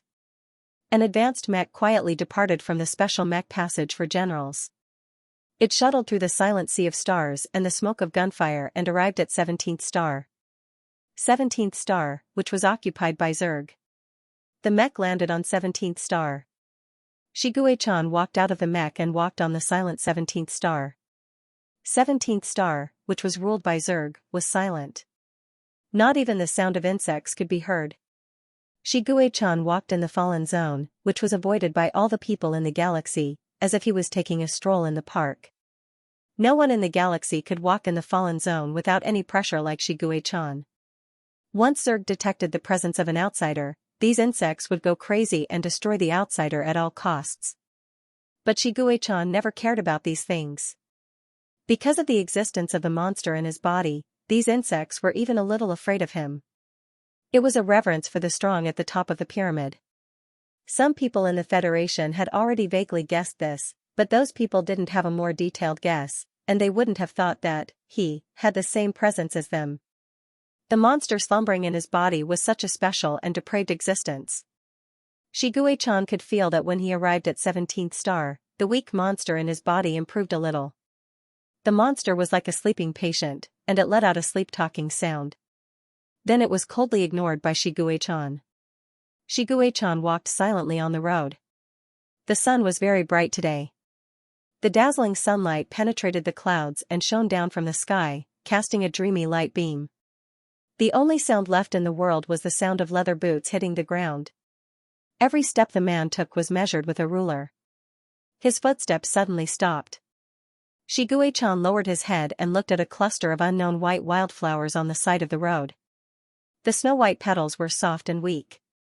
The slender stem could barely support the 5 petals. A small wildflower suddenly fell down and floated on the reflective lacquered leather boots. The small white wildflower was so weak that it could be crushed by the leather boots in the next moment, or blown away by a sudden gust of wind. A calloused hand gently picked up the flower. Shiguei-chan pinned the flower to his chest pocket and continued to walk on the road. His memory was very good. As long as he walked on the road once, whether it was 10 years or 20 years ago, Shiguei-chan could remember the route clearly. This was the road to Xinghai Orphanage. Although he had blown up Xinghai Orphanage to ashes and left nothing behind. The buildings there had disappeared and turned into flat ground.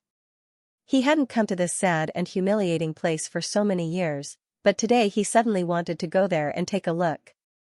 Under the guidance of the pillars of light cast from the sky, Shiguei-chan came to a land full of potholes. He found 3 stones and carved 3 names on the stones, Soft, Shi Xing, and Wu Yunlan. Shiguei-chan quietly looked at the 3 stones. He thought of Wu Yunlan. Perhaps everyone would have a good impression of like-minded people. Wu Yunlan's act of blowing up the laboratory in the game yesterday completely changed Shiguei-chan's impression of Wu Yunlan. It turned out that he wasn't the one who had such a strong idea and put it into action. Wu Yunlan, and the experimental subjects behind Wu Yunlan who volunteered to participate in the operation, all had the same desire at different times. Everyone liked to be clean. That was why they worked hard to blow up the unclean things in the world and worked hard to clean up the dirt. This was good. He heard that to attend a funeral, one had to wear black. It was best to wear a white flower on the chest. Shiguei-chan took the unknown white flower off his chest pocket and gently placed it in the middle of the 3 stones. A gust of wind blew slowly and scattered the 5 petals of the small white flower. The soft petals were blown away by the wind into the distance of the light. Shiguei-chan quietly raised his head and looked at the blue sky above his head. The shadow of the snow-white petals seemed to be reflected in his blue eye. The blue in his eyes turned into a touch of sadness and gentleness. He came from the other side of the distant sea of stars and gave a small white flower to the people above the stars. This was good.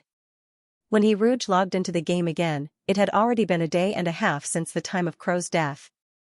As soon as he logged in, he realized that the experiment of the Wings of Death was coming to an end. The new staff member carried away the other experimental subjects while Hiruge carried the little white tiger's iron cage and followed behind the staff member. They walked all the way from the second floor to the top floor. The traces left behind by the golden python on the rooftop had been cleaned up. The empty top floor had a military-grade reinforced glass cover in the shape of an eggshell. It looked like a glass bowl that covered the top floor. There was a place on the ground of the top floor that was entirely made of metal. Dense and complicated patterns were engraved on that piece of metal. The place where the piece of metal slowly emerged became a metal square. Then, at the center of the square, there was a recessed circle. A strong airflow was continuously emitted from the circle. The staff member placed the experimental subjects in the airflow. Low-quality insect wings did not have the ability to fly, but with the help of the airflow, as long as they could control the insect wings, they could achieve short-distance flight. The test simulated the flying environment. The experimental subjects that could control the insect wings were the successful ones with a higher degree of integration. If they couldn't even flap their wings and could only barely survive, then they would be the most useless failures. The experimental subjects clumsily and panically learned to fly in the airflow. The experimental subjects with a higher degree of integration experienced the initial helplessness and quickly found a rhythm that suited them. For example, the little white tiger. The little white tiger was the most eye-catching among all the experimental subjects. Its insect wings were longer than all the other experimental subjects. It was a bright white in the midst of black. Its flying posture was also the most skillful, elegant, and calm among all the experimental subjects. It was as if it was born with this pair of wings. As the silver-white insect wings flapped, the golden patterns on the surface of the wings shone brightly under the sunlight. The little white tiger flew out of the airflow. Under everyone's astonished gazes, it flapped its wings and flew towards Hiruge. With the light behind it, it flew straight into Hiruge's arms. Number 20, ow, I've been waiting for you for a long time. Its little paw rested on Hiruge's shoulder. Its round tiger face was filled with unhappiness. However, when the little white tiger flew into Hiruge's arms, its ugly face visibly brightened up. It was clearly unable to suppress its happiness, but it still forced itself to put on an "I'm very angry and need you to coax me" look. Hiruge, this game was too sneaky. Hiruge's appearance yesterday, and the little white tiger was shamelessly acting cute. It's good to act cute. I'm wrong, I'll come and see you every day. Hiruge hugged the little white tiger and watched the other experimental mannequins perform their experiments on the top floor. The biggest purpose of this small experiment was to check the integration of the insect wings. The experimental subjects that failed. Little white tiger had already been identified as a successful clone. Staying in Hiruge's arms was just a normal action. The busy workers did not care about these trivial details. They were very busy now, busy cleaning up the failed products. Experimental subjects with low integration rates were extremely weak in combat. Their deformed appearance did not give them any compensatory strength. Leaving these failed subjects behind was troublesome. The most time-saving way was to clean them up. Thus, the butcher's knife was pointed at the unsuspecting failed subjects. The cubs probably did not understand why everyone had wings, experienced pain, survived torture, and survived. However, the results were worlds apart. One side was life, and the other side was death. They were in a daze on the rising airflow. They could not tell where the boundary between life and death was. The scene was a mess, and the failed products were flying around like headless flies. They flew up, but they couldn't fly out of the glass cover. They flew down, and the experienced staff was guarding the stairs, holding a chainsaw-like cutting tool in their hands. Hiruge suddenly remembered that he had seen a bloated bat-like monster on the E floor when he was doing the mysterious infirmary side mission. That should be the experimental subjects that escaped during the destruction plan. The cutters fell. Blood splattered everywhere. The insect wings, which were still warm, were removed from the body of the failed subject. At this moment, this experimental subject was useless and became a waste. They were all caged birds. At the last moment of their lives, they could not escape from the cage. Wings of Death completed successfully. Total experiment time, 4 by 24-hour survival rate, 7%. Crow's action lowered the survival rate of the experimental subjects, surviving experimental subjects, number 20, etc. Your performance in the experiment, excellent, did not violate the experiment rules. Successfully took care of number 20 who integrated with the high-level insect wings. Your outstanding performance in the Wings of Death has been recognized. You have received the opportunity to participate in the third experiment, Rebirth. This was a cold-blooded and terrifying brainwashing experiment. The Fallen of Xianxia orphanage needed to be a fighting machine that worked wholeheartedly for the organization. The memories of the successful experimental subjects would be completely sealed and instilled into the organization's thoughts. They would be loyal to the organization and the organization would be supreme. As the first number 20 to perfectly integrate with the high-level insect wings so far, he did not experience simple brainwashing experiments like Crow's inferior subjects. Instead, he experienced the most expensive and advanced brainwashing experiment. When I forget everything, will I still remember to love you? He Rouge. Ah, I knew this stupid game would not give away affection for free. This big move was too ruthless. The staff carried the cage of the successful experimental subjects and motioned for He Rouge to follow. Little White Tiger refused to go back into the cage. Perhaps it was because the brainwashing experiment was about to begin. At this time, no one interfered with his behavior. No one would care about a person who was about to lose his memory or his current emotions. Because it was all meaningless. He was about to welcome a new life. Everything in the past would return to dust. What he liked, what he disliked, what he cared about, and what he did not care about would all be rewritten. And what He Rouge wanted to do was to personally send Little White Tiger to the brainwashing place and wash away all of Little White Tiger's love for him. Little White Tiger quietly nestled in He Rouge's arms. Its little head was pressed against He Rouge's chest and it looked at the person in front of it longingly. Number 20, oh, I never understood the feelings I had for you in the past. But now I understand a little. Then it should be, Blue Eye smiled softly. Number 20, I like you, right? Xianxia was sent to the familiar brainwashing room. He saw the machine that he would never forget in his life. It was the only anti-human brainwashing machine in the Federation that violated the Federation's laws and regulations. This machine had the most advanced spiritual knowledge technology. It could distort and control one's spiritual knowledge to seal and rewrite memories. Almost no one was immune to this kind of high-level brainwashing. Because this kind of brainwashing was far more powerful than the group brainwashing experienced by inferior subjects like Crow. The only drawback was that it cost a lot of energy crystals. Only the most precious experimental subjects were qualified to be brainwashed by this machine. Unfortunately, Xianxia was such a precious experimental subject. He knew what he had to face next, but he did not care too much. This brainwashing machine was too rare and expensive. It also violated the Federation's laws and regulations. Only a madman who was as rich as a country could create such a brainwashing machine. Moreover, when he destroyed the Xianxia orphanage, he focused on destroying this brainwashing machine completely. Not even a speck of it was left. This was to prevent someone from restoring the machine and doing something heartless. It was just a game. No matter how much information was collected, it was impossible to create a brainwashing machine.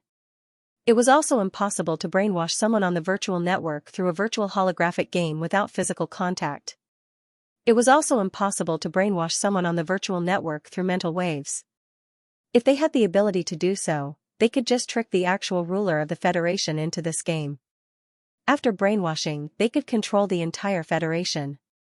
Xianxia, who scored full marks for logic, entered the brainwashing room with ease.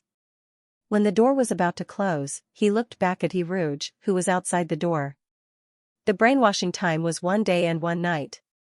If this game had to be perfectly realistic, then Xianxia should not see the young man he liked for 1 day and 1 night.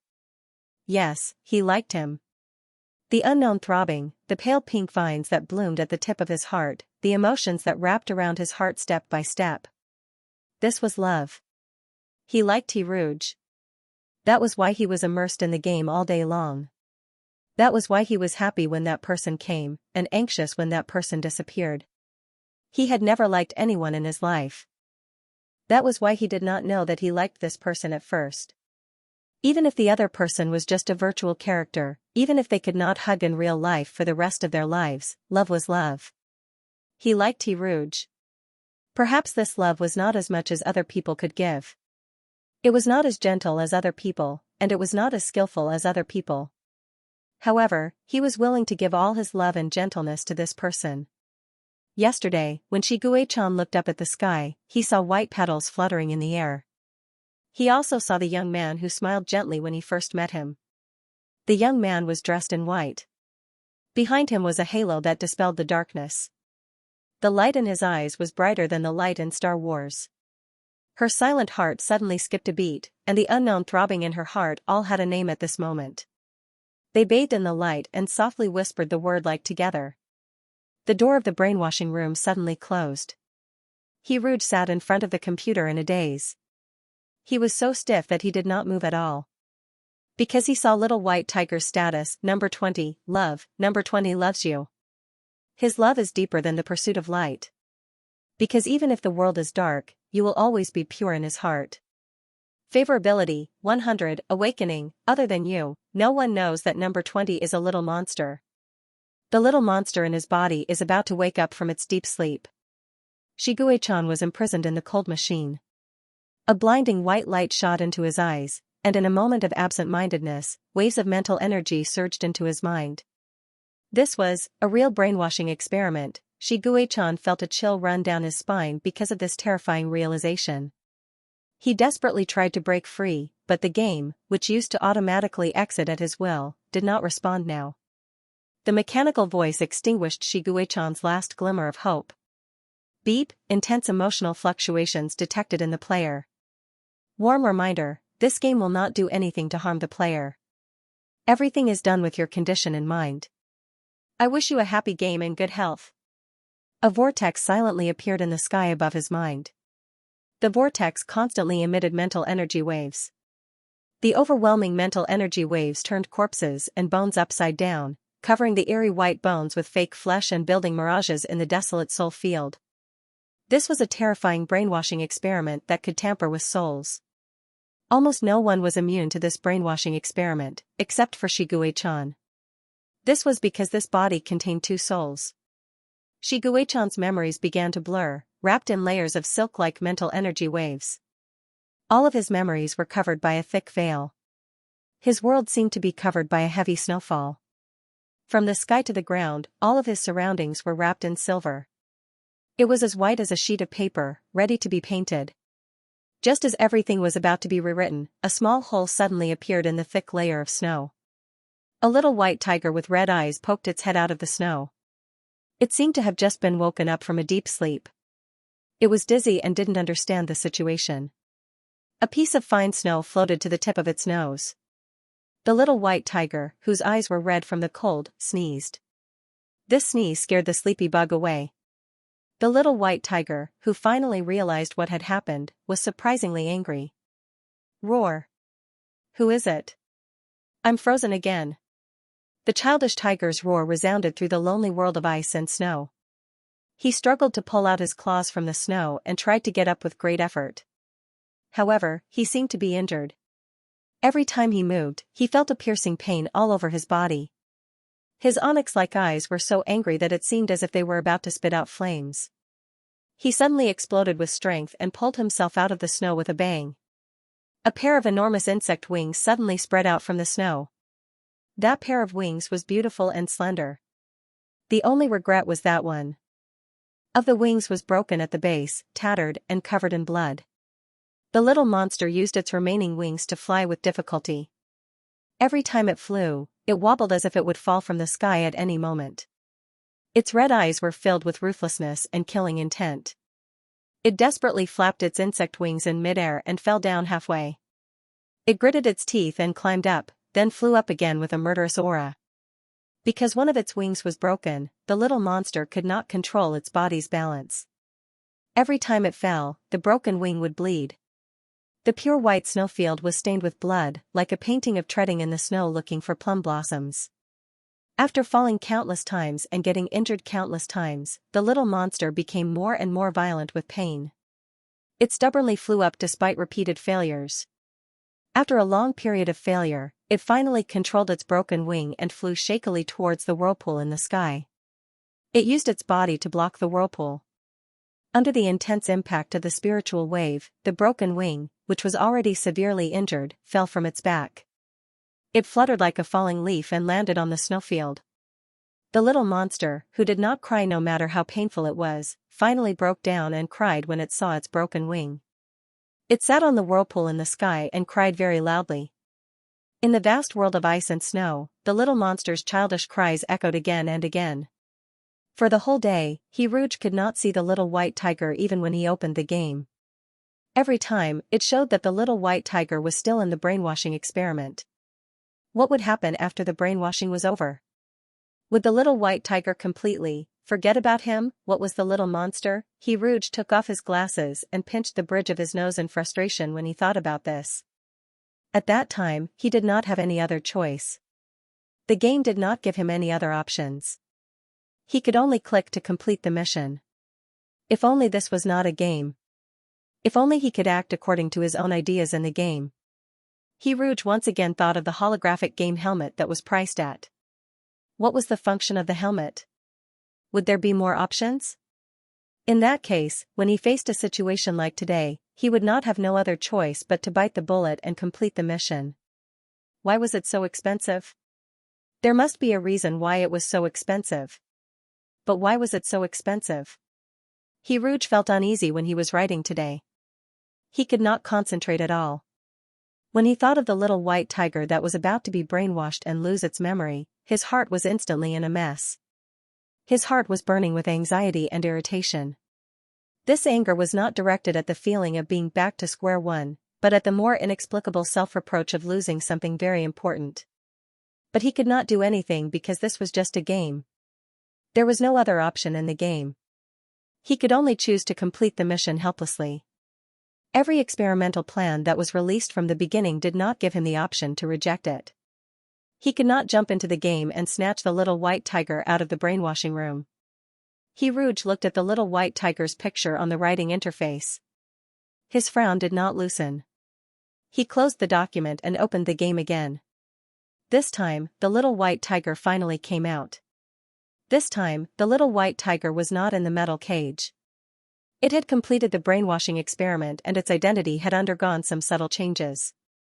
Even though it was still an experimental subject, it did not have as many restrictions as before. However, the little white tiger took the initiative to walk into the cage and sat inside like a boss. Its good habit of closing the door on its own accord had disappeared. Rouge did not know if it was an illusion or if it was because of the brainwashing experiment, but he felt that the little white tiger in front of him was very unfamiliar. It was not the unfamiliarity of losing its memory, but the unfamiliarity of a completely different person. Rebirth has been successfully completed. Total duration of experiment, 1 by 24-hour survival rate, 100% surviving experimental subject, number 20. Your performance in the experiment, good. Experimental subject sent into the brainwashing room, your performance in the first 3 experiments was overall good. Therefore, you have received the opportunity to participate in the 4th experiment, accelerated growth. It is said that pulling up seedlings to help them grow, but the fallen of Shanghai orphanage did not have the patience to wait for a young experimental subject to slowly grow. The fallen decided to inject genetic medicine into number 20 and let him complete 7 years of growth in a week. Daily mission, be responsible for number 20's 3 meals a day and inject him with the genetic medicine on time. Rouge clicked on the cage and went to the new location of the experiment, basement 1.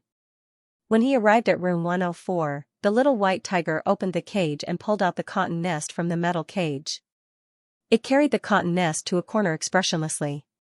Then, it sat on the cotton nest and stared coldly at Rouge. This was the dissatisfaction and aggression of a ferocious beast after its territory was invaded. Rouge had no doubt that if he took another step forward, he would be attacked by the little white tiger.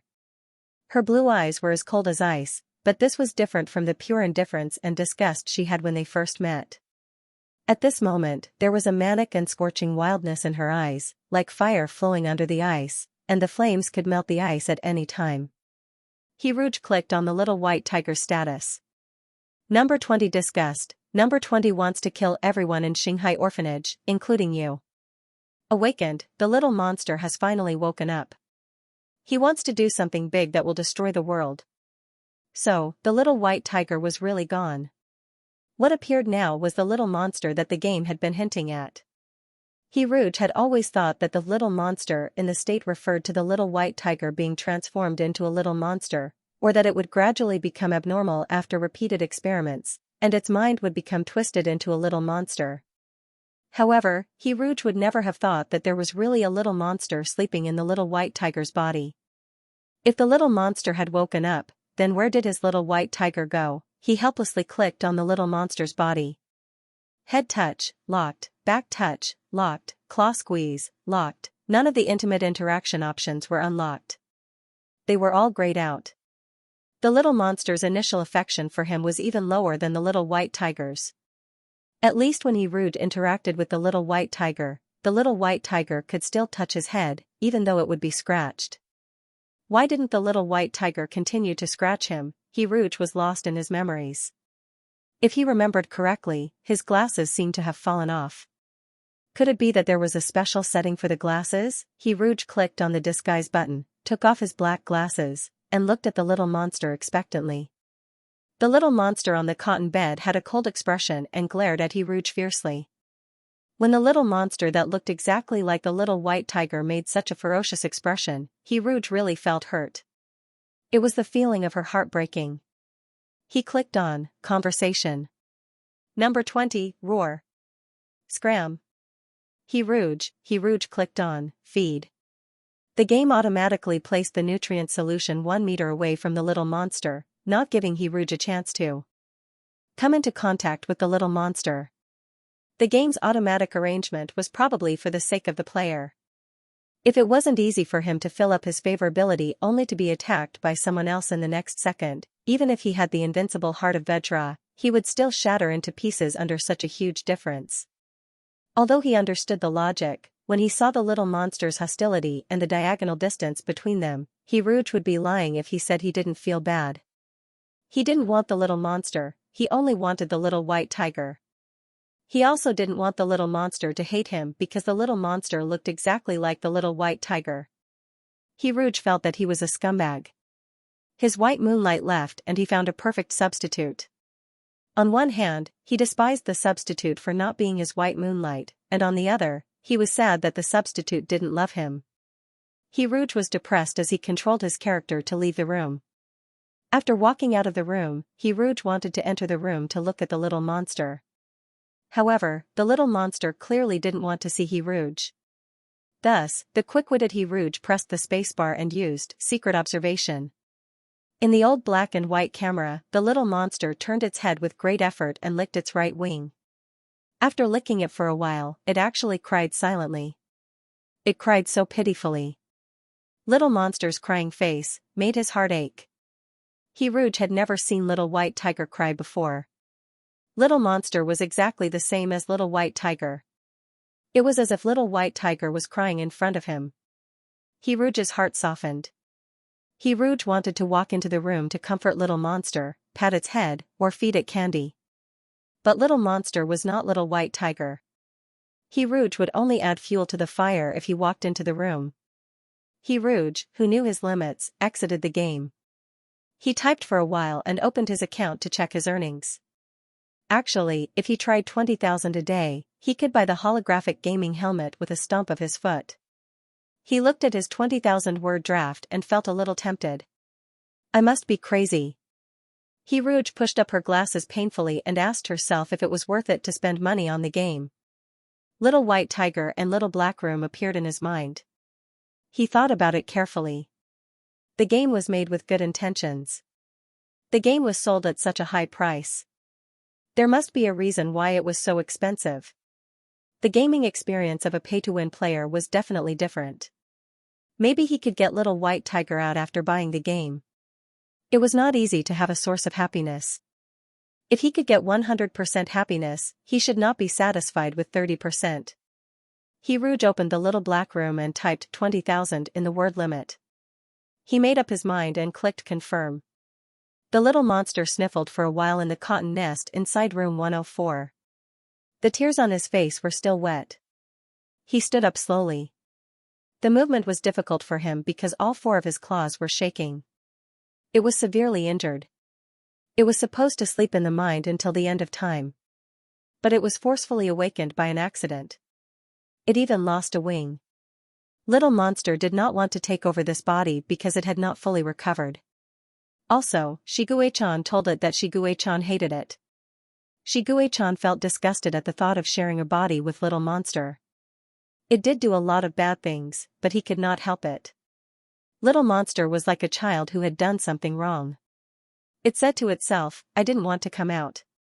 I don't even have wings this time. Don't yell at me. No one responded. Little monster mustered up its courage and continued to murmur, I will take care of myself this time. Do you like that black-haired man? Don't worry, I will not do anything to hurt him. There was no response. Little monster said carefully, I'll take that as a yes. It turned its head and looked at its beautiful wings. How strange. Why do I have wings again? If I perform well this time, can you not break my wings again? His expression became more and more downcast. When you broke my wings, it really hurt. You like the black-haired man, and I like my wings. You should know that I like wings, right? If you break my wings again this time, I'll tear that black-haired man in half. Her voice was full of grievances. I'll make that person bleed as much as the wings bleed. Little monster's voice was very soft, as if it was afraid to wake the sleeping person. You have a weakness too. Then I don't have to be afraid of you this time. Its voice rose in joy. The little monster smiled innocently, its blue eyes hiding a thick malice that couldn't be dispelled. Although his body hurt with every step he took, he couldn't stop the joy in his heart.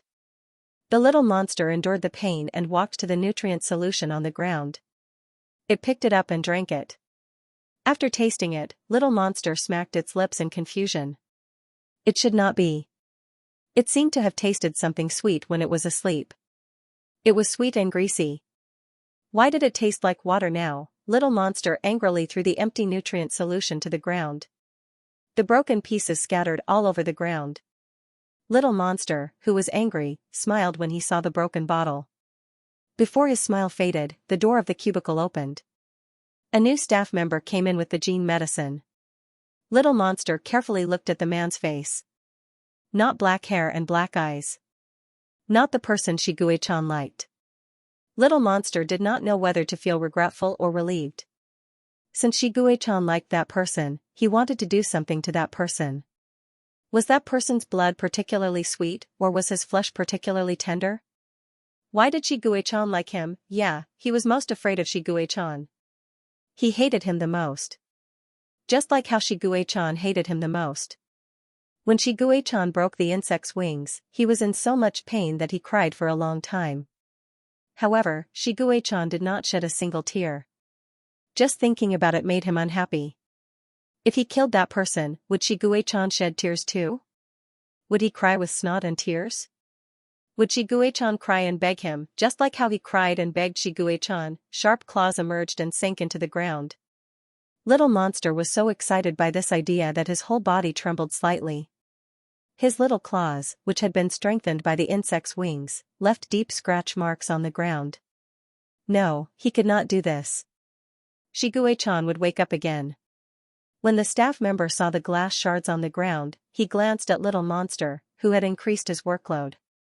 Is this the so-called high-quality product? I thought it was perfect. The staff member felt pity for the expensive gene medicine in his hands, but he still injected it into number 20's body as instructed. The gene medicine worked quickly. One injection could shorten the body's natural development by a year. The side effects were the overdraft of life and extreme pain. The needle pierced into the flesh, and the purple gene medicine was slowly pushed into the body. It was as cold as a poisonous snake, jumping from the claws to the shoulders and freezing the body. Little Monster narrowed his eyes and stared at the medicine. He tried to stretch out his pincers in his mind and grab the scattered fragments in the sea of chaotic memories. Many years ago, he seemed to have been injected with this medicine. He raised his head and looked left and right. The more he looked, the more he felt that this small room was familiar. Wasn't Xianxia very rich and powerful? Why did he bring him back to this small broken house? The medicine turned from cold to scorching hot as in the memory. The pain of cutting skin was already enough for Little Monster, but now he was in even more pain. Dark red vertical pupils appeared vaguely behind the blue. Little Monster, who liked to vent his anger, stared straight at the staff member who did not notice. This person is bullying me. Little Monster whispered to the sleeping Xianxia in his heart. I'm so scared. I had to drive him away to protect myself. So it's not my fault. The tip of his tongue licked his sharp canine teeth. Ow. The short tiger cry was full of pain. Little Monster pretended to be weak and collapsed on the ground. His limbs trembled convulsively. His acting was so good that it could pass for real. When the staff member who squatted down to check on Little Monster covered the monitor, a dark red dot appeared in the center of Little Monster's blue pupils. It was like a drop of blood splashed on water, and the red color quickly spread. The red blood vessels wrapped around the whites of his eyes, making his eyes look like bloody agates. The moment he met Little Monster's eyes, the staff member's eyes lost focus. He moved stiffly like a marionette. With a dull expression, he walked to the broken glass on the ground and picked up the glass shards with his hands. He held the sharp shards tightly in his palms as if he could not feel any pain. When the shards cut into his wounds and got stuck in his finger bones, sticky blood dripped from his fingertips. The staff member's expression was still blank. Little Monster sniffed and turned his little head away. The staff member carried away all the broken glass with his bloodied hands and staggered out of the room. Just as he was about to step out of the door, his ankle bent as if it had been twisted. His whole body suddenly fell down. The glass shards in his palms scattered all over the floor. A triangular shard stood on the ground, aimed at the body that was falling straight down, and stabbed into his weak throat. Warm blood flowed out, forming a moist flower of blood on the grayish-white ground. From the beginning to the end, Little Monster lay in the cotton bed innocently and weakly, looking at the staff member timidly. He was like a curious and scared cub, trembling as he approached the corpse. He stretched out his little claws and tentatively patted Little Monster's back. That was all the content captured by the monitor. Scorpion said coldly, "This accidental death is full of strangeness." Why did his insect wings suddenly shrink? The nutrients in the insect wings were sucked dry. For things like insect wings, they can live well even if the host dies. Medicine-seeking Mouse sat on the mechanical arm and took a sip of the hot milk tea. He said, "You should look for Xianxia for this. Everyone has their own specialties. I'm only responsible for the spiritual sea." Look for him? Scorpion rolled his eyes. I don't want to have a pair of insect wings on my body. Medicine-seeking Mouse took another sip of milk tea and let out a satisfied sigh. If you don't want to, who can force you? A small wheel appeared under the base of the mechanical arm. Medicine-seeking Mouse controlled the mechanical arm to spin and get ready to leave. He turned back to look at the little white tiger's image on the monitor screen. He said to Scorpion, "Sometimes I feel that my life is a sin." Rouge spent a day and a half writing. Excluding the time he spent eating and sleeping, he spent all his time writing. After posting the 12th update, Rouge felt a little dazed. When he used all his royalties to buy the holographic game helmet, Rouge had already mentally prepared himself. If this item was useless and was only used as a fancy decoration, he would delete this trashy game that cheated him of his money. Do you want to spend the money to buy the holographic gaming helmet? Payment successful, the item will be delivered today, please wait patiently. Then what? Rouge looked at the payment successful interface and felt a little lost. Would there be any changes to the game? Don't tell me I bought a gaming accessory. He closed the game and reopened it. After realizing that there were no changes to the game, Rouge felt like he could hear the strings of his rationality snapping. This damned game that cheated pay to win, delete it, delete it. Rouge's hand trembled as he moved the mouse. In the end, he didn't delete the game. He opened room 104 with tears in his eyes and wanted to feed the little monster. Then Rouge realized that the little monster was no longer a little monster. It had grown bigger.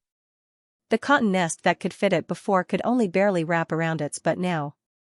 Rouge just remembered that he didn't even log into the game yesterday and missed the time to inject the genetic fluid into the little monster. The experiment manual said that the genetic fluid could accelerate the growth of the little monster, but it was growing too fast. In the blink of an eye, the little white tiger had turned into a big snowball. It had reached the knees of the game character he controlled. It wasn't as cute as the little one. Rouge, who wanted to see the little monster's cute appearance, lowered his eyes and sighed. He clicked feed and placed the nutrient fluid 1 meter away from the little monster. The little monster didn't move. Rouge clicked talk, without much hope. Little monster, roar. Go away. Rouge smoothly rolled out of the room, and then continued to observe in the dark like before. The little monster slowly walked to the nutrient fluid and began to eat. Number 20 is eating. He suddenly stopped because of the pain in his body. Number 20 is anorexic. The little monster smashed the nutrient fluid that it drank halfway. Number 20 complained that the nutrient solution was tasteless. He threw away the nutrient solution angrily. The little monster turned around and stared blankly at the corner of the wall. After a long time, he turned around again and licked the nutrient solution on the ground a few times. Number 20 is hungry, in pain, and unhappy. He avoided the broken glass on the ground and started drinking the nutrient solution. Number 20 is getting angrier the more he licks. He wants to kill someone. Rouge, this lousy child was quite pitiful. Rouge remembered the pain attenuator that he had drawn earlier. He opened the door and prepared to give it to the little monster. As soon as he pushed the door open, the little monster, who was licking the ground like a little beggar, froze. It was so embarrassed that it flew into a rage and roared at Rouge in disbelief. Get lost. Rouge, I'll just scram. Rouge exited the game expressionlessly. After 3 seconds of silence, he suddenly laughed. After the little monster killed the staff member, it absorbed some nutrients from the insect wings on the staff member's body. This way, it could make its insect wings more beautiful. The little monster was very grateful for the insect wings that it had lost and regained. Although it did not know what had happened and why it had returned to the place where it was originally locked up, the little monster was satisfied with the return of its insect wings. There was a lot of food here. Apart from the people Xianxia liked, he could only eat 1 bite at a time, eating all the others. After it finished eating, it would become smarter and stronger. It was still malnourished and developing. It was all because of Xianxia. Xianxia did not let it eat anything and even pulled out its insect wings. When it thought of Xianxia, the little monster gritted its teeth in anger. However, when it recalled the miserable experience of being educated in the past, it quietly calmed down. After being injected with the genetic agent, the little monster was in pain for a day and a half. It was already overloaded to support this body. The pain inflicted by the genetic agent was the last straw that broke the camel's back. Why was it the one that had to come out at this time? Why was it that every time it came out, it had to suffer while Xianxia came out to enjoy life? The extreme imbalance made the little monster almost cry. It had actually suffered this kind of pain twice. The last time was also like this. Xianxia had fallen into a deep sleep. When it woke up, it experienced the pain of having its bones crushed for many days. Xianxia did not have to do anything but win. It hated it. The little monster, who was hungry and in pain, finally had its lunch. Originally, it planned to eat the person who delivered the food along with its lunch. However, when it found out that the person who delivered the food was the black-haired and black-eyed person, the little monster could only give up on its sumptuous meal and settle for the nutrient solution. The nutrient solution still tasted like plain water. This was too much. Why did they do this to it? Don't think that it did not know anything just because it was asleep. Xianxia clearly drank the sweet nutrient solution before. The little monster, whose mentality had completely collapsed, angrily threw the nutrient solution. However, impulse was the devil. It regretted it as soon as it fell. The little monster, whose stomach was growling with hunger, turned around and stared at the nutrient solution with an unfathomable gaze. It was not clean, but it was not sick after eating it.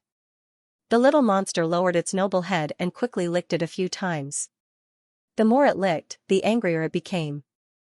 It did not expect that it would be reduced to such a state. After a while, it would chop up these trash again. Damn it. While the little monster was licking the nutrient solution, it suddenly heard the sound of the door being pushed open. It raised its head stiffly and looked into the pair of black eyes. This person actually entered the door without knocking. Get out. The other party immediately got out. This person actually did not leave the nutrient solution before getting out. The little monster was so angry that it almost cried. Xianxia did not write in the afternoon. He lay in bed and watched a movie. After eating, he received a delivery from your exclusive lover. The delivery speed was a bit shocking. It was so expensive. It was probably all because of the speed of the delivery. Xianxia coldly opened the delivery and saw an ordinary helmet and an instruction manual. As a peripheral, they did not make it look better and sold it at such an expensive price. Trash game, return my hard-earned money. Xianxia opened the instruction manual with a cold face. He followed the instructions and put on the helmet with the mentality of let's see what you can do. For a moment, the world was spinning. His scalp felt as if it had been lightly electrocuted. It was an uncomfortable feeling of dizziness. However, this feeling only lasted for a short time. The cold mechanical voice sounded in his ears. Welcome to the holographic version of your exclusive lover. Since the player has never experienced holographic games before, the first day of the game should not exceed 1 hour. The second day should be controlled within 2 hours. The normal gaming time should not exceed 10 hours in a day to avoid confusion between virtual and reality. For the sake of the player's health, the game has an anti-drowning setting. We wish you a pleasant game. When Xianxia came back to his senses, the first thing he saw was not the room he was familiar with, but a gloomy corridor. The corridor was cold and dark, and there was no one in sight. He walked around in a daze and saw the room number 104 on the closed door. He lowered his head again and saw the nutrient solution in his hand. It was a bottle that looked like a test tube. The transparent nutrient solution was viscous and cold to the touch. Even if it was summer, it was not good for the stomach to drink cold food for 3 meals a day. Xianxia thought stupidly. He lowered his head and looked at the nutrient solution, then raised his head to look at the room number 104. What happened? Was he dreaming? Xianxia pinched his thigh. The pain calmed him down. The world was already so mysterious that you could become a monster. It was normal for a love game to give you a holographic game helmet. What the hell? Was he hallucinating because of the pressure, or did the world's technology take a big step forward and create a holographic game when he was not paying attention? Was he too ignorant and inexperienced? His mind was full of messy thoughts. A floating frame appeared in front of him. Frowny face. Daily mission 0/1 dinner. Xianxia walked to the door subconsciously. A blue light shone on his body. With a very soft beep, the door opened automatically. His heart skipped a beat. Xianxia placed his hand on the doorknob, and it was unknown when his palm was covered in sweat. He held his breath as he opened the door. The moment he entered the room, he was hit by a stuffy smell. This was the unique stench of an enclosed room.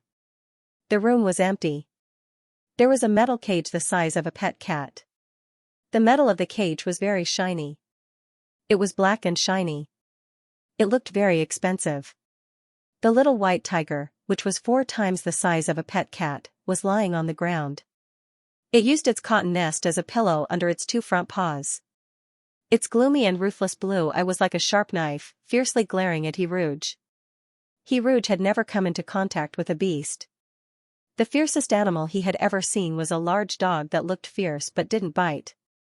He had never seen such a pair of cold and evil eyes. It seemed to gather the greatest evil in the world.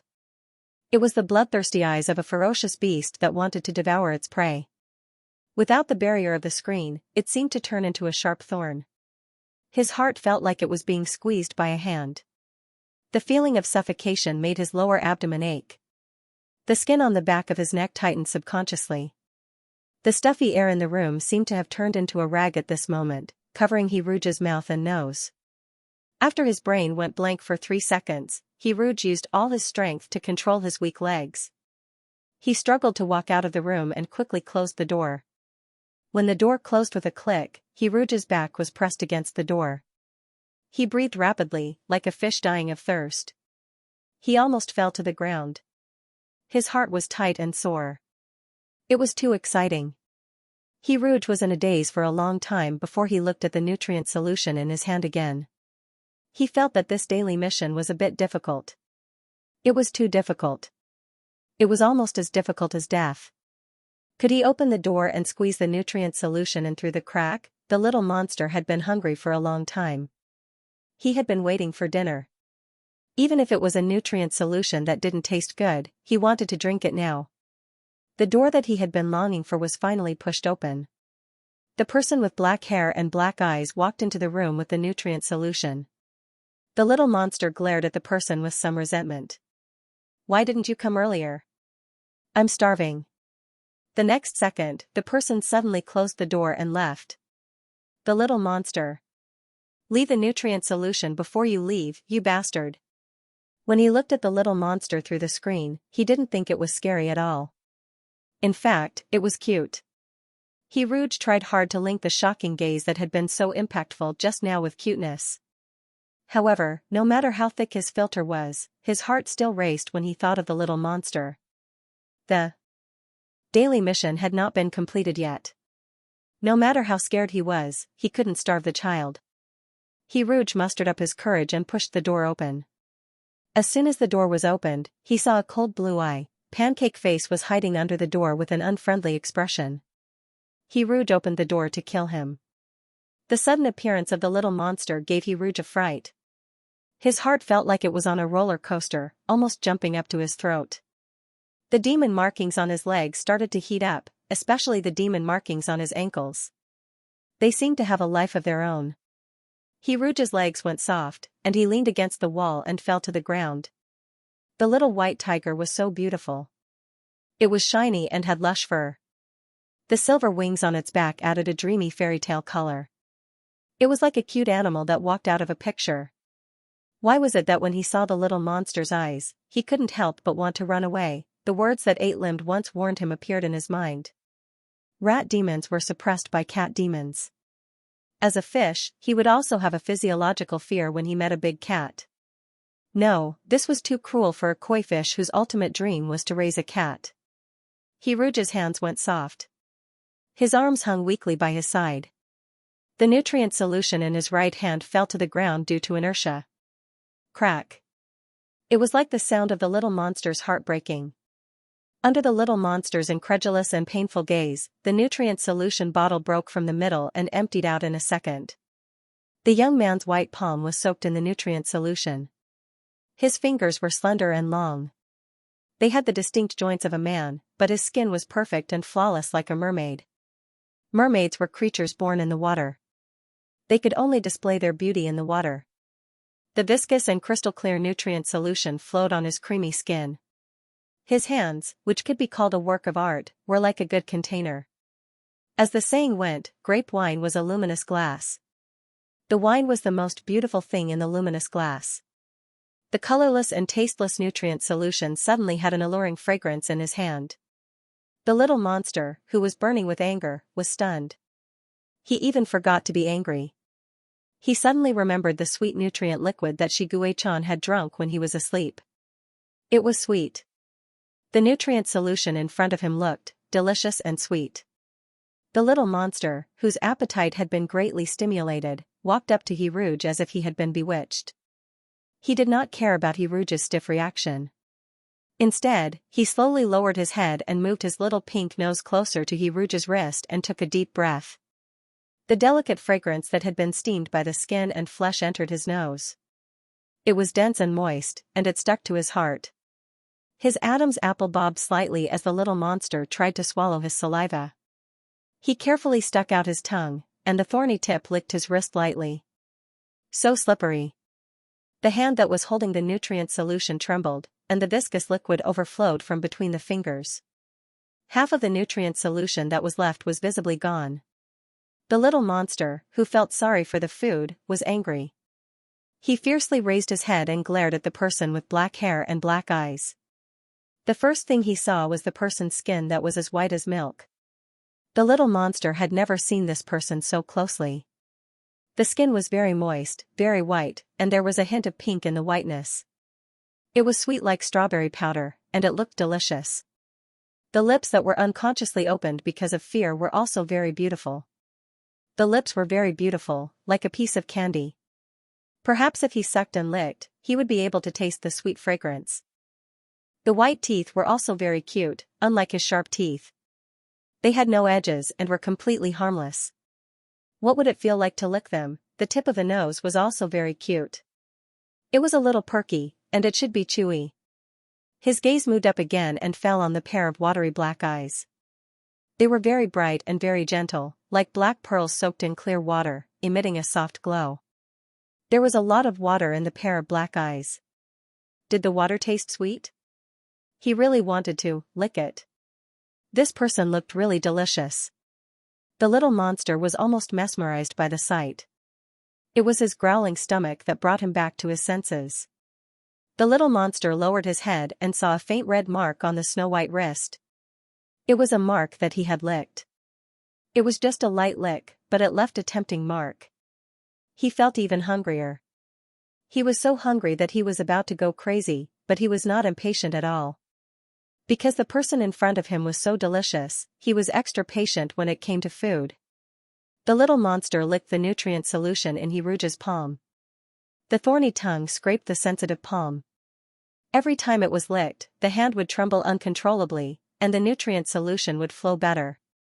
The little monster used its claws to press down on Hiruja's trembling wrist. It held his hand and began to lick here and there. When the little monster stopped enjoying the delicious food slowly and started to eat heartily, the nutrient solution in Hiruja's hand was not enough. The rough tongue scraped the palm forcefully.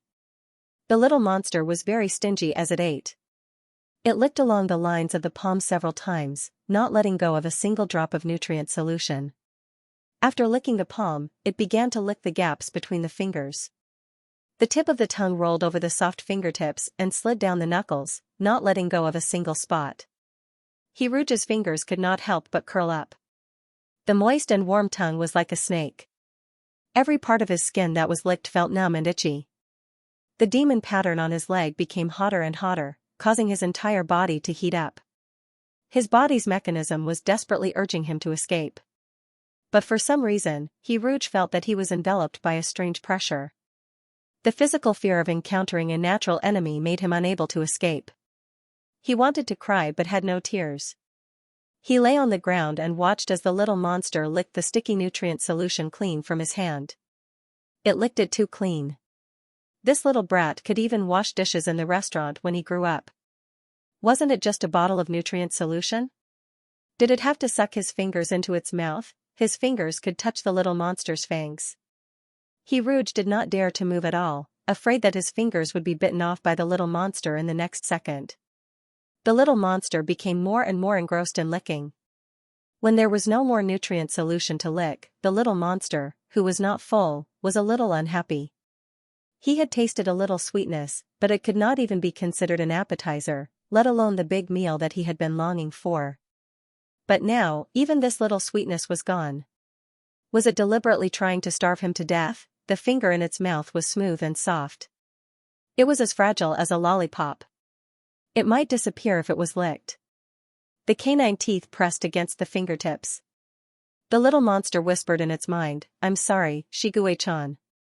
I also wanted to hold back, but this person looks too delicious. I'll just take a light bite." The sharp canine teeth pierced the fingertips. Blood flowed out from the small hole, capturing the little monster's taste buds in an instant. It was a fragrant and sweet taste. It was so sweet that it was dangerous. The pervasive sweetness poured into his organs, limbs, and bones. Extreme pleasure made every cell in his body moan. This was really too delicious. Like, the little monster thinks that you are very delicious. Favorability, 60 he. Rouge, this wave of favorability points was really generous.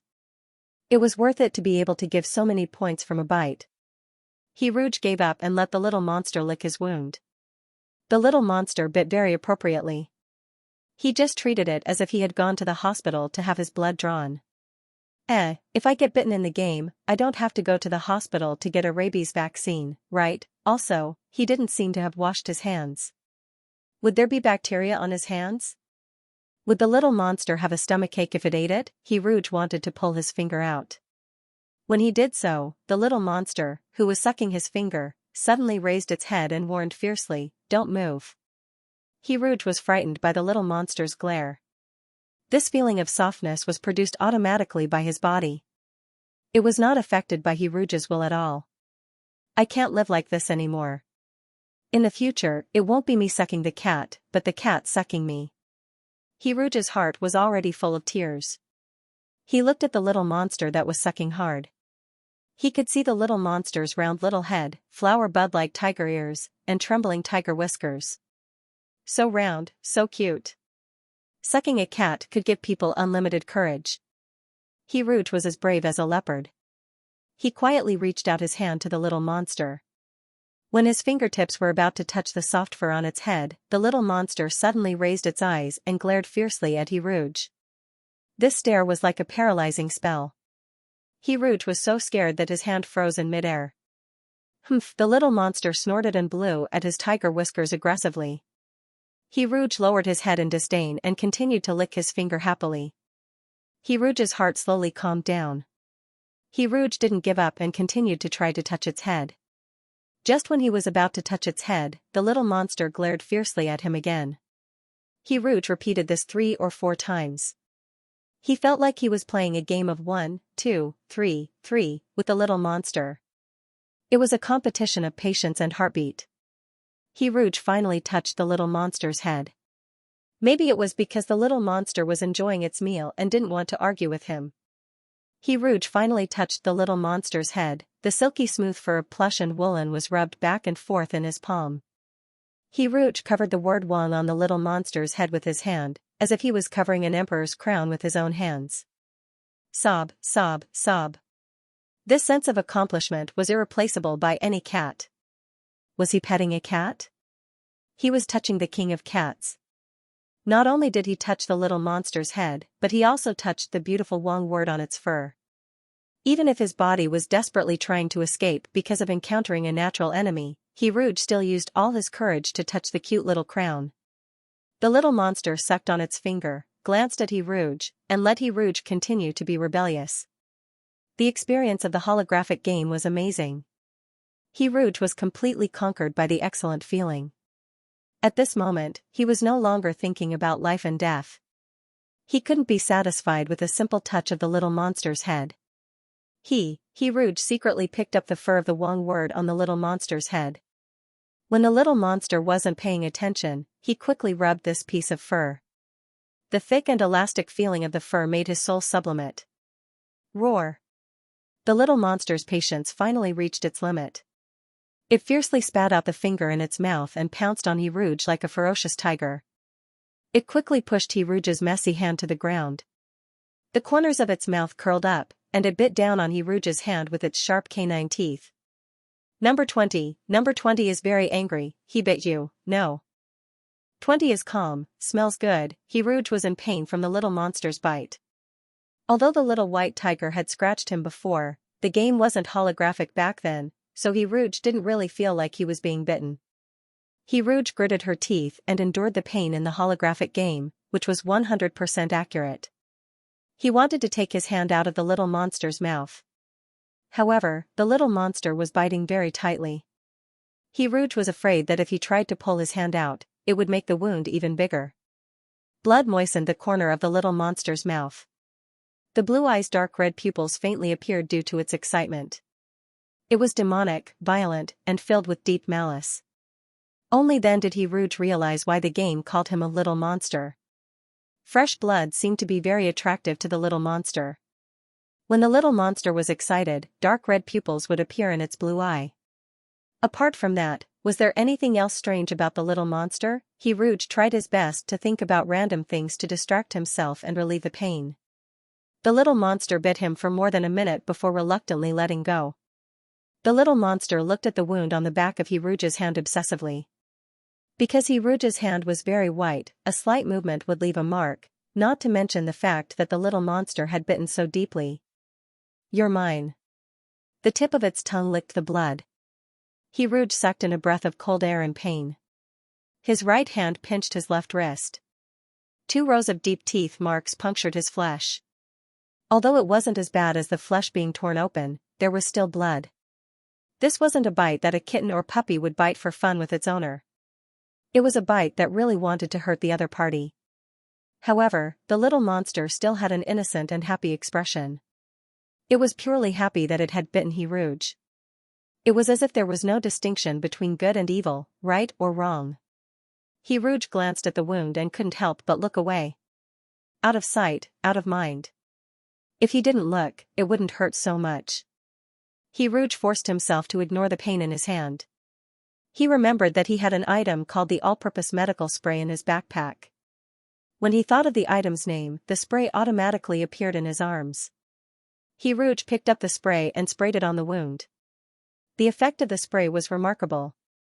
Although the wound did not stop hurting immediately, the bleeding stopped in time. "Oh, it's the smell of medicine."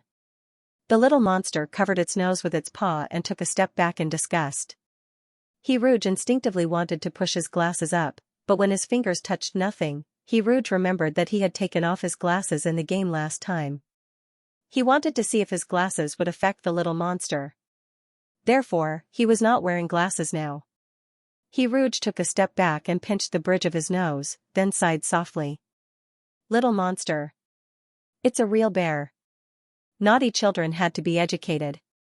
If they weren't educated when they were young, what would happen when they grew up? Rouge pulled a long face. He wanted to use a serious attitude to discuss with the little monster the severity of biting people. However, when Rouge looked into the eyes of the little monster, his physical fear destroyed the momentum that he had tried so hard to create. "You can't bite people casually. If you bite my hand, it will hurt." The words of reprimand were said in a light tone, unbelievably gentle. The little monster stuck out its tongue and licked the blood from the corner of its mouth. It stared at Rouge's wound for a while, then tilted its little head. "But when others bully me, I also feel pain. Why can they bully me casually?" Rouge was stumped by the question. The weak should be at the mercy of others. The little monster asked and answered its own question. "I'm weak, so I'm bullied. You're weaker than me, so I bully you." Its tone was calm and firm, as if it was stating an eternal truth. Even when it said such cruel words, its voice was still childish. "Hurry up and leave. If you don't, I won't be able to hold back and bite your throat." The little monster was very sincere. "I still don't want you to die." The little monster was serious.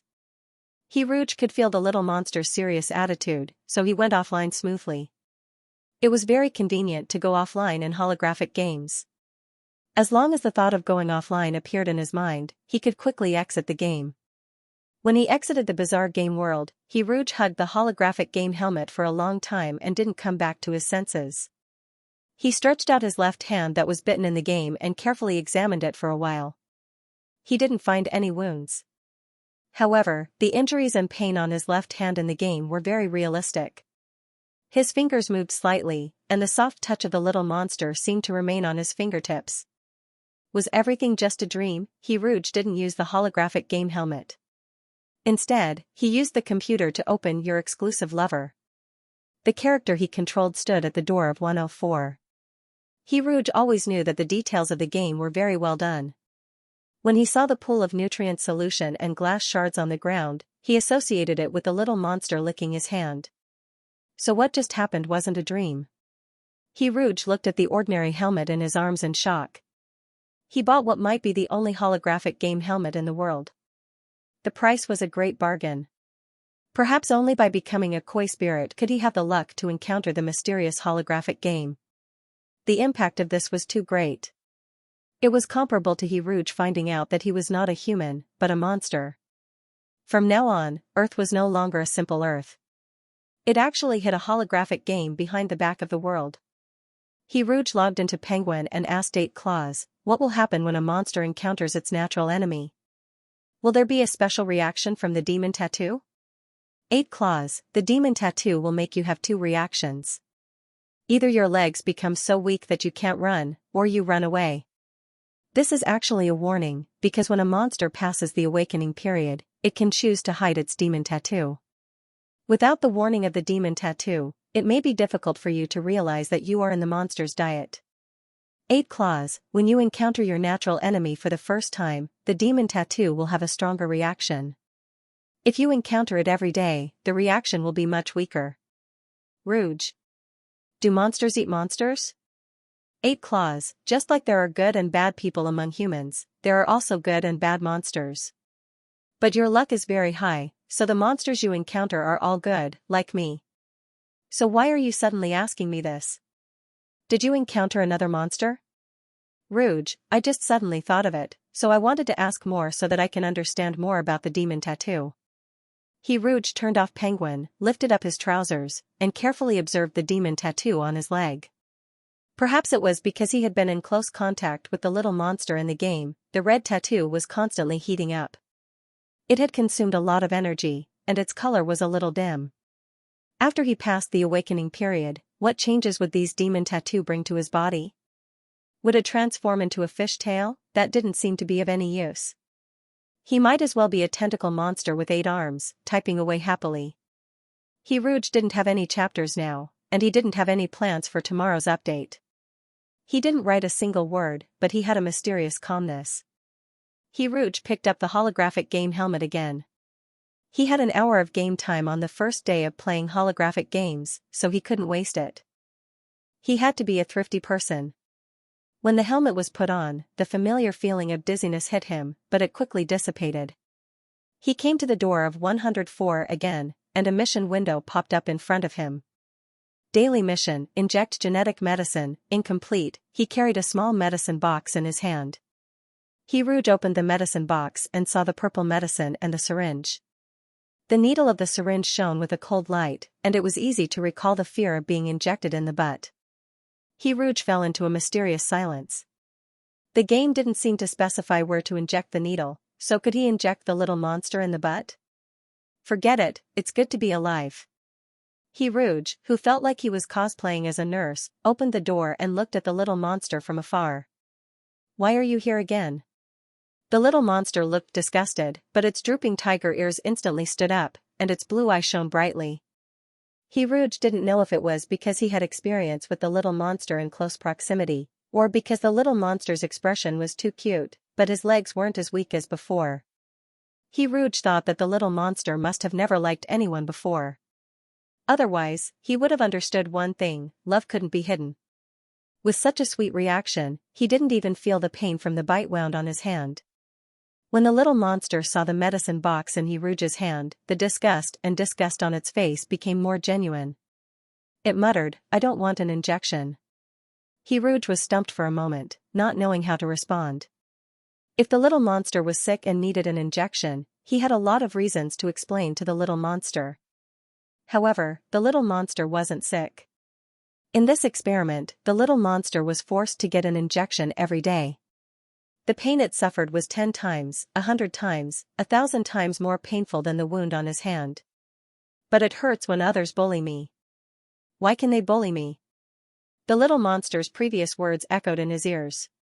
Was he bullying the little monster now? Had he been bullying Little White Tiger, Little Rabbit, and all the experimental subjects in Room B6?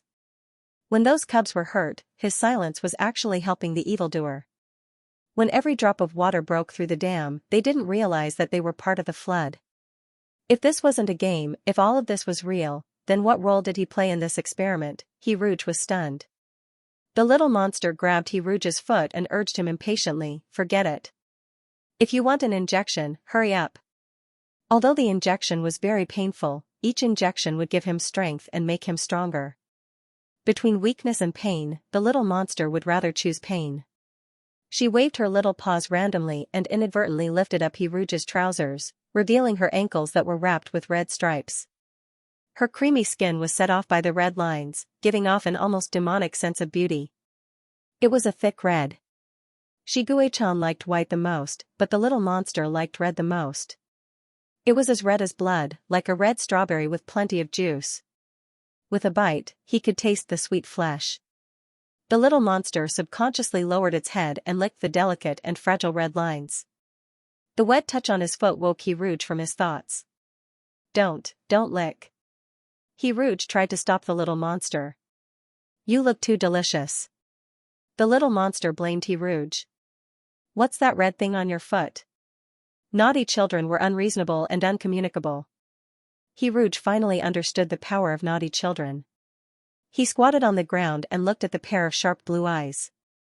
The red stripes are unique to my body. You don't have to worry about it. The little monster licked its nose and squinted its eyes. Then you're a monster too. Rouge, who was identified as a monster by the little monster, said, Okay, I'm a monster too.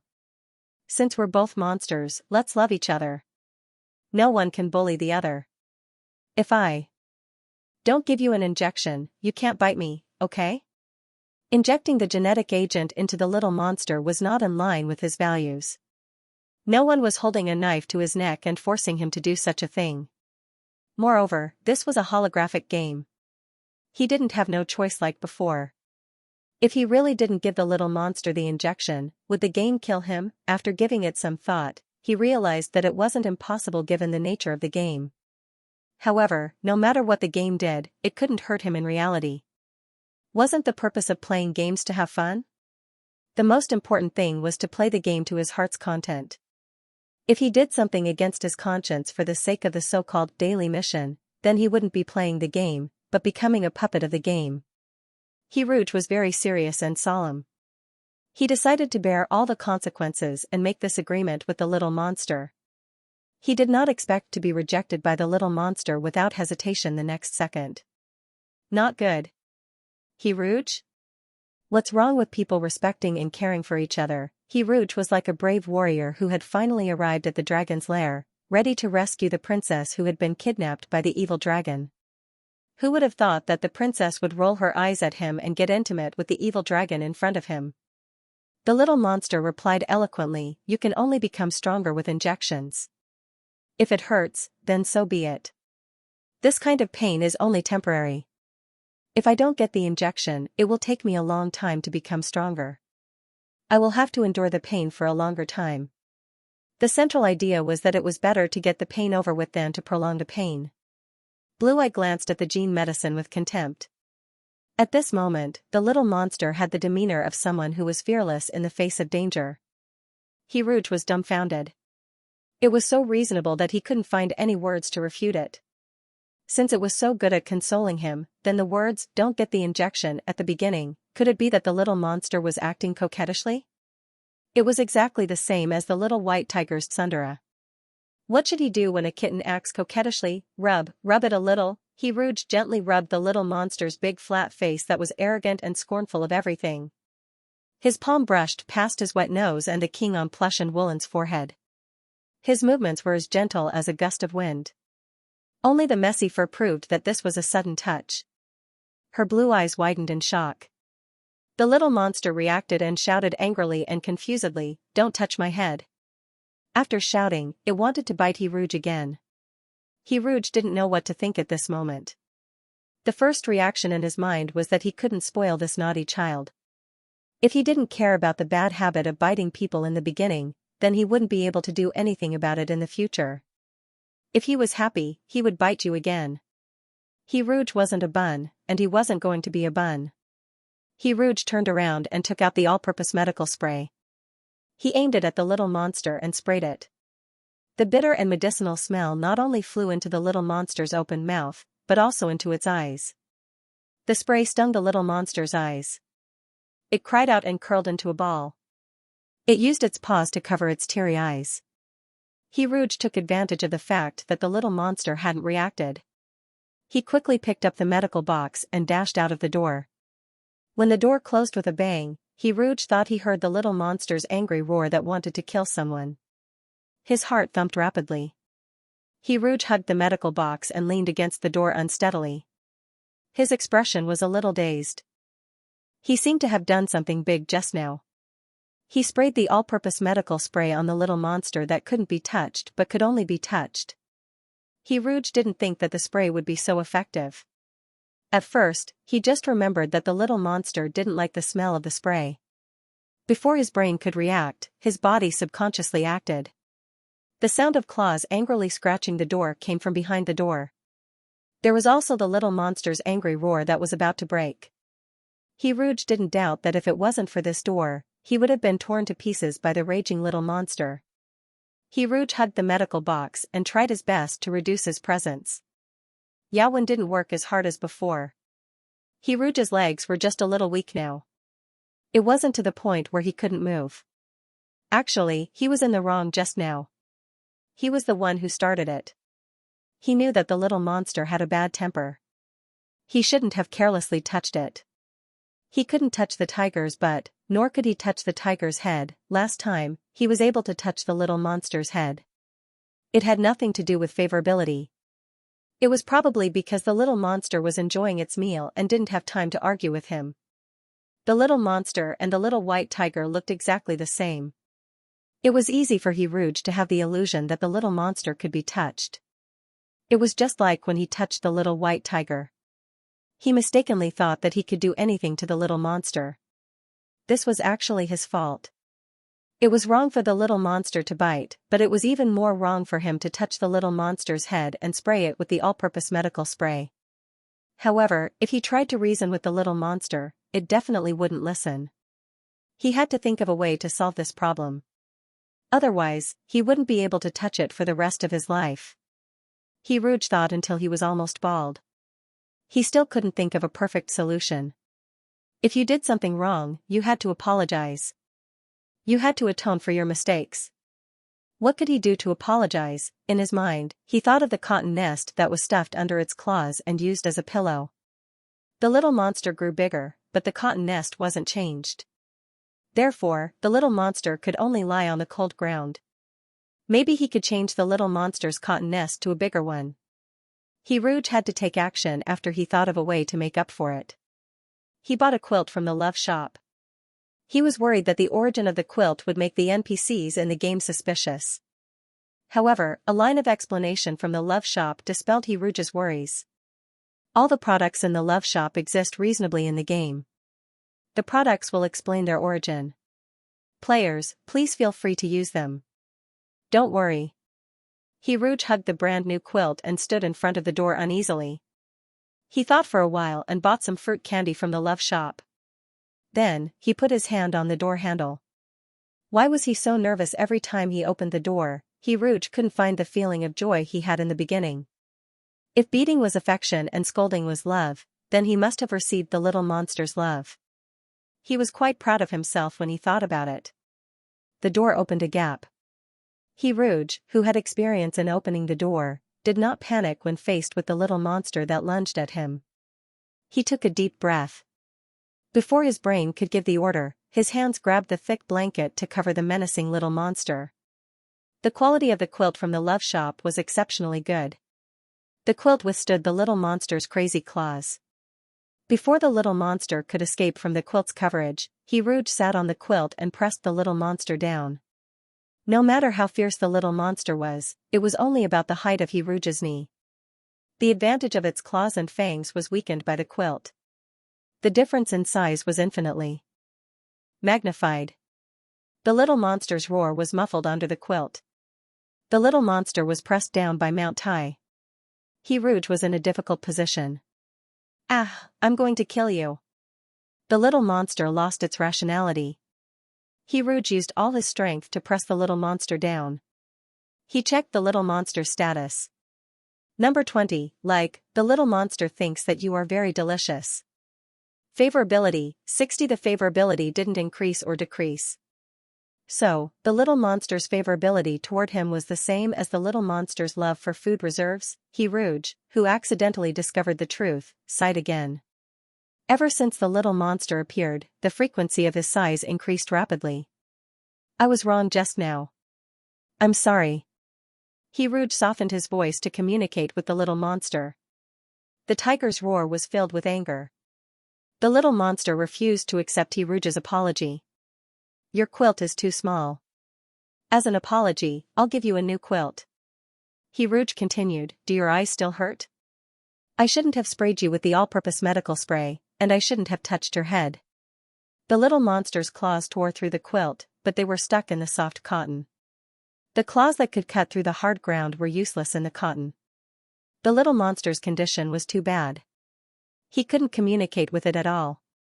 Rouge couldn't get the little monster's forgiveness even if he could say something nice. The little monster had such a lenient to himself and strict to others personality. He could bite Rouge and act like nothing had happened, but after being hurt by Rouge, it was as if there was an irreconcilable grudge between them. This kind of personality was really a headache. It was heartless and didn't distinguish between good and evil. Its own happiness was the standard to measure everything. Just imagine, if he always treated the little monster nicely, what would the little monster's reaction be? This kind of bad child wouldn't listen to simple kind words. Therefore, the bad habits in its personality couldn't be changed. Whenever it wanted to bite Rouge, it would bite Rouge. It didn't care about Rouge's feelings at all. Number 20 thinks that you are delicious. In fact, the little monster had never treated him as an equal before. Therefore, at this moment, he had to be tough. At this time, when he could still teach the little monster a lesson, he had to be fierce and teach it a lesson. He had to use both the carrot and the stick. If he always treated the little monster well, the little monster would only take it for granted. When the time came, wouldn't he take advantage of him? After Rouge understood the pros and cons, he hardened his heart and said in a deep voice, yesterday, you bit me twice. Today, I touched your head and sprayed you with the medical spray. We're even. He took out the syringe from the medical kit and sat on the little monster's back. He pressed the little monster down firmly. Then, he lifted a corner of the quilt and aimed at the little monster's fleshy butt. Ignoring the little monster's strong struggle, he gave it a butt injection. Rouge said word by word, you wanted an injection, so I gave it to you. I'm a person who clearly distinguishes between kindness and hatred. In my heart, what happened between us has been written off. The little monster who was injected with the genetic agent twisted and struggled even harder. It whimpered in pain. Does it hurt? I know that the side effect of this genetic agent is extreme pain. You must be very angry now. You think I'm saying some meaningless sarcastic words, right? Rouge lifted the quilt covering the little monster's head. Before the little monster's eyes turned red, he said softly, I'm in pain too. My heart hurts. Maybe you don't understand what true love is. Your love for me is like the love you have for your food reserves. When you truly love someone, you can't bear to let them suffer. Rouge put his hand next to the little monster's mouth. His black eyes were slightly lowered. The crow's feathers covered the complicated emotions in his eyes. His lowered eyes showed a bit of compassion and gentleness. Rouge was so gentle. Using his unique tolerant tone, he said, bite. Bite as hard as it hurts. But you have to understand one thing. I'm willing to be hurt by you, not because I'm weak, but because I love you. Rouge didn't use the pain reduction device in his backpack. It wasn't that he would never use it. It was just that the timing wasn't right. The next time he injected the genetic agent, he would use that rare tool. Some pain had to be remembered, whether it was the little monster or him. Rouge's body tensed up from the pain of his hand being torn apart. He forcibly suppressed the painful groan in his throat and clenched his teeth to hold on with a pale face. The little monster, this little lousy child, really didn't hold back at all. Rouge suspected that the flesh on his hand was about to be bitten off. For a writer like him, his hand was as important as his brain. Fortunately, this was just a game. Even if the pain was 100% restored, it would not cause any harm to his body in reality. Rouge did not dare to look at the wound. He simply turned his face away and his gaze fell on a spot in the void. The wound on his hand was so painful that he almost lost his composure. Not crying out in front of the child was his last bit of stubbornness. At the same time, Rouge was also thinking about a problem. He was already in unbearable pain just from being bitten on the hand. What about the little monster? What about the other experimental subjects in the orphanage? How much pain did these children suffer? They were in so much pain, endless pain. When the pain finally disappeared, it would be the moment of death. What did these children do wrong? Blood gurgled out from the corner of the little monster's mouth. The little monster stared at Hiruge's side profile with its red eyes. When its violent and crazy gaze collided with the pair of slightly closed black eyes, it strangely calmed down. If you really like someone, you can't bear to let them suffer. His voice was so gentle that it was almost affectionate. The air was filled with the sweet smell of blood. It was an all-pervasive fragrance, so sweet that it was dangerous. The delicious blood moistened his fur and flowed into his throat that was dried by anger, soothing his constricted esophagus. You have to understand one thing. The blood was like a bright red fruit that took root in the soil of evil. The skin was thin and the flesh was thick, the juice was abundant, the color was bright, and the smell was tempting. I'm willing to be hurt by you, not because I'm weak. A steady stream of blood flowed into his mouth. It was warm, and his whole body warmed up.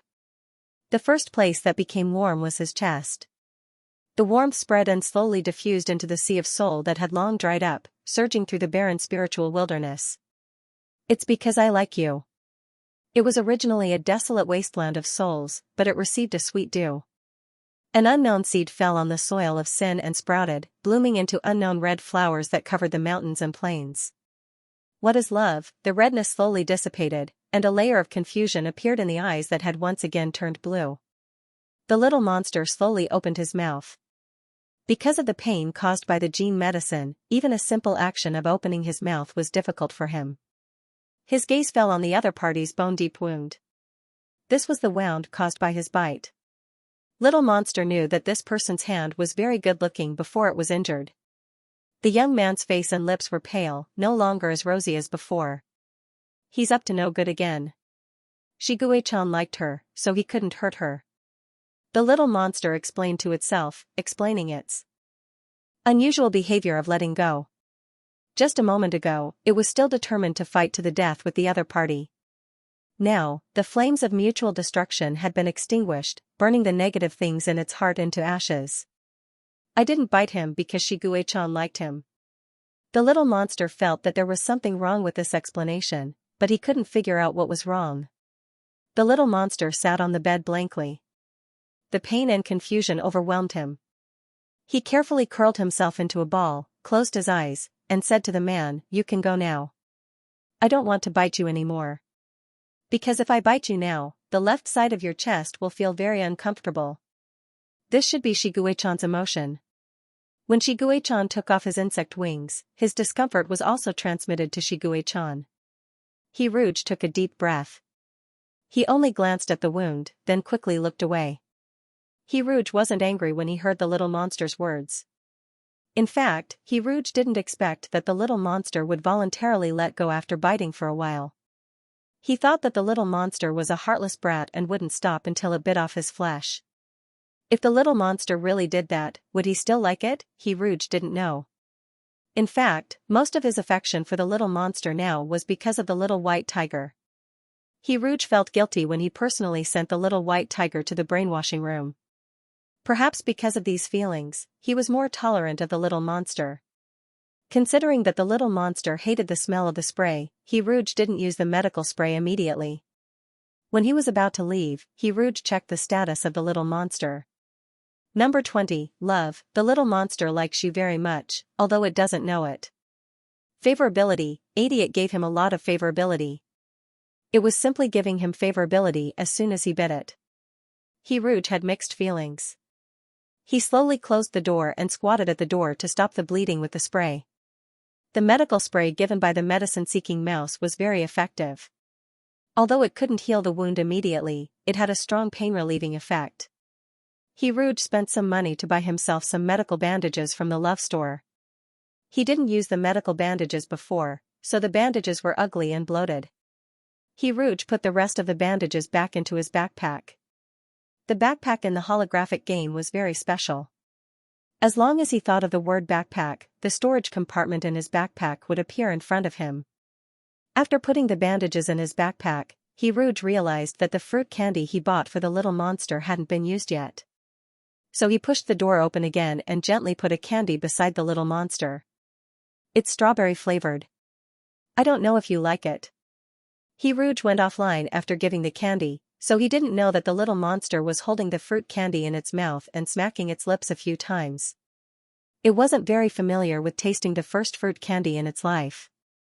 Tears flowed out of its eyes without knowing why. It wasn't because of the pain, nor was it because it was sad. The little monster was lying on the soft quilt. Its body was stretched by a pair of invisible hands, and its bones made cracking sounds that made one's teeth ache. Pain enveloped its whole body. Whether it was the skin, the bones, the liver, or the brain, there was no place that didn't hurt. Tears wet the quilt. The little monster said to the sleeping Shigue-chan with the candy in its mouth, indeed, very annoying. After going offline, his hand didn't hurt at all. He Rouge looked at his undamaged right hand and breathed a sigh of relief with lingering fear. He used his healthy hands to write a 500-word draft, turned off the computer, and went to bed. When he woke up the next morning, He Rouge logged into the game and obtained an even bigger, white tiger. The little monster stood up, and its head reached He Rouge's waist. Its body was more than 2 meters long, and the narrow black stripes on its snow-white fur moved up and down with its muscles as it walked. The tiger's body was thick and perfect, and the edges of the insect wings on its shoulders were sharp. The tiger's sharp claws and sawtooth were like lethal weapons. Its cold blue eye was filled with the cruelty of a predator. The sense of deterrence became stronger. He Rouge struggled to overcome his instinctive fear of the little monster, but at this moment, his legs began to soften again. If he had a conflict with the little monster now, he was afraid that he would be beaten up. The little monster wouldn't hold a grudge, right? He Rouge's hand that was holding the nutrient solution trembled slightly. He timidly placed the nutrient solution 1 meter away from the little monster, and he didn't even dare to breathe too heavily. The little monster didn't make a sound. After it realized that He Rouge was nervous, it took a step back and stood at the corner of the wall. It lowered its head like a child who had done something wrong and didn't say a word. It was such a big guy, but its every move still carried the aura of a child. Oh my God, the little monster actually felt that it had done something wrong. He Rouge was even more shocked than when he was bitten by the little monster. He thought that educating the little monster would be a long battle, and that it would take a lot of time and energy to correct the little monster. He didn't expect that it would be effective as soon as he started. The little monster, who couldn't differentiate between good and evil, felt that it had done something wrong. This was the biggest improvement. He Rouge had to take this opportunity to preach to the little monster, and strike while the iron was hot to achieve the greatest effect. He Rouge leaned against the wall and forced himself to maintain a dignified aura. He didn't want his weak legs to be exposed. He cleared his throat and said, Are you in pain now? The words of preaching went in circles in his mouth, but what came out was a sentence of concern. It must be very painful to grow so big all of a sudden. The little monster stared at its claws in silence, as if it wanted to see flowers in them. Don't worry about the injection today. As long as you behave well, I have a way to reduce your pain. He Rouge could only talk to himself. Now that you've grown so big all of a sudden, your body has grown up, and you have to mature mentally. You can't treat yourself like a child anymore. You have to learn to be a little adult. You have to learn to control your emotions in the future, do you understand? If you're unhappy or angry in the future, we can communicate with words. As the saying goes, a gentleman uses his mouth, not his fists. He Rouge paused for a moment, and expressed his rejection of the little monster's bloody mouth. If you bite someone, you're not a gentleman. Look at how big you are now. If you bite me like you did when you were a child, you won't be able to see me again. The little monster was still silent, and it didn't even raise its head. We mature adults don't hold grudges. Be good in the future, and I still like you very much. He Rouge couldn't continue. The little monster's oppressive aura made the atmosphere in the room drop. He ended the lecture that wasn't strict at all, and was about to leave the room with his hands on the wall. Just as He Rouge was about to step out of the door, a hoarse voice suddenly came from behind him. Does your hand still hurt? This was the voice of a teenager who was going through puberty, and it wasn't as pleasant as the voice of a child. But He Rouge felt that this was the most beautiful voice in the world. The concern in the voice made the corners of his lips curl up involuntarily. This was the gratification of having a son in the family. He Rouge turned around. and looked at the little monster, who had an unnatural expression, and said, "It hurts." The little monster's blue eye was a little helpless. "My hand hurts so much, but I still came to give you nutrient solution. You're not allowed to bite me in the future, or I won't give you nutrient solution anymore, do you understand?" The little monster nodded slowly. He saw the smile on the man's face widen, and he seemed to be very happy as he left the room. He left again. The little monster picked up the nutrient solution on the ground. When he thought of the man's smile, the tasteless nutrient solution in his mouth became a little sweeter. This man looked so good when he smiled. He seemed to understand a little why Shiguei-chan liked this man so much. His chest was sore and stuffy. This feeling began to spread the moment he saw the bandage. This should be Shiguei-chan's feeling. When Shiguei-chan woke up, he would definitely fight him to the death. Because he had bitten that man. And he had bled. When he thought of this, Shiguei-chan felt very uncomfortable. Hiruju's right hand that was bitten by the little monster had stopped the bleeding with spray, but the wound had not healed. The pain in the holographic game was 100% restored. He thought for a while and decided to go to the infirmary to look for the medicine rat. With the rare universal access card, Hiruju arrived at the infirmary without a hitch. The medicine rat was sitting on the desk. The optical computer screen on its neck was projected into the air. The medicine rat's two little claws were tapping on the keyboard as if it was organizing information. When it saw Hiruju, the light screen disappeared in the air. When the medicine rat found that Hiruju was not carrying any baby, it said slowly, "Are you here to treat yourself?" Hiruju was rendered speechless by the medicine rat that looked like a chinchilla. He suppressed his excitement with difficulty and nodded. "Yes, my hand was bitten." The medicine rat saw the bandage on Hiruju's hand and commented mercilessly, "What an ugly bandage." It waved its little claws at Hiruju. When it saw the wound behind Hiruju's bandage, the medicine rat frowned. "What a vicious bite. This bite mark. Why did number 20 bite you all of a sudden? It shouldn't be. Even if he's brainwashed, he's instilled with the ideology of the organization. He won't hurt anyone in the organization." The drug-seeking rat's small black eyes turned cold as it said in a low voice, "Could it be that you bullied him first?" Hiruju was speechless. "I'm more innocent than Doi." Seeing Hiruju's expression, the medicine rat's cold eyes softened. "You don't look like that kind of person." He coughed and leaned on the mechanical arm tiredly. His little black eyes stared at the ceiling quietly. "Actually, when I was studying the spiritual sea, I was thinking about a question. The human body is the container of the spiritual sea. Is the meaning of a person's existence in the spiritual sea or the body itself? The spiritual sea is not only related to our memory, but also to our gene bank. The brainwashing experiment only changed the surface of the memory. It's not even a change, it's just a simple seal. But is there a possibility that because the spiritual sea is far beyond our cognitive ability, when we change the so-called memory level, it actually involves the genetic level? It's just that we don't know, and we're still proud of our shallow knowledge."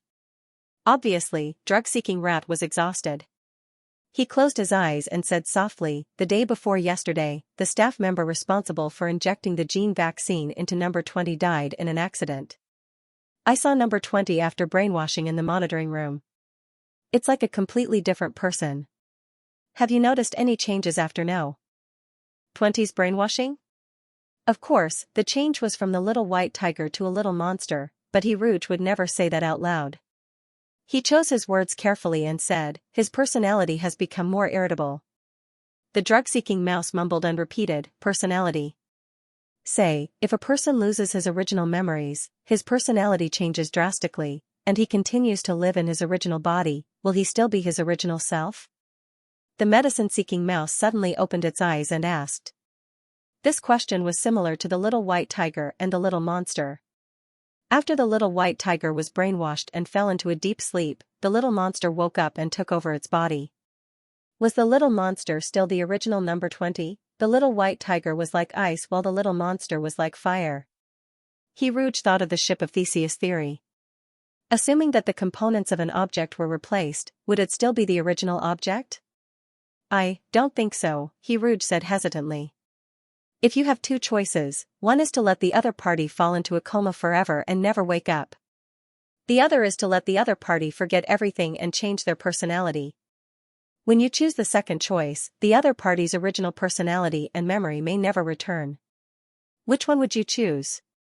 The drug-seeking mouse asked. There seemed to be two choices in front of him. One was that the little white tiger would fall into a deep sleep and the game would end. The other was that the little monster would appear and the game would continue, but the little white tiger would never appear again. Which one would he choose? There was a long silence. Rouge still did not give an answer even after the drug-seeking mouse changed the bandages on Rouge's hand.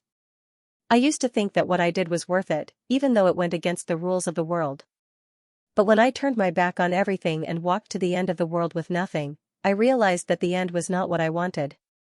The drug-seeking mouse laughed self-deprecatingly. Beep. Side mission, Mysterious Infirmary Exploration Progress. 45% Grandpa Drug-Seeking Mouse is an old doctor who likes cubs, has good medical skills, and loves cleanliness. He is in charge of the research of the mind in Xianxia orphanage. But when he made new progress in his research, Grandpa Drug-Seeking Mouse was not happy. Why is that? After leaving the infirmary, Rouge went down from the E floor. At the B floor landing, he bumped into Yellow Weasel. Yellow Weasel was carrying a bunch of cubs. It looked like he was about to start a new round of the ice project. The two old friends met, but the atmosphere was awkward. Yellow Weasel raised his eyebrows and said, "Oh, you're still alive." His gaze fell on Rouge's bandaged hand. "Looks like you're not doing well." His tone carried a hint of schadenfreude. Rouge did not look at Yellow Weasel. He stared blankly at the frightened cubs. For a moment, he seemed to have an illusion that these cubs were the experimental subjects he had taken care of in room B6. They were equally innocent. These cubs, who still had the strength to cry and curiously peek at him, would soon become corpses in the narrow and dim room. In the beginning, your exclusive lover was just a 3D game. Even though Rouge knew that the cubs had died, he didn't have a clear understanding of death because he was separated by a computer screen. If it was not real, it would not be too sad. Those thoughts of saving that occasionally came up would also quickly dissipate. Perhaps when he thought that this was just a love game, he had already determined his identity. He was number 20's exclusive lover. Not the savior. The only one he could save was number 20. These were Rouge's previous thoughts. However, at this moment, when he saw the frightened eyes of the cubs in the iron cage, their slightly undulating bellies, and their small paws that had nowhere to put, all his thoughts began to change.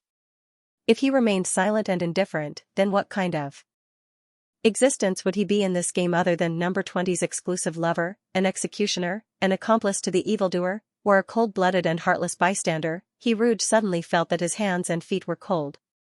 He realized a very cruel result. His silence would be the last piece of dust that buried the experimental subjects. What was the difference between him and Yellow Weasel, Scorpion, and Crow before his memory was restored? If number 20 was saved by him, then should the other experimental subjects die in vain? These cubs were still so young that they did not even know what death meant. Although there was no brainwashing experiment, he had unknowingly become the person he hated the most. Rouge clenched his fists and tried to keep his voice steady as he said to Yellow Weasel, "I have something to tell you later." Yellow Weasel looked at Rouge strangely and muttered, "I don't think there is anything to talk about between us." Even though he said that, Yellow Weasel still walked out impatiently after settling down the experimental subjects. "What's the matter?" Rouge used a small heart to block the monitor in the corridor. He looked into Yellow Weasel's eyes and asked, "What's your name?" "I'm not asking for your code name. I'm asking for your name." Yellow Weasel's eyes were blank and he scratched his head in confusion. "Name?" He grabbed his yellow hair and was so conflicted that he almost pulled it out. "My name? I don't know." Yellow Weasel, who had always had a bad image, grabbed his hair and stood there in a daze. He was like a rebellious teenager who had done something wrong. He muttered, "I don't know." As expected, Yellow Weasel had also undergone a brainwashing experiment. Perhaps most of the staff in Xianxia orphanage had undergone brainwashing experiments. This was not difficult to guess, was it not? But why did he feel so uncomfortable now? Rouge trembled as he exhaled. He took out the rare item, Blessing of the Stars, from his backpack. Its form was a shining star. It was an item that could awaken good memories. Rouge had previously thought about when to use this item and who to use it on. If Little White Tiger woke up and forgot about him, this item might be his last trump card. Little White Tiger's affection for him was 100, so their memories together must be good memories. Little White Tiger could also remember him through those memories. But, please forgive his willfulness. He was too greedy. Not only did he want Little White Tiger, but he also wanted number 20. He also wanted to save Project Frost and all the experimental subjects in Xianxia Orphanage. Rouge knew that according to the game's plot, number 20 would eventually become a big monster and destroy Xianxia Orphanage. At that time, all the bad guys would die and the experimental subjects might be saved. But this final would come too late. When the final came, how many experimental subjects in Project Frost, Wings of Death, and Project Destruction would survive? Did he have to treat himself as number 20's exclusive lover and watch the experimental subjects in Xianxia Orphanage die? Sorry, he couldn't do it. Maybe his current choice was stupid. Maybe he couldn't save a single experimental subject in the end. In the end, it would all be for naught. Do you want to use Blessing of the Stars on Yellow Weasel? Yes, no, if he did this, he might regret it in the future. But if he didn't do this, he would regret it for the rest of his life. He chose, yes. At least at this moment, he was happy. There were many happy memories in a person's life. For example, peeping at the neighbor's sister bathing. Before he could wipe his snot clean after being caught, he looked up and said to the neighbor's sister, "Sister, I will definitely marry you in the future." The neighbor's sister wrapped her body with a bath towel and wiped his snot bubbles with her wet hands. She laughed and scolded him, "Why is he so lecherous?" On his birthday, there was his favorite roasted chicken on the dining table. He made a wish to the egg-shaped cake, "I will marry Sister Hua Hua in the future." The neighbor's sister laughed and said, "Little Dingshu, you have to grow up quickly. Then you can marry Sister when you grow up." During the first Battlecraft battle, the neighbor's sister kissed him on the forehead before leaving. She said gently, "When Sister comes back, I will be an old woman." "Little Dingshu, are you still willing to marry me?" Huang Dingshu opened his eyes and said at the same time as the little boy in his memory, "I am willing." Yellow Weasel looked at the empty space quietly as if he was looking at a person who would never return. After a long time, he brought Rouge to the staff dormitory and said to Rouge, "My name is Huang Dingshu. Tell me, why are you looking for me?" "To save people," Rouge said without hesitation. "Save who?" "All the experimental subjects of Project Frost." Yellow Weasel looked at Rouge from head to toe and sneered, "You? Do you know how terrifying an organization is controlling Xianxia Orphanage? You are like an ant trying to shake a tree and a mantis trying to stop a chariot. Because I can awaken your memory and because I have other cards up my sleeve." Rouge paused and looked directly into Yellow Weasel's eyes, "And not only me, but you as well. I know that the organization behind Xianxia Orphanage is terrifying, so I don't ask you to do anything. You just need to let me participate in Project Frost and I will save people." "Who are you?" Yellow Weasel asked. Rouge could not tell Yellow Weasel that he was a player, so he pretended to be mysterious and said, "You don't need to know my identity. I just want to save people. If Scorpion finds out that I let you in, both of us will die."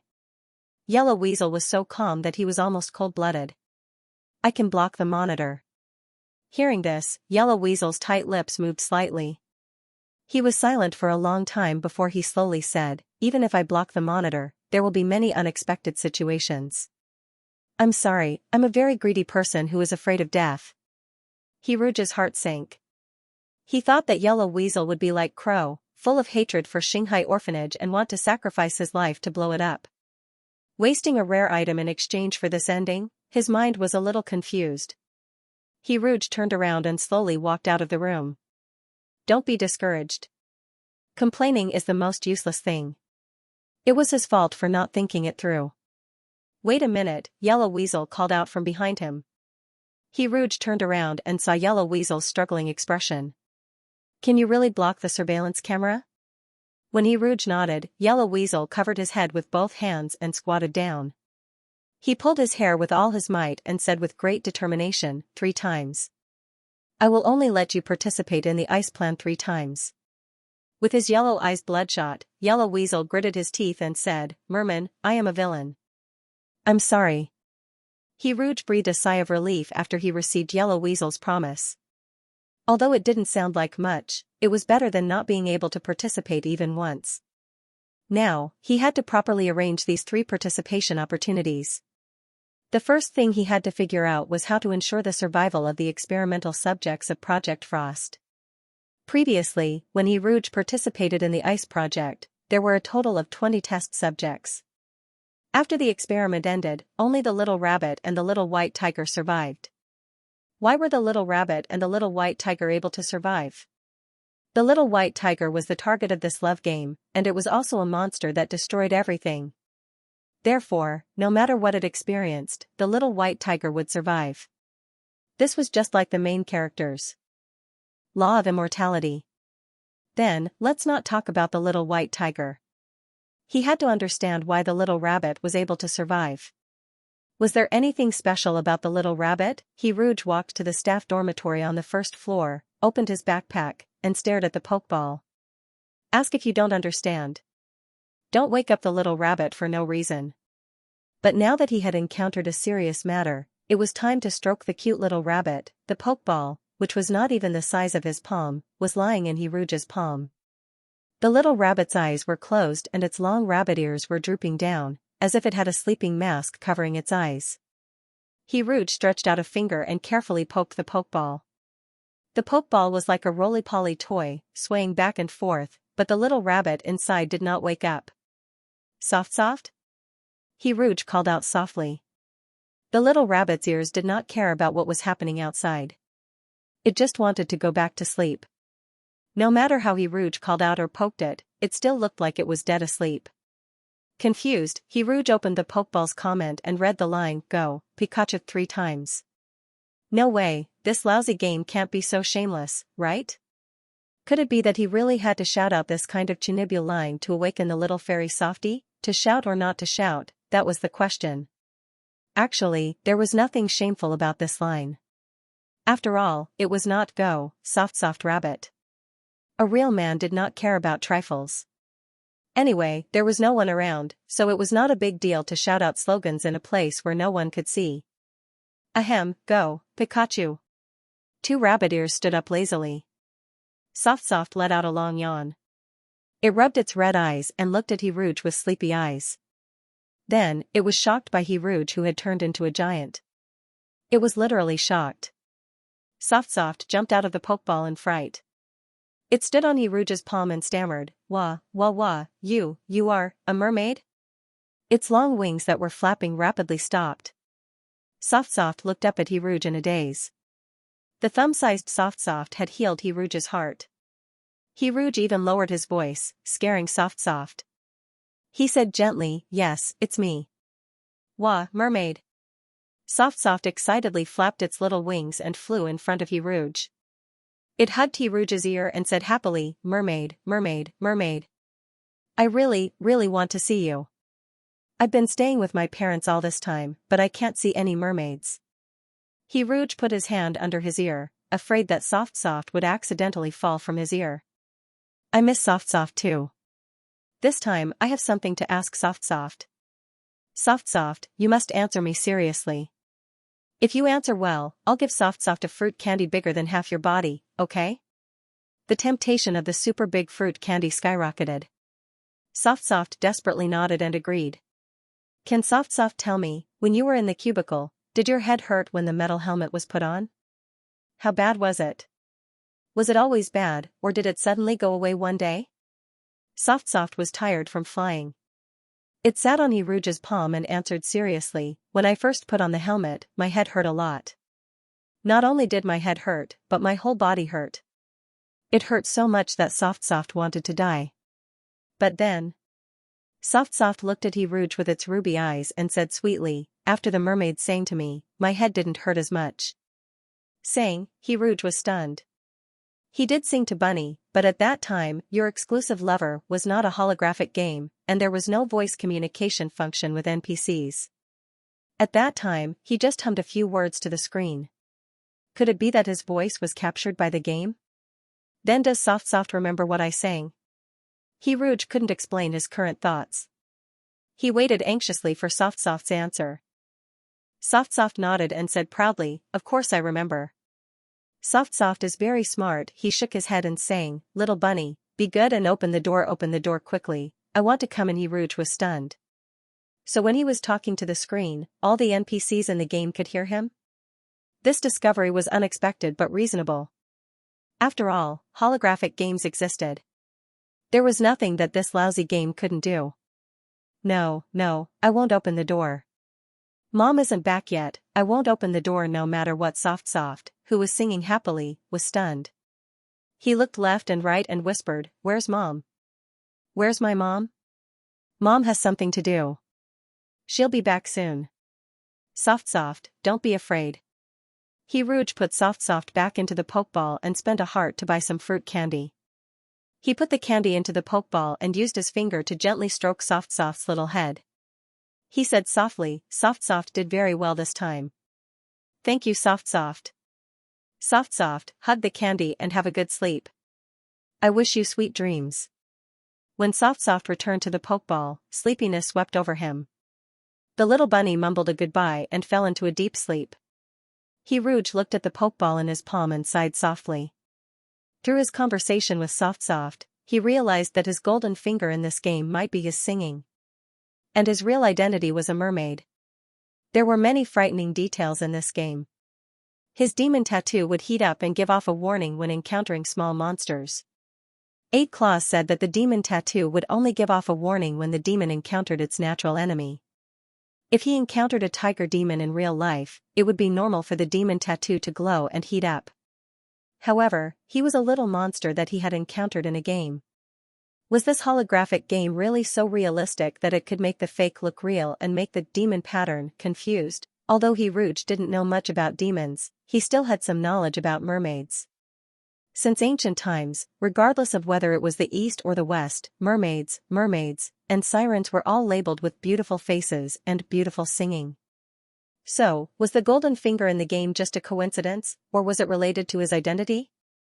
If it was really related to his identity, then this game was too deep and unfathomable.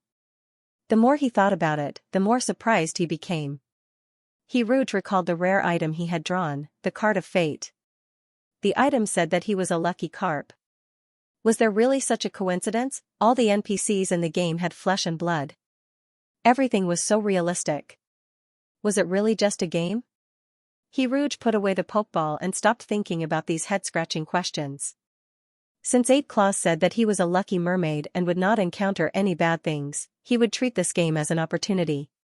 After all, he already had feelings for number 20 and many of the characters in the game. He couldn't really stop playing this game. As the saying goes, if it's a blessing, it's not a curse. If it's a curse, it can't be avoided. He cherished every day he played the game. As a person, happiness was the most important. Thinking of the card of fate, Rouge realized that he hadn't opened the pink twisted egg for the past few days. So, he opened 2 rare items in one go. Name, who is the murderer? Quality, rare comment, mortal with a fishy mouth. Can you really guess which bastard created Xianxia orphanage? Can you really tell the difference between a puppet and the mastermind? There is only one truth, the murderer is not him. Use this item on the person you think is the murderer. Who is the murderer can tell you yes and no. Name, upgrade assistant for the archivist. Quality, rare comment, don't you think the original archivist has too many restrictions? It can only save when certain options are selected. After using the upgrade assistant, you can save anytime and anywhere. Restrictions, the loading time will be very long. Rouge smelled the scent of the 2 new rare grade items. He put away who is the murderer and used the upgrade assistant to upgrade his last save point. He still had one last save chance. He could save at any time and any place. The only downside was that it took a long time to load. Rouge sorted out his thoughts. He had to learn 300 nursery rhymes today and find a chance to sing them to the cubs of the Frost Project. According to Soft, he only needed to hum a few lines and it would actually work. If he sang them 3 times for each experimental subject, he should be able to increase the survival rate of the experimental subjects. After figuring out what he needed to do in the Frost Project 3 times, He Rouge bought a fruit candy and planned to feed it to the little monster. He could not stop playing with the tiger just because of physical fear. Although the little monster had grown so big that it could be considered a big monster, its personality was still like that of a child. He Rouge might as well call it Little Monster. No matter how big the little monster grew, in He Rouge's heart, it was still a cute little kid. He pushed open the door to room 104 and saw the little monster lying on the bed. The new bed that he had just received yesterday was almost too big to fit the little monster. Its whip-like tail had to be attached to its butt so that it would not go beyond the bed. Its silver-white wings fell to the ground. When the little monster saw He Rouge, its wings unconsciously trembled slightly.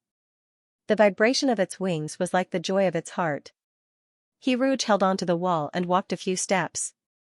Under the watchful gaze of the tiger, he tried his best to maintain his composure and sat down half a meter away from the little monster. He Rouge had never felt that his sitting posture was so upright. His back was straight and his shoulders were straining so hard that his collarbone was almost exposed. "I don't think we have introduced ourselves." "I'm He Rouge." "What's your name?" He Rouge asked. Since the little white tiger was called Shiguei-chan, then the little monster must have a name as well. It was fine for him to call the little monster in his heart, but it would be awkward if he accidentally said little monster in a conversation. After all, Little Monster was not a nice name like Little Cutie. It felt belittling and disrespectful. No one wanted to be called a monster. The little monster's head was pressed on its two sharp claws. Its blue eye looked up at He Rouge. From this angle, its fierce eyes revealed a trace of innocence. He Rouge was silent for a while and said uncertainly, "I don't have a name." "No name? How could it not have a name? Did it forget its name?" However, the little monster had not been brainwashed. It should not have forgotten its own name. Is a name really that important? The youth's voice was low and hoarse during puberty. Of course. Let's put it this way. If you don't know my name, how are you going to let me turn around and find you in a sea of people? He Rouge did not explain the deeper meaning of the name. He merely gave the simplest use of the name. If you can't find me, just call my name. If I hear you, I will definitely respond to you. Do you think names are important? The little monster nodded thoughtfully.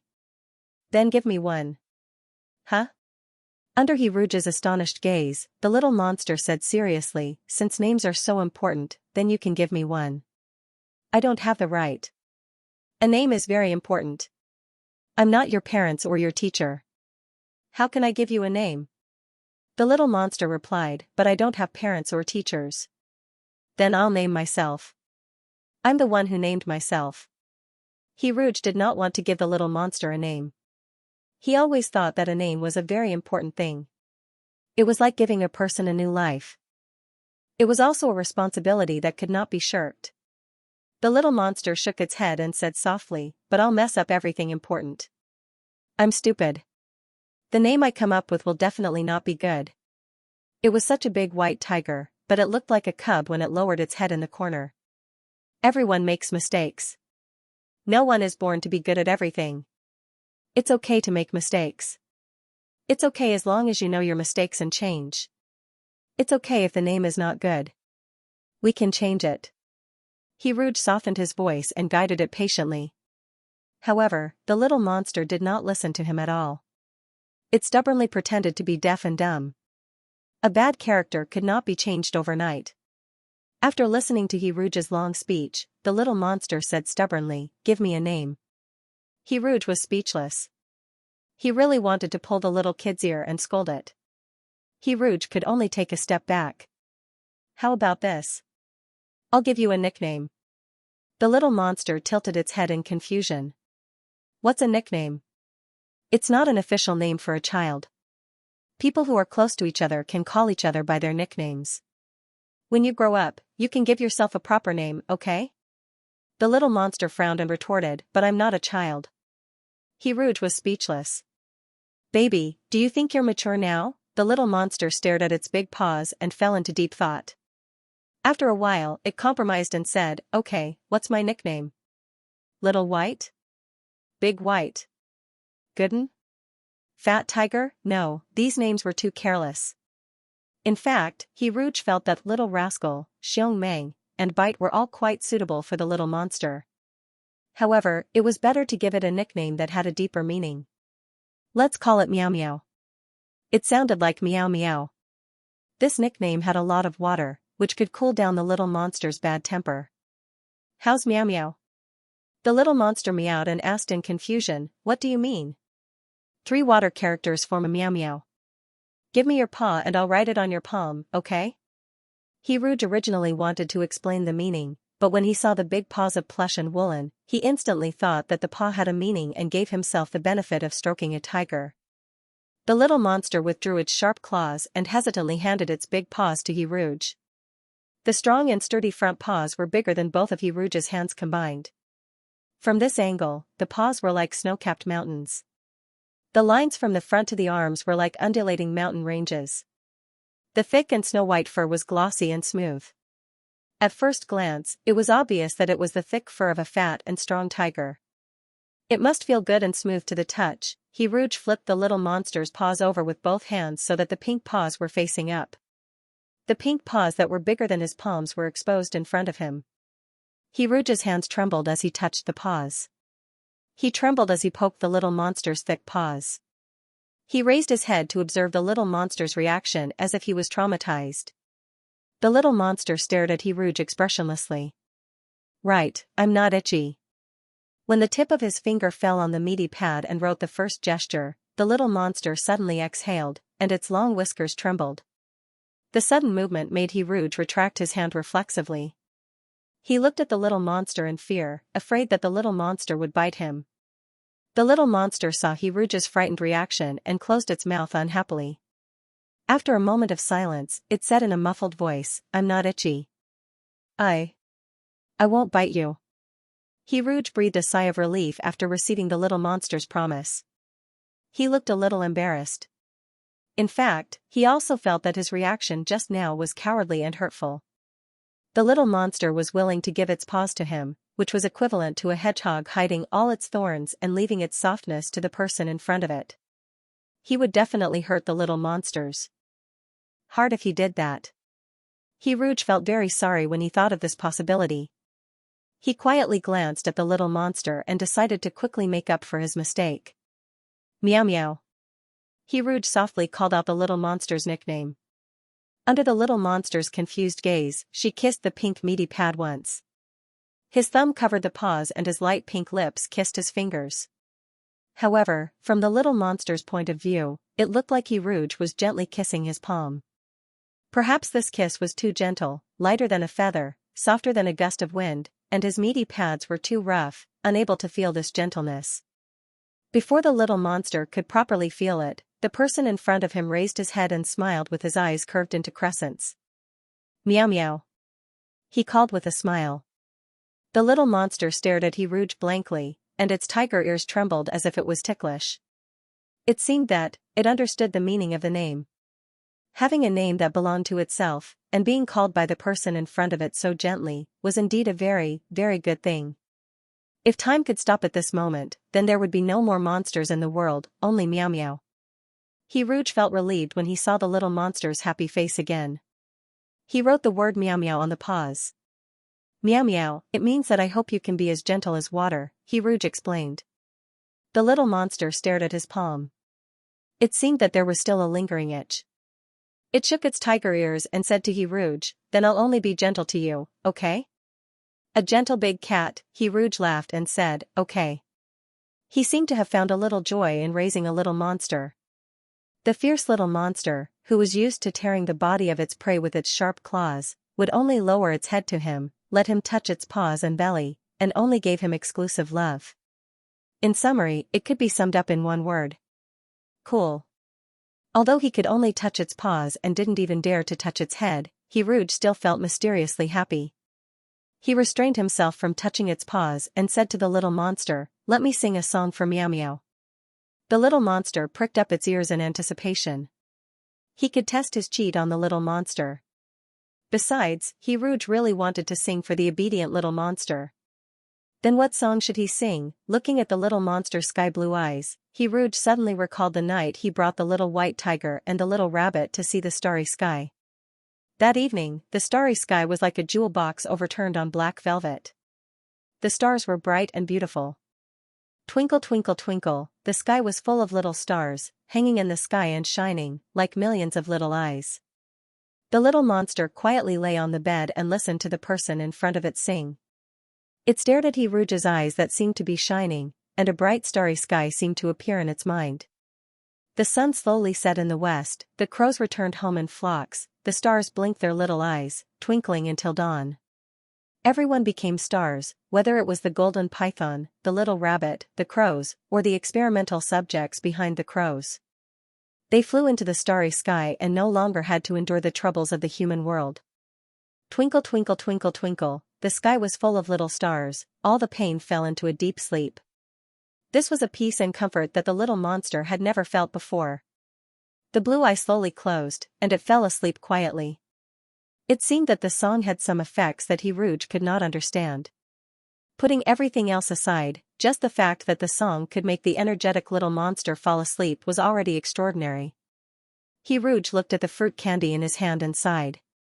He carefully placed the candy beside the little monster's paw and snuck out of room 104. After exiting the game, Rouge spent 2 hours typing. During that time, all the songs were nursery rhymes, from Under the Big Bridge to Grandma's Bridge. Not only did Rouge know how to sing these nursery rhymes, even the updates he typed were extra lively and childlike under the influence of the nursery rhymes. Rouge logged back into the game. He could not wait to find the yellow weasel in room B6. However, he remembered that it was lunchtime and he could not let the little monster go hungry. Rouge opened the door to room 104 with a nutrient solution in his hand. When the little monster in the house heard the sound of the door opening, it instantly woke up. When it saw that it was Rouge, the little monster's body relaxed. Its claws rubbed its eyes. The little monster was confused. How did I fall asleep? Did you sleep well? Rouge half squatted before the little monster and asked softly. The little monster nodded. My head doesn't hurt anymore, Anne. He hesitated and did not finish his sentence. Rouge did not mind the little monster's unfinished sentence. He passed the nutrient solution to the little monster. This is your lunch. You can have a fruit candy after lunch. He pointed at the candy beside the little monster's paw. What flavor do you like? This is strawberry. I can bring you other flavors next time. The little monster sniffed. After memorizing the strawberry flavor, he asked, Can I really have any flavor? As long as I have the flavor, I'll give it to you. The fruit candy in the Love Mall was very rich. There were apples, durians, cherries, and oranges. Then I want you. The little monster blurted out. Rouge couldn't react in time. Why you want me? The little monster nodded heavily. Rouge was shocked by the little monster's bold request. He pointed at himself and asked, What do I taste like? Very sweet, sweeter than strawberry. When he bit Rouge's finger for the first time, the sweetness poured out like a collapsing mountain, destroying all the defenses in his heart. At the time, he thought that a person whose blood tasted so sweet should be sweet as well. Lick it, the sweetness will linger in your mouth for a long time. That night after Rouge left, he would often taste that sweetness in his mouth. He had endured the pain of the gene injection, and the sweetness on the tip of his tongue seemed to be the gentle compensation from the other party. The little monster stared at the person in front of him and concluded, You are the most delicious taste in the world. Facing the white tiger's enormous body, Rouge weakly defended herself, No, I don't taste good. After realizing that he couldn't change the little monster's opinion, Rouge was afraid that the little monster would bite him to test whether he was delicious or not. He could only accept the little monster's praise. Although he didn't want such a praise. Well, although I'm delicious, I have to tell Meow Meow that fruit candies don't have this taste. Fruit candies only have the taste of fruit. I'm not a fruit. Do you understand? Rouge ruthlessly broke the little monster's fantasy. The little monster nodded regretfully. His eyes fell on Rouge's bandaged hand. He said obediently, I won't eat you. He was so obedient that he gave up snacks because he knew that his father was poor. Rouge was speechless. Meow meow, I really want to give you delicious food, but I only have one father. If I eat you, you won't have a father. However, if the little monster's performance was really good, it wasn't impossible for him to lick it. Rouge, who had no bottom line, looked at the little monster lovingly. I have something to do. I'll come back in the afternoon. The little monster watched Rouge leave with the fruit candies in his mouth. When the door was completely closed, the little monster stared blankly at the closed door. His sharp canine teeth suddenly closed and crushed the fruit candies. Why did he go out? Why didn't he stay with me? I already promised not to eat you, but why didn't he stay with me all the time? The dark red vertical pupils faintly appeared. Before he lost control of his emotions, the sweetness on the tip of his tongue barely woke up the little monster's last trace of rationality. He buried his face in his paws and whimpered in a low voice. Shigue-chan, please wake up. I'm so scared. I'm scared that I'll do something wrong again. Rouge walked to room B6. Rouge stood at the door to keep watch for him. Rouge used a small heart to block the monitor.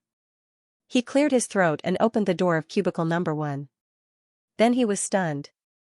Because the occupant of cubicle number 1 was a black puppy. He didn't have yellow fur, but he had a pair of big black grape-like eyes. When the pair of big watery eyes looked at him, there was a sense of curiosity and innocence in them. This was number 1. Rouge covered his mouth in disbelief and stood still. The black puppy enthusiastically came over and circled Rouge. Its little nose kept twitching. Finally, number 1 hugged Rouge's leg tightly, narrowed its eyes happily, and barked in a childish voice. Rouge's heart was filled with sour and sweet feelings. He squatted down and hugged number 1, who was wagging its tail desperately, into his arms. He gently rested his chin on number 1's head. I'm sorry. He looked at the pair of black grape-like eyes and said I'm sorry again and again. I'm sorry, number 1. I owe you a hug. The black puppy licked Rouge's chin and happily stuck out its little tongue. After Rouge finished singing for all the cubs, he was so tired that he almost couldn't walk. In fact, toward the end of the song, Rouge didn't even have the strength to speak. It was a feeling of weakness from being hollowed out. His voice wasn't hoarse at all, but he was very tired. A bold idea flashed through his mind. Rouge lifted his trousers and found that the red pattern on his ankle had faded to the point where it couldn't be seen. It seemed that singing would consume the accumulated energy of the demon pattern, but if that was the case, the singing would definitely be effective. There was a high possibility that it would increase the survival rate of the experimental subjects. Rouge went offline in exhaustion. It was as if he hadn't slept for 3 days and 3 nights. He fell asleep as soon as his head hit the pillow. When he woke up again, it was already 7 o'clock in the evening. PC was criticizing Rouge on Penguin for his extremely low typing efficiency today. Rouge closed Penguin guiltily. After hastily eating his takeout, he immediately logged into the game to find the little monsters. This time, Rouge didn't just have the nutrient solution in his hands. He also had a first aid kit. Every night was the time to inject the little monsters. Injecting the genetic agent could increase the growth rate of the little monsters. Rouge couldn't imagine how big the little monsters would be after the experiment was over. Would the indomitable great white tiger still be cute? Time was really a butcher's knife, and he, who carried the first aid kit, was Time's lackey. After realizing his identity, Rouge opened the door sadly and looked at the little monster squatting at the door. The blankets that were originally piled up in the corner were all dragged to the door. The little monsters moved from the innermost part of the room to the door. Rouge suddenly remembered a video. After the owner left home, the pet that was locked in the room would maintain the posture of guarding the door from day to night, from full of energy to listless. However, the moment the door was opened, the pet would passionately rush to the owner who returned late and give him unreserved love. Rouge bent down and whispered to the little monsters, "I'm sorry to have kept you waiting." The little monster's blue eyes flashed in embarrassment as it avoided Rouge's gaze. It dragged the blanket back to the corner and faced the wall with its back facing Rouge. I didn't wait long. The tiger's tail swept across the little monster's butt. The little monster suddenly turned around and said nervously, "This time, don't stick the needle into my butt." He raised his paw and recommended, "You can stick it here." Rouge held back his laughter and nodded. "Eat dinner first, then we'll give you the injection." Rouge laughed after he said that. This sentence sounded like he was persuading the little monsters to eat their last meal. The little monsters didn't understand Rouge's joke, but that didn't stop them from admiring Rouge's smile. The little monsters took a sip of the nutrient solution and looked at Rouge. This way, the nutrient solution he drank would have a sweet taste. After the little monsters drank the nutrient solution, Rouge lowered his voice and said, "Meow Meow's performance today was very good, so I want to give Meow Meow a reward." The little monsters looked at Rouge expectantly. Under the gaze of the blue eye, Rouge suddenly felt that what he was about to say next was a little dirty. Well, it might be more than a little. After the injection, as long as Meow Meow and I have a long period of physical contact, it won't hurt anymore. Rouge had to crazily trample on her own conscience before she could lie to the little monster with a straight face. The pain-weakening device didn't require the little monsters to have physical contact with him, but the little monsters didn't know that. So, this was such a good opportunity to talk nonsense and ask for benefits. If he let it go, he would miss out on 100 million. Really? The little monsters couldn't believe it. Rouge seemed to hear the sound of his conscience running away from home. Really? Rouge held up the little monster's paw. After injecting the gene medicine, he quickly used the pain-weakening device on the little monsters. "Do you want to use the pain-weakening device on number 20? Yes, no, please adjust the pain-weakening value. Do you want to weaken the pain to 0%? Yes, no." The little monsters had a waist that two hands couldn't wrap around, snow-white fur that was smoother than silk, and body temperature that a pillow didn't have. Rouge buried his face in the soft and thick tiger fur, opened his arms, and hugged the little monsters from the back. He could feel the little monster's body suddenly stiffening, the muscles under the fur becoming stiff due to nervousness, and the little monsters holding their breath. Rouge also held his breath at the same time. He felt that he must have gone crazy, and the world had gone crazy. He actually hugged the super big cat, and the cat didn't struggle at all, obediently letting him hug it. Rouge's cheeks sank into the soft fur. In the quiet environment where even the sound of breathing stopped, he could hear his own heartbeat. Does it hurt?" There was also a voice that was almost inaudible, as if he had done something wrong. After a long silence, the little monsters also answered him in a super low voice. "No." After the question and answer, they fell into silence again.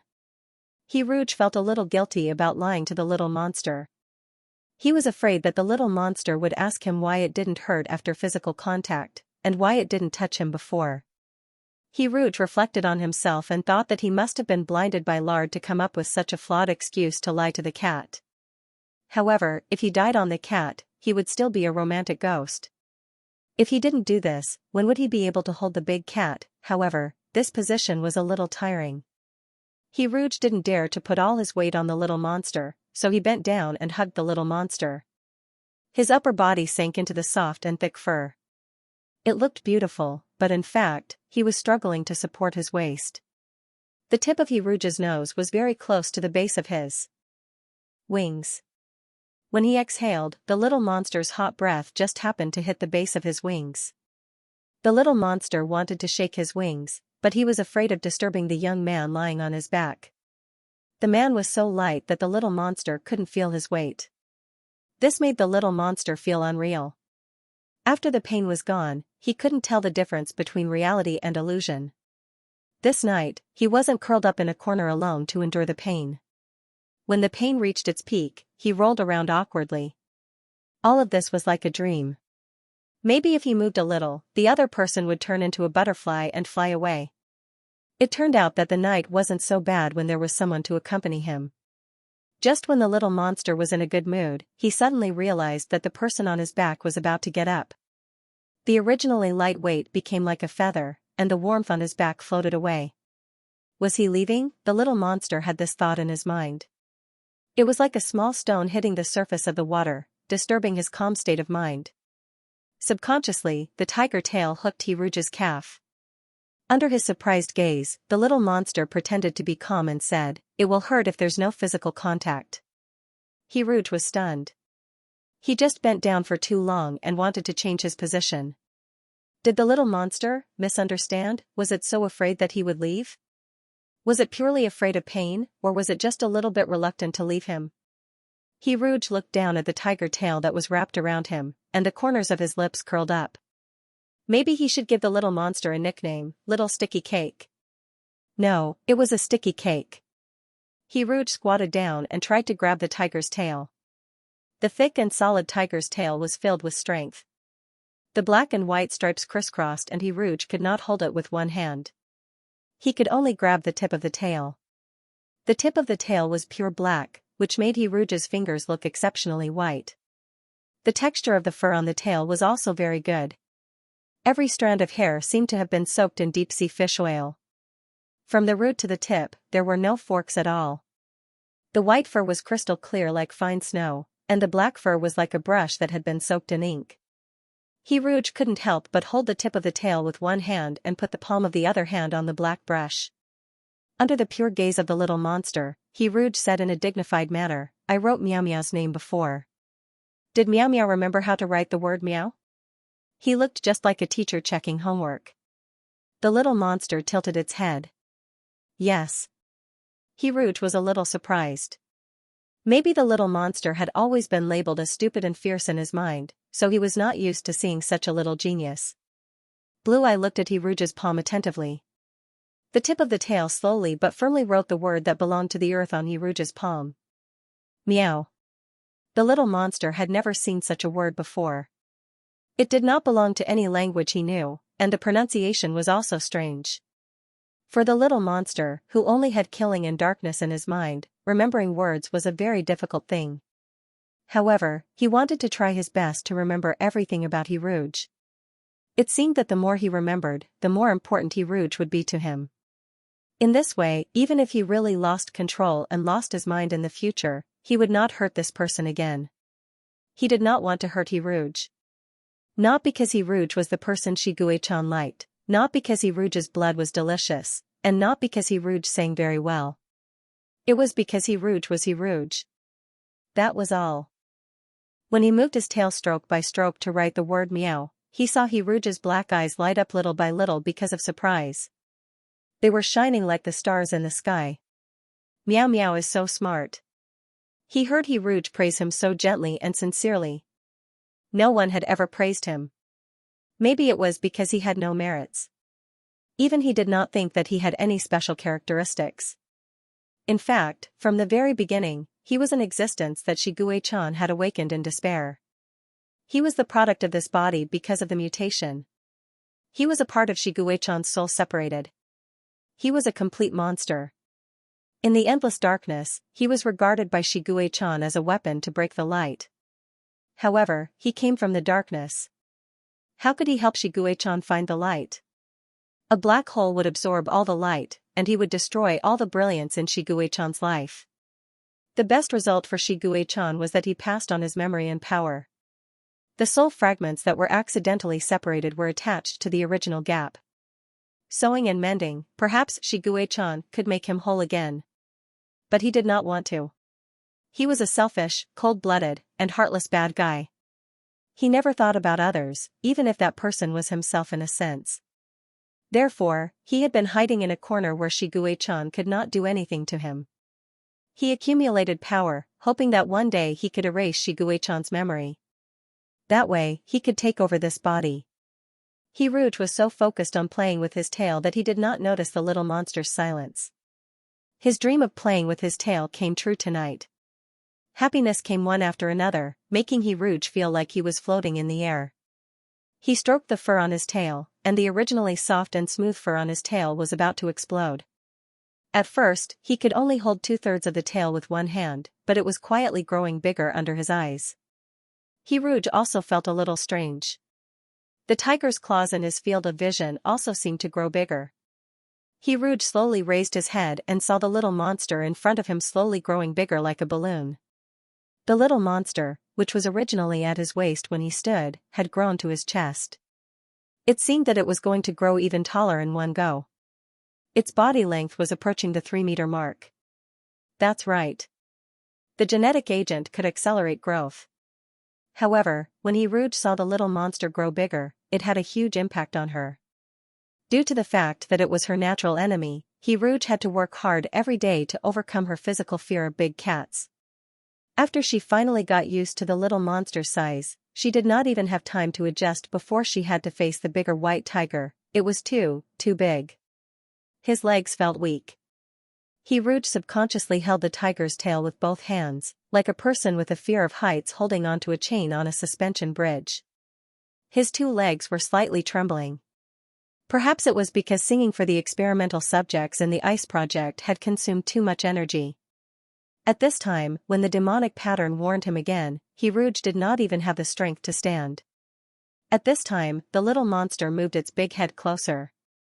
Its blue eye looked strangely at Rouge's trembling legs. "Are you tired of standing?" Her mind was blank. Rouge seemed to see her own bloodless face in the bright blue eyes. Her face slowly turned into a fish that was pressed on the chopping board. "Yes, a little." The tiger's tail, which was as thick as an iron whip, wrapped around Rouge's waist. In an instant, the tiger's tail exploded with amazing strength. It easily lifted Rouge up like a carrot. His feet were less than half a meter from the ground, but Rouge was so nervous that his heart was about to explode. Rouge was so nervous that his 2 legs were kicking randomly. The little monster put Rouge on its back. "Hold on to my wings. Don't slide down." Rouge sat weakly on the tiger's back. His 2 hands were so nervous that he did not know how to exert strength. He only used 2 fingers to pinch the thin insect wings. The insect wings, which were originally as thin and fragile as a piece of paper, had become as thick as a steel plate.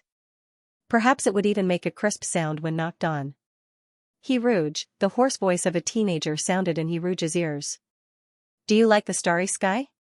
Perhaps from the song "Twinkle Twinkle Little Star," the little monster guessed that Rouge liked the starry sky.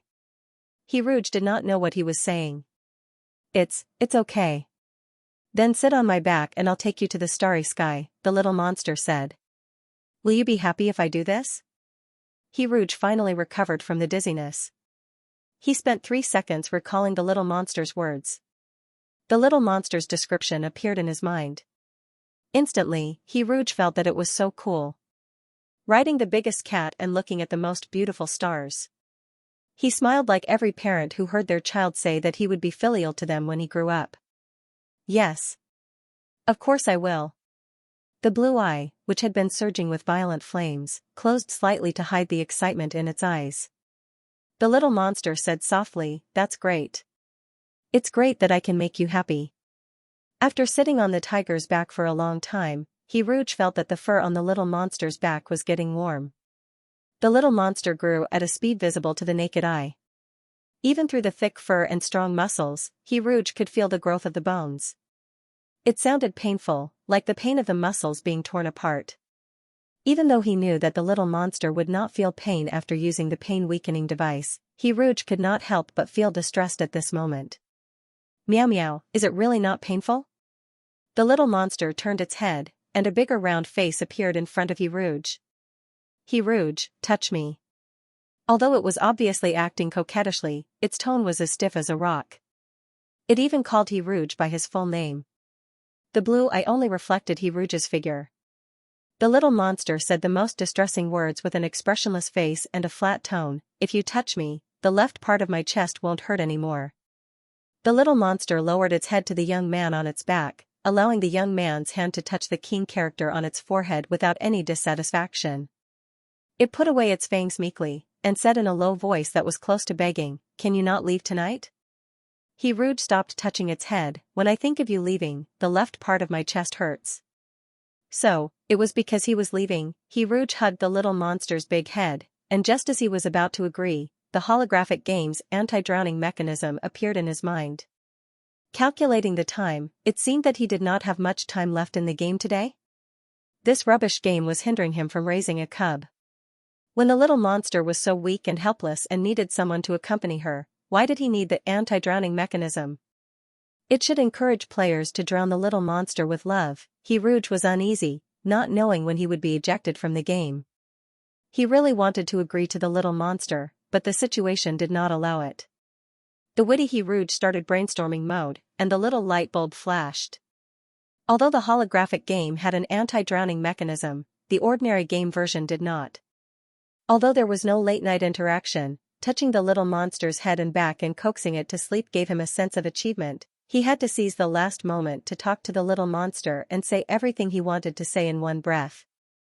Then, he would use the computer to play the game and sleep with the little monster for the whole night. He could not sit on the little monster's back to sleep.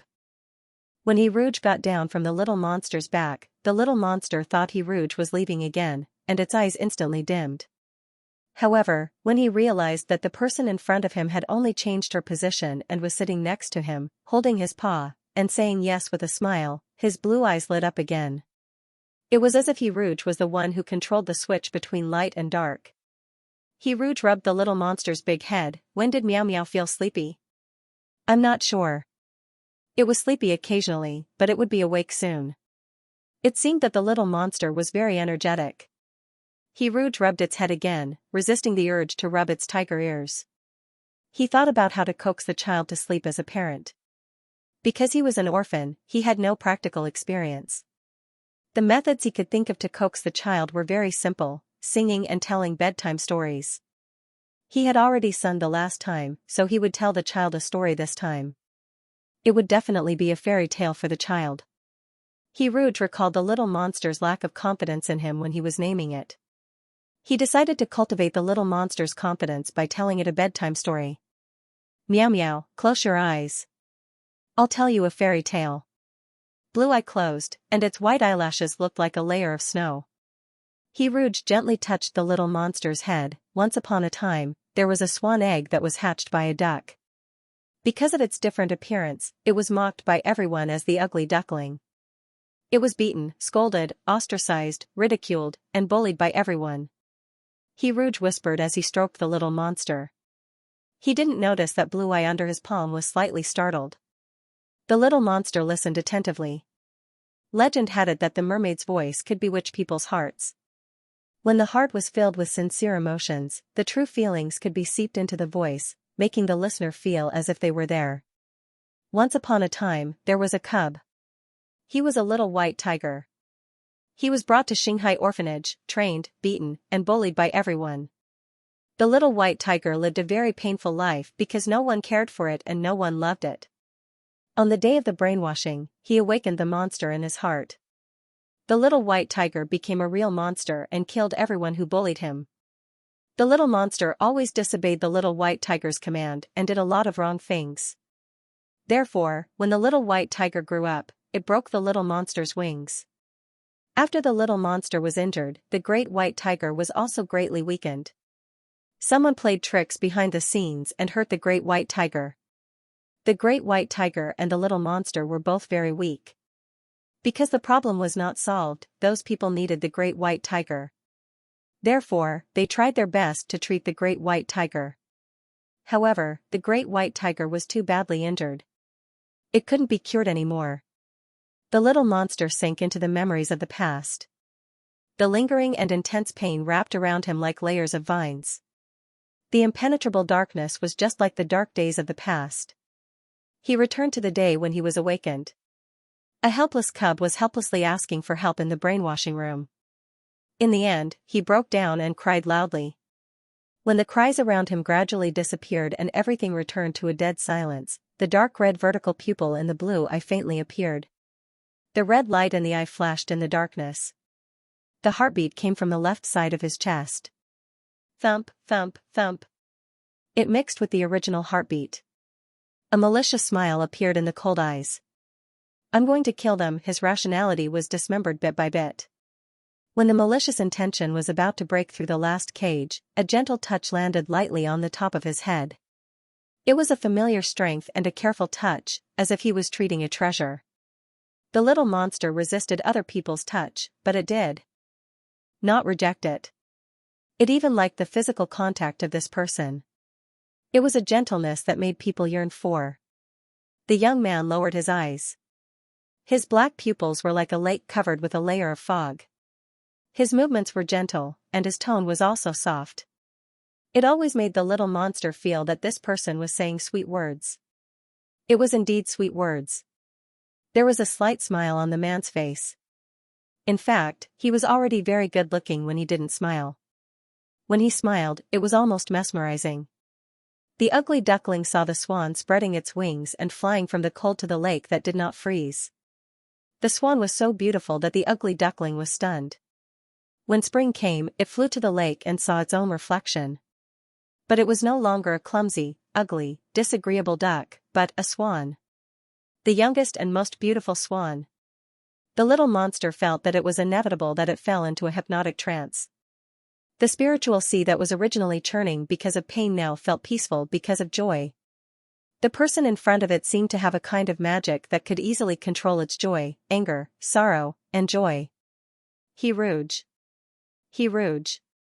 It repeated this name in its heart. An unknown joy spread in its heart, flowing little by little, leaving a secret groove in its heart. Do you want me to become a swan? But I'm not the ugly duckling in your story. I've never been a swan's egg. I'm just a little monster. So no matter what, I'll never change from a monster to a swan. Its eyelids became heavier and heavier. The little monster longed for the touch on its head and forced itself not to sleep. But every time it was by He Rouge's side, it would easily become sleepy. The frequency of blinking slowed down. The blue eye, which was too sleepy to open its eyes, looked at the person in front of it. Although I'm not a swan, you're the swan that flew across the wasteland of my soul. You're the most beautiful scenery I've ever seen in my life. You make me want to spend my life flying to you. After coaxing the little monster to sleep, He Rouge logged into the game on the computer and lay down to sleep. In the past, he didn't feel that there was anything wrong with sleeping alone. But tonight, he felt that the bed was empty. No matter how much he covered it, it didn't feel warm. It would be nice if he could sleep with a big cat. It would be best if the big cat was bigger than the bed. That way, he could put his feet on its soft belly and bury his face in its warm fur. He Rouge pulled the quilt over his head, pretending that it was the big cat's belly, and fell asleep happily. The next morning, He Rouge logged into the game again. After feeding the little monster nutrient solution, he went to room B6. The yellow weasel was making milk powder. He Rouge hurried to help. Making milk powder was a simple task. Thinking that the cubs would be able to drink the milk that he made himself, He Rouge was very busy. Although this batch of cubs was not the first batch of cubs, perhaps because number 1 was a little puppy, even if the previous number 1 was yellow-skinned and the current number 1 was black-skinned, with the same black grape-like eyes, He Rouge had a kind of, he was really changing the beautiful illusion of everything. After the milk powder was made, the yellow weasel didn't stand guard outside the door this time. He crossed his arms and leaned against the wall in the room. He didn't look at He Rouge's eyes. He looked down at the ground. I want to know how you saved the experimental subject. Because the yellow weasel knew that He Rouge had blocked the surveillance in the room, he didn't have to worry that his voice would violate the rules of the ICE project. He Rouge didn't have the hobby of being an awkward singer, and he didn't want to expose his golden finger. You don't need to know. The yellow weasel tilted his head and looked at the ground. He muttered to himself, I thought it would be a long time before you used the 3 chances to participate in the ICE project. I didn't expect you to use it twice now. When are you going to use it for the 3rd time? The yellow-brown eyes finally looked at He Rouge as the yellow weasel asked softly. The demon tattoo on his leg suddenly heated up, as if it was warning him when facing its natural enemy. Why was it warning him? Was there danger here? The sudden uneasiness shrouded his heart. It was difficult to describe this feeling. This fear was similar to the feeling he had when facing the grown-up little monster last night, but it was different. The source of the fear last night could be found. He Rouge knew that the demon tattoo was warning the white tiger, but at this moment, this fear was an alarm for unknown danger. He Rouge felt as if there was an invisible hand clutching his heart, making He Rouge almost unable to breathe.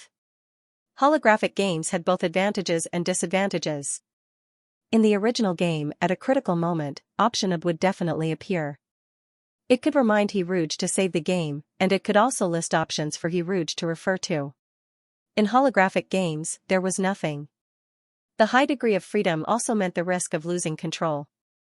He Rouge didn't believe in intuition before, but out of his metaphysical trust in the koi demon tattoo, Rouge used his last chance to save the game at this moment.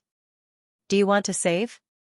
Yes, no, save successful. With the save, he had confidence. Rouge said to the yellow weasel, I'm not sure, but our previous agreement didn't specify the time of participation, right? It doesn't matter when I come. The yellow weasel stiffly lifted the corner of his mouth. That's true. After he finished speaking, he walked out of the room and closed the door. He didn't ask how Rouge saved the experimental subject. Rouge stood in place and looked at the door for a long time. Maybe he was thinking too much. There was no danger, but the moment he chose to save the game, the temperature of the demon tattoo suddenly dropped. What was going on? Forget it, he had already saved the game. Even if there was danger, it didn't matter. Rouge finished singing to the cubs with a heavy heart. After he walked out of room B6, he turned around and glanced at the yellow weasel at the end of the corridor. The yellow weasel stood in the darkness. There wasn't a trace of light on his body. In the past, the yellow weasel, who hadn't recovered his memory, would occasionally show a mocking smile or a grin during the ice project. His smile was so hooligan that he didn't look like a good person. However, it seemed that ever since his memory was awakened, the yellow weasel had never smiled again. Rouge exited the game and logged into Penguin to ask 8 Claws what other situations the rune would warn him other than encountering a natural enemy. 8 Claws, normally, it would only warn me when encountering a natural enemy. But you're a koi, your rune might have other functions that I don't know about. 8 Claws, are you really a writer from Xinjiang? Why do I feel like I'm living in an abyss of suffering? The rune is warning me like crazy every day. Although Rouge acted like he only wanted to know more about the rune, 8 Claws was not stupid. 8 Claws knew that Rouge was in real life. Rouge. I want to raise a big cat. 8 Claws, F*CKU, bro Rouge, the rune consumes too much energy. Is it bad for the body? For example, your legs will go soft. 8 Claws, you're still in the awakening period. It's best not to consume too much energy. Every monster's situation is different. Just like staying up all night, some people will be full of energy the next day no matter how long they stay up. Some people will suddenly die. Do you understand what I mean? Rouge, I understand. Thank you. No wonder his legs went soft these days. Rouge took a sip of wolfberry tea and started to write in a melancholy mood. Previously, he had written 20,000 words. Now that he was writing 10,000 words a day, the readers started to complain that he was too short. Sure enough, it was easy to go from frugal to extravagant, but hard to go from extravagant to frugal. Rouge estimated his progress. If he continued to write 10,000 words a day, he would finish it at the end of next month. And his birthday would be at the end of next month. Finishing this book should be the best birthday present he could give himself. Before writing this book, he was uncertain about the future. He did not know what he was holding on to. But now, every word he typed every day made his uncertain future clear little by little. Rouge finished his morning update and logged into the game again.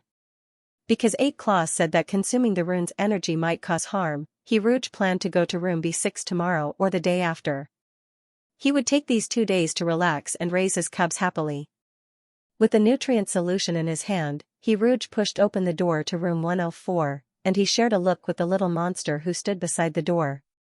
The little monster was already very, very tall. Its height reached Rouge's chin, and its body length was estimated to be more than 3 meters long. If it was lying down, the blanket would not be able to contain the huge little monster. The little monster had to work hard to sit properly. Its white belly was exposed because of its upright sitting posture. The little monster raised its head slightly and squatted at the door, waiting for Rouge like a cub. He was indeed a cub. The only reason he was so big was because he had grown rapidly after being injected with the gene agent. It hadn't even been half a year since he was released. Every time he did something bad, he would be sent back to sleep. No one had ever liked him.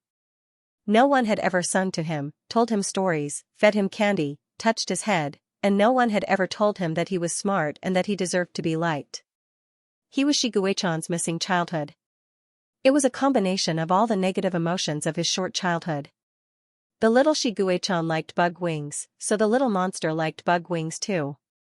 The grown-up Shiguei-chan liked tea rouge, so from the beginning, the little monster liked tea rouge. However, the stupid little monster did not know that the emotion in its heart was like. Even the grown-up Shiguei-chan took a while to understand that it was like. How could the stupid little monster understand that the gentleness and happiness in its heart was like? He was just a monster without a heart. The little monster even thought that the emotions in its heart belonged to Shiguei-chan. Meow meow, you're waiting for me again. The young man lowered his eyes and said softly. His snow-white hand was like a blooming white lotus, and his slender fingers were like slender petals. The pure white flower stroked the little monster's head. The little monster suddenly realized that white was also very beautiful, just as beautiful as red. Staying by Hiruge's side, its mind was no longer about killing, but Hiruge. Its mind was full of Hiruge. After 4 more injections, it would become very strong. At that time, it would be able to destroy this damned place. When everything turned into ruins, it would put Hiruge on its back and take him to see the stars with its only happiness. Maybe it could negotiate with Shiguei-chan. Hiruge would have half of his time, and the other half would be Shiguei-chan's. If Hiruge could be with him forever, then it would be willing to be Hiruge's meow meow forever. It would not kill people casually anymore, but if someone wanted to hurt Hiruge, then it would tear them to pieces. It was stupid. It was not as smart as Shiguei-chan. If it was a competition of brains, it would definitely lose to Shiguei-chan. However, if Shiguei-chan fought with it, it was not certain that Shiguei-chan would win. Therefore, the two of them would definitely be able to protect Hiruge. The more little monster thought about it, the happier it became. It had a stomach full of things to say to Hiruge. It wanted to make Hiruge happy. It could not wait for Hiruge to be happy because of it. But, it was too embarrassing to say it. Little monster returned to the corner with the quilt in its mouth. It stared at the nutrient solution in Hiruge's hand and said, I'm too hungry. I'm too hungry, so I'm not waiting for you. I'm waiting for the nutrient solution. Hiruge pretended to be convinced. He sat cross-legged beside little monster and handed the nutrient solution to it. What does the nutrient solution taste like?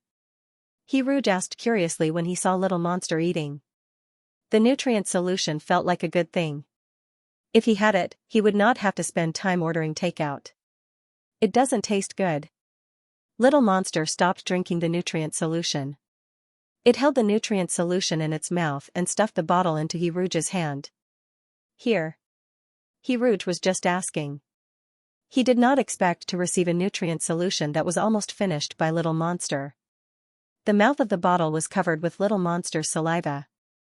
It was too sticky to swallow. However, under little monster's expectant gaze, Hiruge could not say no.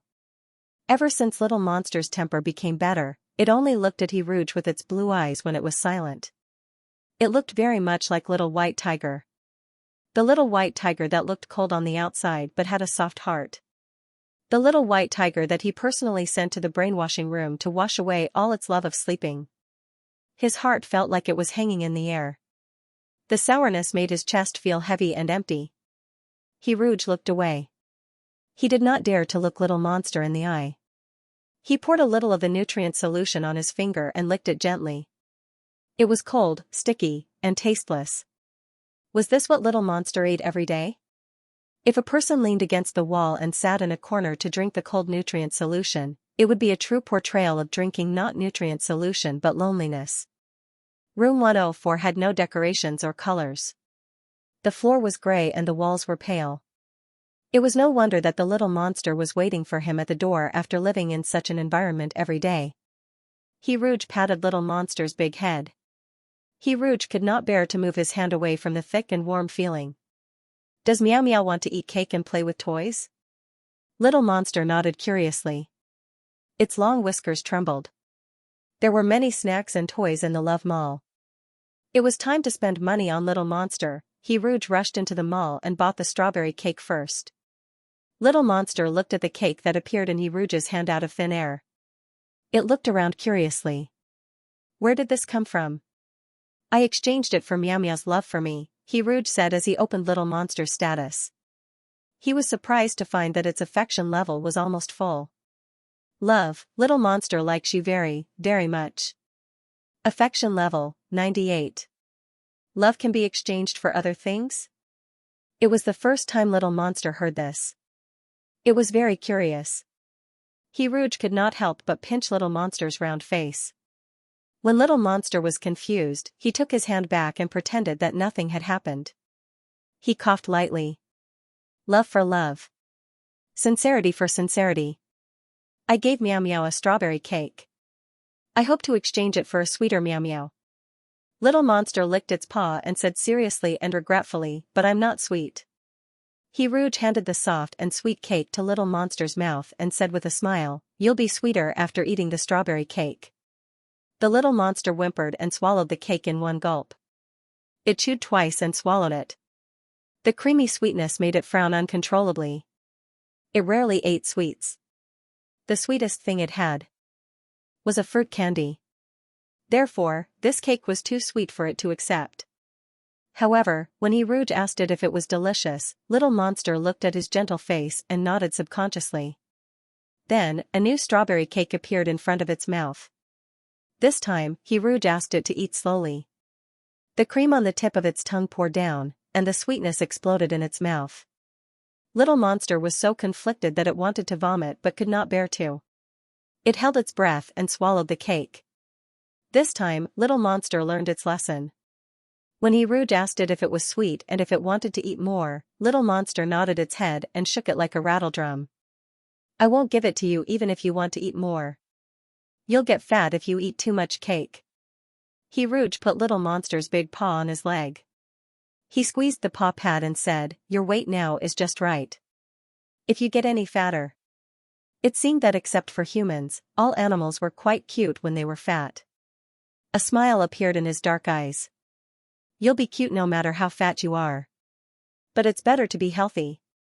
Looking at little monster who was listening attentively, Rouge could not help but kiss little monster's paw again. Meow meow, you're so sweet. Little monster licked the cream at the corner of its mouth. It smacked its lips and commented seriously, no, you're the sweetest. They looked at each other and saw themselves in each other's eyes. They saw each other's sweetness in each other's eyes. Rouge's mood became even better. He bought another salted fish pillow from the love store. The pillow was even bigger than Rouge's. In Rouge's imagination, the little monster would be hugging a pillow after finishing its dessert, its two front paws hugging the fish's head, and its two back paws kicking the fish's tail like crazy. It would be so excited that its eyes would be squinted, and it would cry out happily. However, there was always a gap between reality and imagination. When the salted fish pillow suddenly appeared, little monster was shocked. Rouge was pressed down by the huge salted fish pillow. It looked like Rouge was being bullied. In a flash, little monster used its shadowless cat claw and cut off the salted fish's head. The catmint mixed with cotton wool scattered all over the ground. Rouge was speechless. Rouge explained weakly, this is a toy for Meow Meow. You can hug it and play with it.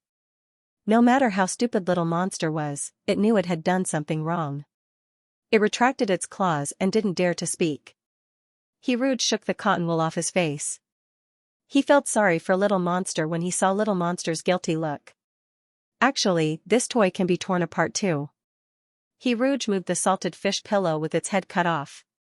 After thinking for a while, he took out all the cotton wool from the pillowcase and crawled into the salted fish pillow. The experience was like wearing dinosaur pajamas.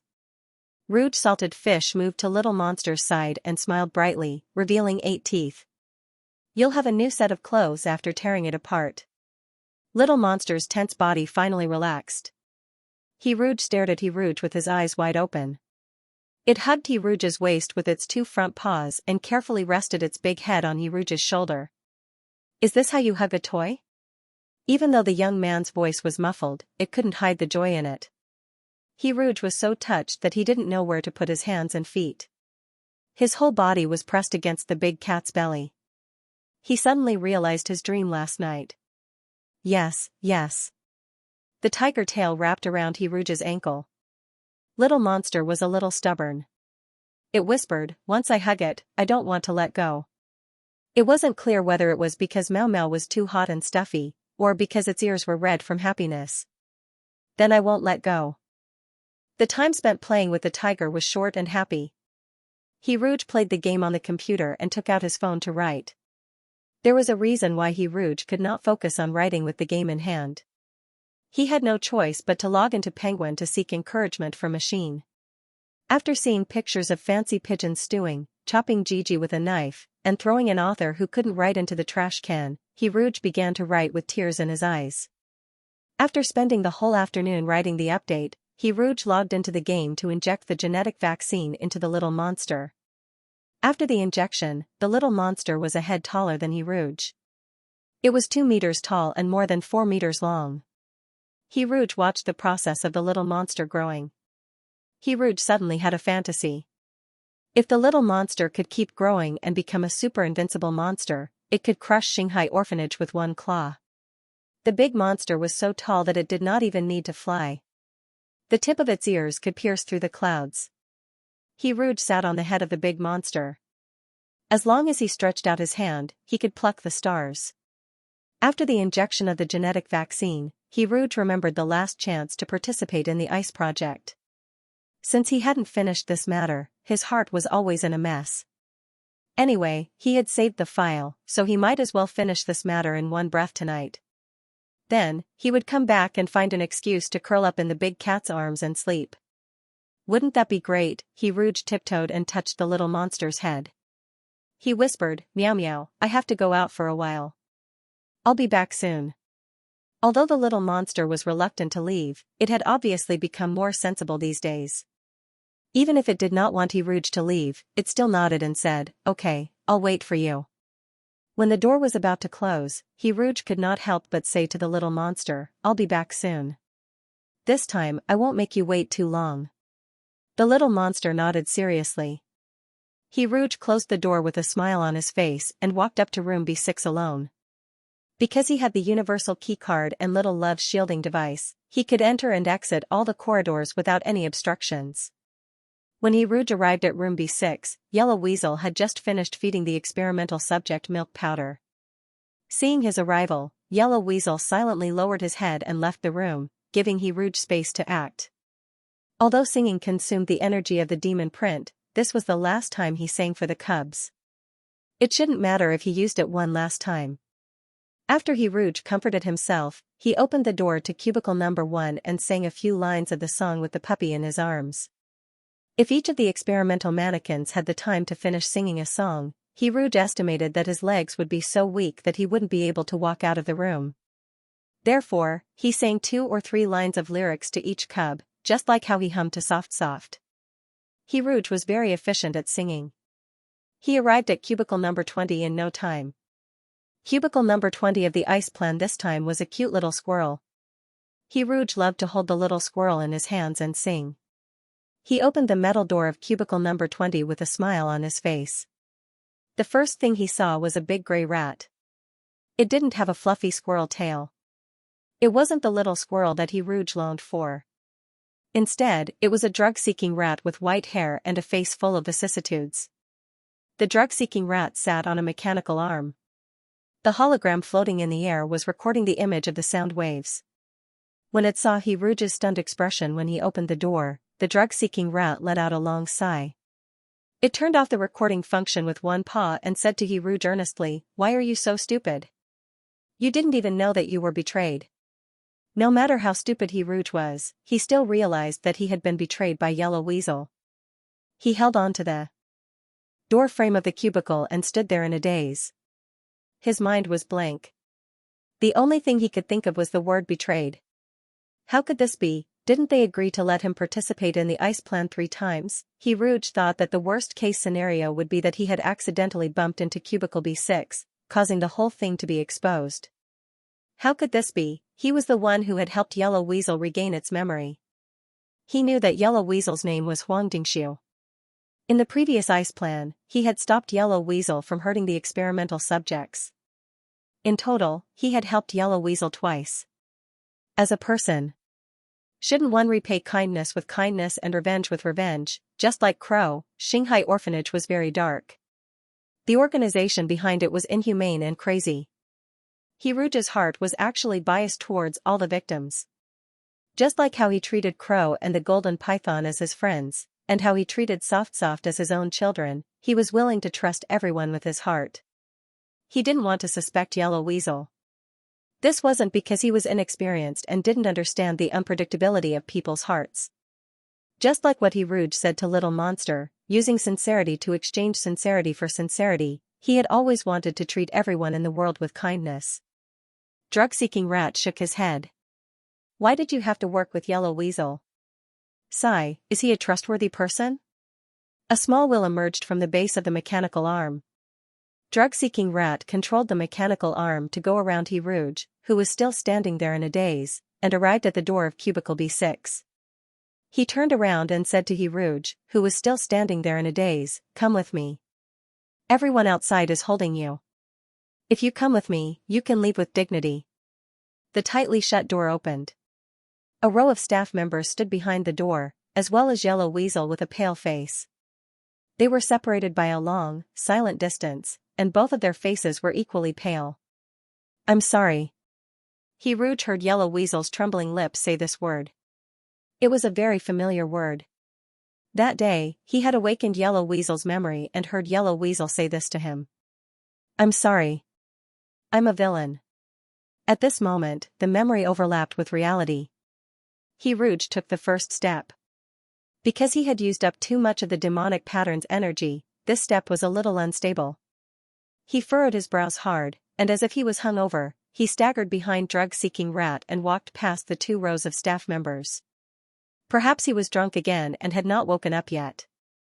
Walking down the long, narrow, and dim corridor, he felt like he was in a nightmare. Rouge stopped and turned around to look at Yellow Weasel. His voice echoed in the corridor, but it did not sound very real. "Huang Dingxiu."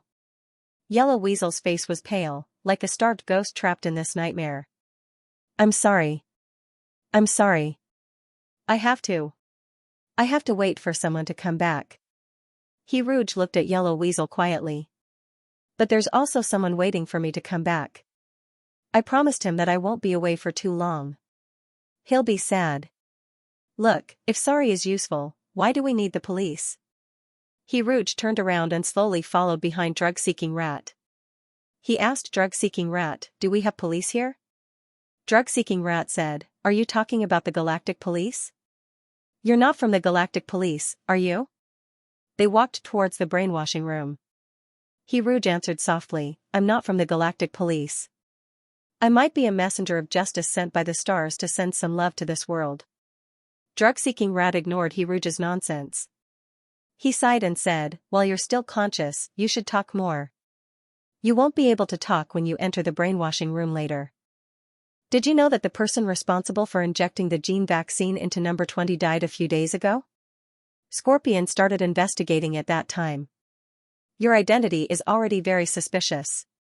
Now it seems that the fact that you can freely enter and leave the orphanage, awaken Yellow Weasel's memory, and block the surveillance cameras seems to have something to do with Crow, who betrayed you. You've hit the nail on the head. I want to protect you, but I can't." Drug-seeking Rat's coughing became louder and louder. He walked Rouge to the door of the brainwashing room. 2 strong men pressed Rouge against the brainwashing machine. Rouge suddenly remembered many things. For example, he stood in Drug-seeking Rat's position and looked at Little White Tiger in the brainwashing room. It turned out that the machine was so big and cold. Was Little White Tiger afraid at that time? Was Little White Tiger sad when he personally sent it into the brainwashing room? Was it as sad as when he was betrayed by Yellow Weasel? Look, he only treated Yellow Weasel as a trustworthy friend. After being betrayed, he almost couldn't breathe. As for Little White Tiger, its favorability towards him was 100. How did Little White Tiger, who loved him deeply, feel at that time? Did its heart break into 2 pieces and shatter into pieces? Did the broken heart still firmly say that it loved him? Because Little White Tiger's favorability towards him was 100 at the last moment when it was sent into the brainwashing room. Rouge wanted to place his hand on his left chest to block the overwhelming sadness there. However, his hands were fixed in place and he could not move them. When the machine was about to start, Rouge chose to load. "Do you want to load?" Yes. No. If only life could be replayed like a game. Rouge closed his eyes and heard the cold mechanical voice in his mind. The load time is too long. Please wait patiently. Detected harmful mental waves. Activating protective mechanism, successful. Load time, 1 by 24 hours. Countdown, 24 hours, 00 minutes, 0 seconds. Little white tiger dragged the blanket in the corner to the door. It sat on the blanket. Rouge gave it and waited. He waited for 1 hour. 2 hours. 3 hours. He waited until the sky was completely dark. He waited until there was no light in little white tiger's blue eye. He waited until the sky started to brighten. However, the pair of dim blue eye did not brighten. His tail curled around his claws. Little white tiger stared unblinkingly at the door that remained unopened. Why aren't you here yet? I've been waiting for you for a long time. I'm a good boy. Finally, the door was pushed open. Little white tiger's blue eye shone brightly. Little white tiger looked at the newcomer with bright eyes. He saw an unfamiliar worker. The person was obviously shocked. He avoided little white tiger like the plague. He placed the nutrient solution on the ground and left. The door closed again, and the light in the blue eyes was extinguished. Like the raging sea in the dark night, the huge white tiger lowered its head and bit into the nutrient solution. The glass pierced its tongue, but the little monster drank the nutrient solution that was mixed with glass shards as if it didn't notice. He waited for a long time. When noon came, the person who came was still not Rouge. Therefore, little white tiger waited by the door again. Last night, little white tiger thought that if Rouge came back in the evening, he would definitely forgive Rouge. This morning, little white tiger thought that if Rouge came back in the morning, he would not blame Rouge either. This afternoon, little white tiger thought that if Rouge came back in the afternoon, then he would bite Rouge. Tonight, little white tiger thought that if Rouge did not come back tonight, tomorrow, or the day after, then, he would kill Rouge. He would cut open this liar's stomach and cut him into pieces. He would eat his flesh and skin. He would not even spit out the bones. Then, their blood and flesh would completely fuse together, and that person would never be able to leave. The door was pushed open. An unfamiliar worker carrying a medical kit walked into the room and injected little white tiger with the genetic medicine. Without Rouge, the pain that had disappeared was inflicted on his body again. It was even more painful and unbearable than before. It was too painful. The dark red vertical pupils completely appeared. The violent eyes stared straight at the person in front of him. The eyes that were like bloody agates were strange and eerie. They were filled with soul-sucking power. Where is he? The question did not specify who he was, but the controlled person mumbled, in the brainwashing room, the brainwashing room. It was the place where he first arrived in this world when he was first awakened. It was the place that was filled with all the bad memories. So he was not abandoned. Rouge was just trapped by bad people. That was great. Little white tiger bit off the man's neck. The bloody eyes that had completely lost their rationality stared viciously at the surveillance camera. After a long time, he smiled maliciously at the person behind the camera. The monster that had been suppressing himself finally broke through the cage of rationality and was completely released. Then he opened his giant insect wings and flew out of the dark room 104. Don't be afraid. Let's go home. Rouge was trapped in the brainwashing room and could not move freely. Plus, the loading time required 24 hours. Rouge simply logged out of the game and quietly typed until he went online at 7 o'clock in the evening the next day. Countdown, 0:16:10, there were only 16 minutes left before the successful loading. Rouge sat on the brainwashing machine and thought about what to do after he loaded the file. Yellow Weasel could not cooperate. Perhaps he could choose Drug-Seeking Mouse. What Drug-Seeking Mouse said to him before implied that Drug-Seeking Mouse wanted to protect him but could not. Therefore, Drug-Seeking Mouse should be trustworthy. Rouge was deep in thought when a loud bang startled him. Because he was wearing a helmet, Rouge could not see anything. He could only listen to the thunderous banging sound in fear. What happened? He would not die when he was about to successfully load the file, would he? clang, clang, clang, Rouge suddenly thought of an emoticon. It was an emoticon of someone banging their head against a wall. He could not help but laugh out loud. However, the next second, his smile froze. After the iron door was broken, the reverberating sound that could shatter one's eardrums was overwhelming. Rouge could not see anything, but he could hear countless weapons firing and the continuous rumbling of energy bombs exploding. These sounds mixed into a magnificent and impassioned war song. Every beat on the listener's heart. A gust of wind carrying a pungent smell of blood blew in front of him. There should be someone standing in front of him, as the pungent smell of blood was constantly emitted from the other party. Rouge could smell the smoke and blood, as well as a faint burnt smell. Perhaps it was the smell of roasted meat from the energy bombs hitting the skin. The person in front of him did not say a word, but Rouge seemed to have guessed the person's identity. Meow meow? His mind was so confused that he could not think. Rouge never thought that the little monster would run out to find him. The gene medicine was not fully injected and the little monster was not fully grown yet. How could he run out now? Was he in danger? Is he injured now? The iron chains that bound Rouge's hands and feet were cut open by the sharp claws. The sharp claws stopped on the helmet. The little monster seemed to have done something wrong. It wanted to cover its ears and steal a bell. Close your eyes. His voice was as rough as sandpaper. Although he did not know why the little monster said that, Rouge still obediently closed his eyes. The sharp claws cut through the helmet like tofu. Rouge could feel the wind blowing his hair. He was hugged by the little monster's two front paws. The soft belly gave Rouge a sense of security. He could not see anything, so he could only hug the little monster tightly. The sound of the energy cannons exploding could be heard one after another, accompanied by the sound of wind breaking. It sounded like an energy bomb had hit the back of the little monster. Rouge's heart tightened, and his hands clutched the soft fur tightly. Meow meow, are you hurt? His voice was so nervous that it was hoarse. However, the little monster did not answer the question directly. Rouge, I said before that I would take you to see the stars.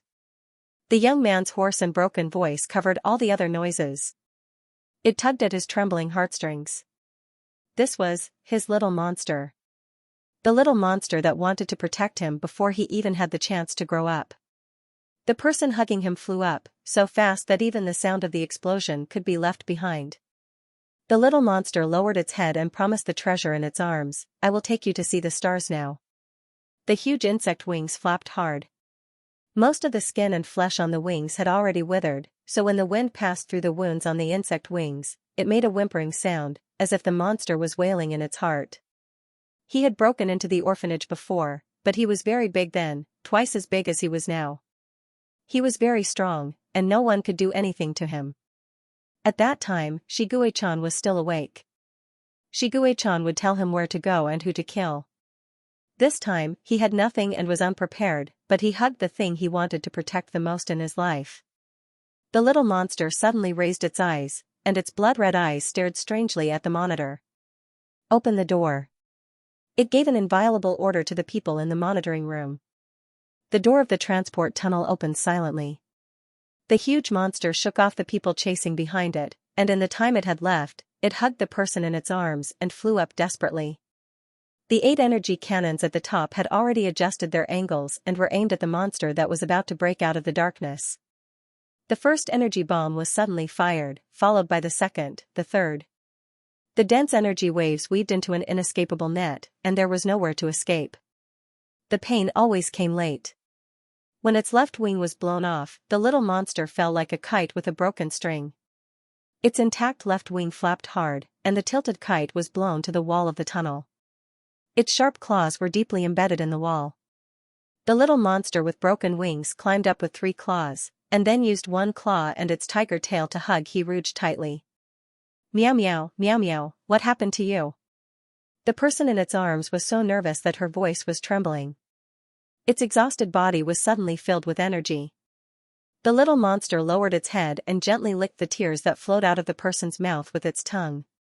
Its vitality was rapidly draining from this body, and it had to be 120% alert to prevent itself from making mistakes. But it knew, it was dying. Another energy bomb exploded on its back, and the injured left wing was completely blown off. The broken wing fell from the sky like a falling leaf. Everything seemed to be déjà vu. However, the little monster did not cry out loud like before. Because for it now, the most precious thing was no longer the insect wings. Close your eyes. The person in its arms kept crying, but she listened to its words. No matter how much she cried, she did not open her eyes. Tears fell from her eyes to her chin like pearls from a broken string, wetting the fur on its body. How could it shed so many tears? The little monster licked the sweet tears. Again. Rouge was indeed the sweetest and most delicious. Blood was sweet, and so were tears. Rouge was so delicious. Every time it licked it, it would feel very happy. If it died, it would not be able to taste Rouge as sweet as this anymore. The monster dragged its body that was full of holes and struggled to climb up a little more. Blood flowed out of the wounds. Rouge could feel blood with both hands. It was warm and sticky blood. His eyelashes trembled slightly. He wanted to open his eyes to look at the little monster, but the little monster did not allow him to. Rouge, the little monster called him. Rouge's trembling hand stroked the little monster's big head in the dark. His fingertips touched the long tiger whiskers, the wet nose, and finally stopped at the broken wound. Rouge, I'm too stupid. I'm not Xianxia. I can't think of any other way to save you. This was the first time the little monster mentioned Xianxia to him. You're not stupid. My Meow Meow is the smartest. Rouge hugged the little monster's neck and cried until his whole body began to tremble slightly. Another energy cannon hit the little monster's body. Rouge shook his head desperately. He was like a fish that was dying of thirst. He tried hard to breathe before he could say a complete sentence. Meow Meow, are you in pain? No. Have you forgotten? As long as we have physical contact for a long time, I won't feel pain. Pain weakening device. Rouge checked the status of the pain weakening device. This device showed that it was not used. Because the pain had a protective effect on the body, Rouge did not use this device on the little monster for a long time. He would only use this device on the little monster for a night when it was injecting the gene medicine. He would take it back the next day. Therefore, the pain-weakening device was not used on the little monster at all. The little monster was lying to him. Rouge used the pain-weakening device on the little monster as fast as he could. Don't lie to me, Meow Meow. Don't lie to me anymore. The little monster rubbed his head coquettishly. Rouge, are you hurt? He clearly protected Rouge so well that he even carefully protected his hair. Yet, he was still worried that the person in his arms would be hurt. The person in his arms cried and shook his head. That's good. In this world, except for me, no one is allowed to hurt you. Perhaps the arrival of death made the little monster finally shed his last trace of disguise. He said to the young man whose eyes were tightly closed and could not see anything, I don't want to die. His body was getting heavier and heavier. I'm a little tired. The little monster pursed his lips and cried silently. Although he had become so big and had grown into a big monster, in Rouge's heart, he was still a naturally bad little monster. My insect wings are broken again. I'm in so much pain. I may be dying this time. I'm so weak. Xianxia will definitely take the opportunity to kill me. Before he died, he did not forget to give Rouge a bad impression. If I die, even if Xianxia comes out, will you be with him? I won't allow this to happen. His ruthless eyes became redder and redder, the redness engulfing the whites of his eyes. Rouge, I will definitely kill you. I will eat you into my stomach. You will die with me. Every word sent chills down one's spine. What do you think? He licked the tears on his pale chin with his tongue. But, when I think about killing you, my heart hurts. So. I also have a heart. Another energy cannon exploded, and the remaining right wing fell. The little monster jumped up and used his body to break through the obstacles. Amidst the loud alarm, he carried Rouge to the top floor. The blood-red eyes looked at the starry sky and then looked at the person in his arms. The originally irrational red eyes suddenly became gentle. The little monster lowered his head with some effort and gently touched the forehead of the person in his arms with the tip of his nose. He whispered, "I lied to you. How could I kill you?" He was like a child who had succeeded in his prank. However, no one could tell whether the lies in his mouth were the truth or not. "He Rouge, you can open your eyes now." The little monster saw the slender eyelashes lift slightly, revealing a pair of black eyes filled with tears. 2 lines of tears fell from the corners of the eyes. The person in front of him was not looking at the starry sky, but crying and looking at him. "He Rouge, are you happy?" He heard himself ask He Rouge this question. His voice was ethereal because his ears were full of blood. It was not easy to hear clearly. Fortunately, this person did not speak. Instead, he covered his mouth and shook his head. "But you have to be happy. He Rouge, don't look at me. Look at the starry sky." The blood in the red eyes faded like the tide, revealing a clear blue. "I hope you can be happy. I hope you can be happy. I hope you can continue to live happily." So, passing on power and memory did not sound unacceptable. "He Rouge, I will come back again. I will become the smarter Meow Meow and Shiguei-chan. But from then on, there will be no more little monster in the world. But it is good that there is no more. The existence of the little monster should be erased. In fact, I have a lot of things to say to you, but I don't have the strength or time." The blue eye completely lost its luster. An energy bomb hit it from behind. Its huge body was like a landslide. It gradually fell to the ground. At the last moment before it died, it used its body as a shield to block all the damage for He Rouge. He Rouge hugged the monster's body. His blood-stained hands trembled as he reached for the monster's nose. It was just a simple movement, but he did not succeed after several attempts. His hands powerlessly covered the blue eye. Under the bright starry sky, He Rouge finally broke down and cried out loud. Countdown, 00000000, load successful. Suddenly, a heavily injured red-eyed monster appeared in the snow-covered mental sea. It was a huge white tiger with broken wings. It became smaller and smaller, from a big monster to a small monster, and then from a small monster to a blood-red piece of light the size of a thumb. This soul fragment fluttered like a firefly towards the snow-covered area. The blood-red light was like a flame, melting the snow in the area. After the snow melted, a curled-up little white tiger slowly opened its blue eye. It was as clear as a child's. The blood-red piece of light circled around the blue-eyed little white tiger twice. Finally, like a moth to a flame, it disappeared into Sapphire's eyes. 2 rays of light, one red and one blue, surged and turned into 2 complicated demonic patterns in the air. One was blood red and the other was dark blue. They intertwined like 2 lotuses on a stalk.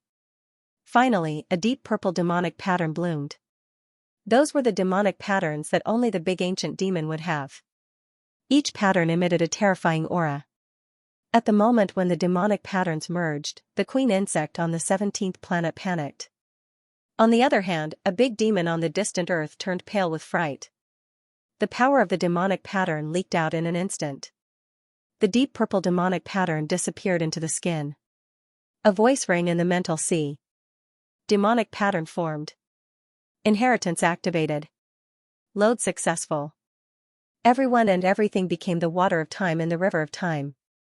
He Rouge could feel that the world in the game had become the sea. The seawater flowed backwards. White and black, light and darkness, day and night, life and death began to reverse. The energy bomb returned to its original position. The setting sun rose again. The path he took was reversed. He was back in room 104. In front of him was Yellow Weasel, who did not dare to look at him. "I thought it would be a long time before you used the 3rd chance to participate in the ice experiment. I didn't expect you to use it twice." A familiar conversation. "When are you going to use it for the 3rd time?" A familiar gaze. He Rouge expressionlessly took out the rare item, Super Mini Energy Cannon. Before Yellow Weasel could react to the situation, he shot him in one shot. A red dot appeared between his eyebrows. With a muffled bang, the inside of his skull was blown to smithereens. Only his face was barely intact. The pair of yellowish-brown eyes widened in disbelief. It was a true portrayal of a person who died with grievances. Didn't you want to wait for someone? Rouge's voice was cold and monotonous. It'll be faster if you wait in hell. Everyone dies eventually. You don't have to thank me. His chest heaved violently. Rouge closed his eyes. It took him a long time to control his trembling hands. Meow meow. His little monster. Rouge suddenly opened his eyes. He was going to see his little monster. He had promised the little monster before that he would be back soon. This time, he did not want to break his promise. But before that, he had to deal with some troubles. Yellow Weasel's body. Maybe he could ask Poison Rat for help. Rouge went to the Love Market to buy a gunny sack. With a pale face, she placed the body of the weasel inside. After tying the gunny sack, Rouge remembered the rare item that could identify the murderer. There was no limit to the use of the item, so it could be used repeatedly.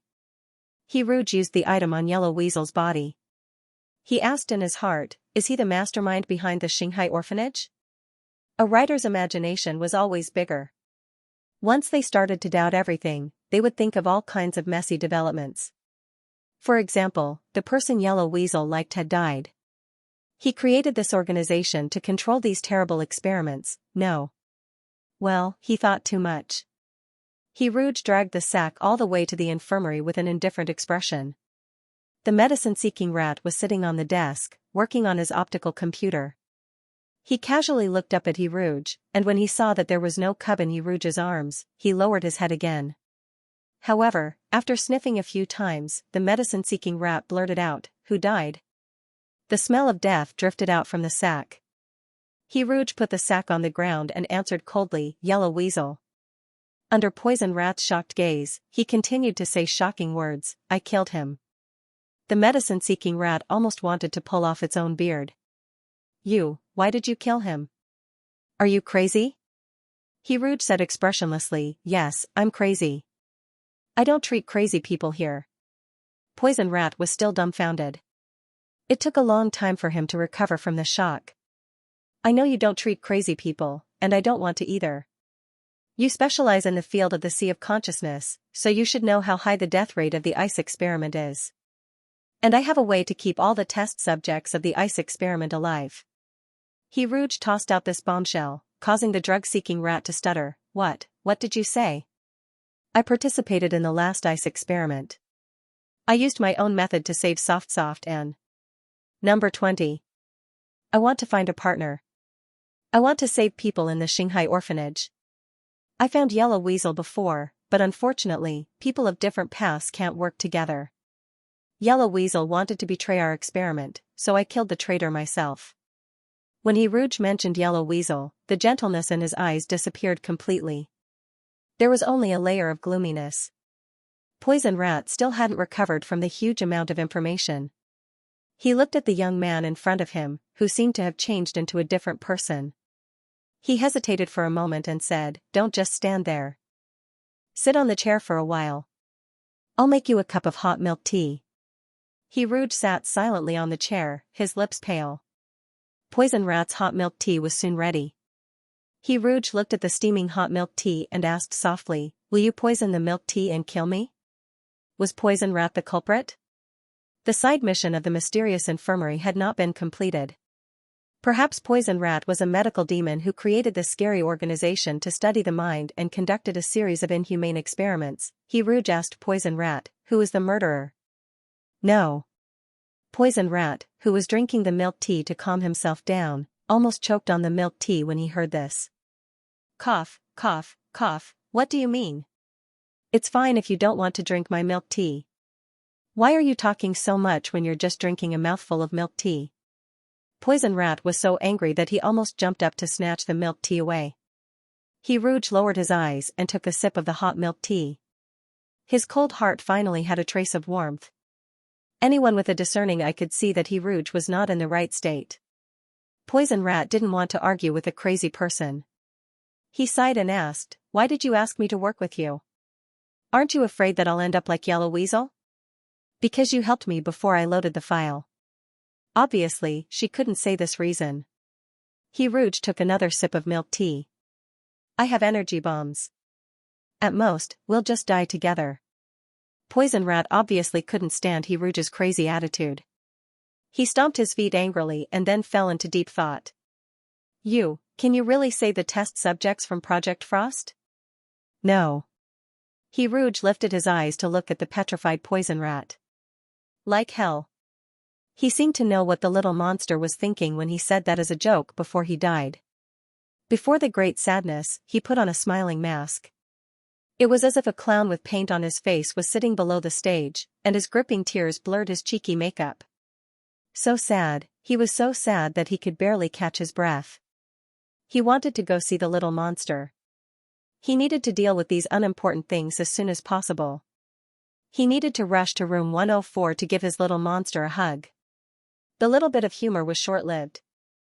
Rouge regained his cold expression. He tried to adjust his facial muscles to relax his stiff face. It's true. Time will prove everything. Poison Rat looked at Rouge deeply. I believe you. I hope you don't betray my trust.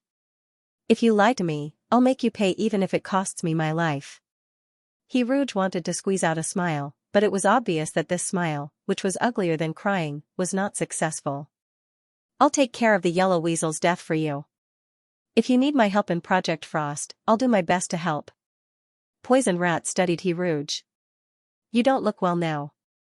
Go back and have a good sleep. Don't think too much. Thank you.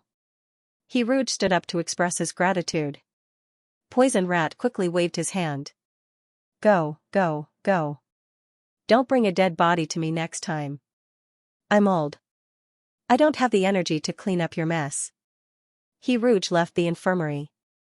He wanted to go see the little monster, but when he walked out of the infirmary, he was so lost that he didn't know how to walk.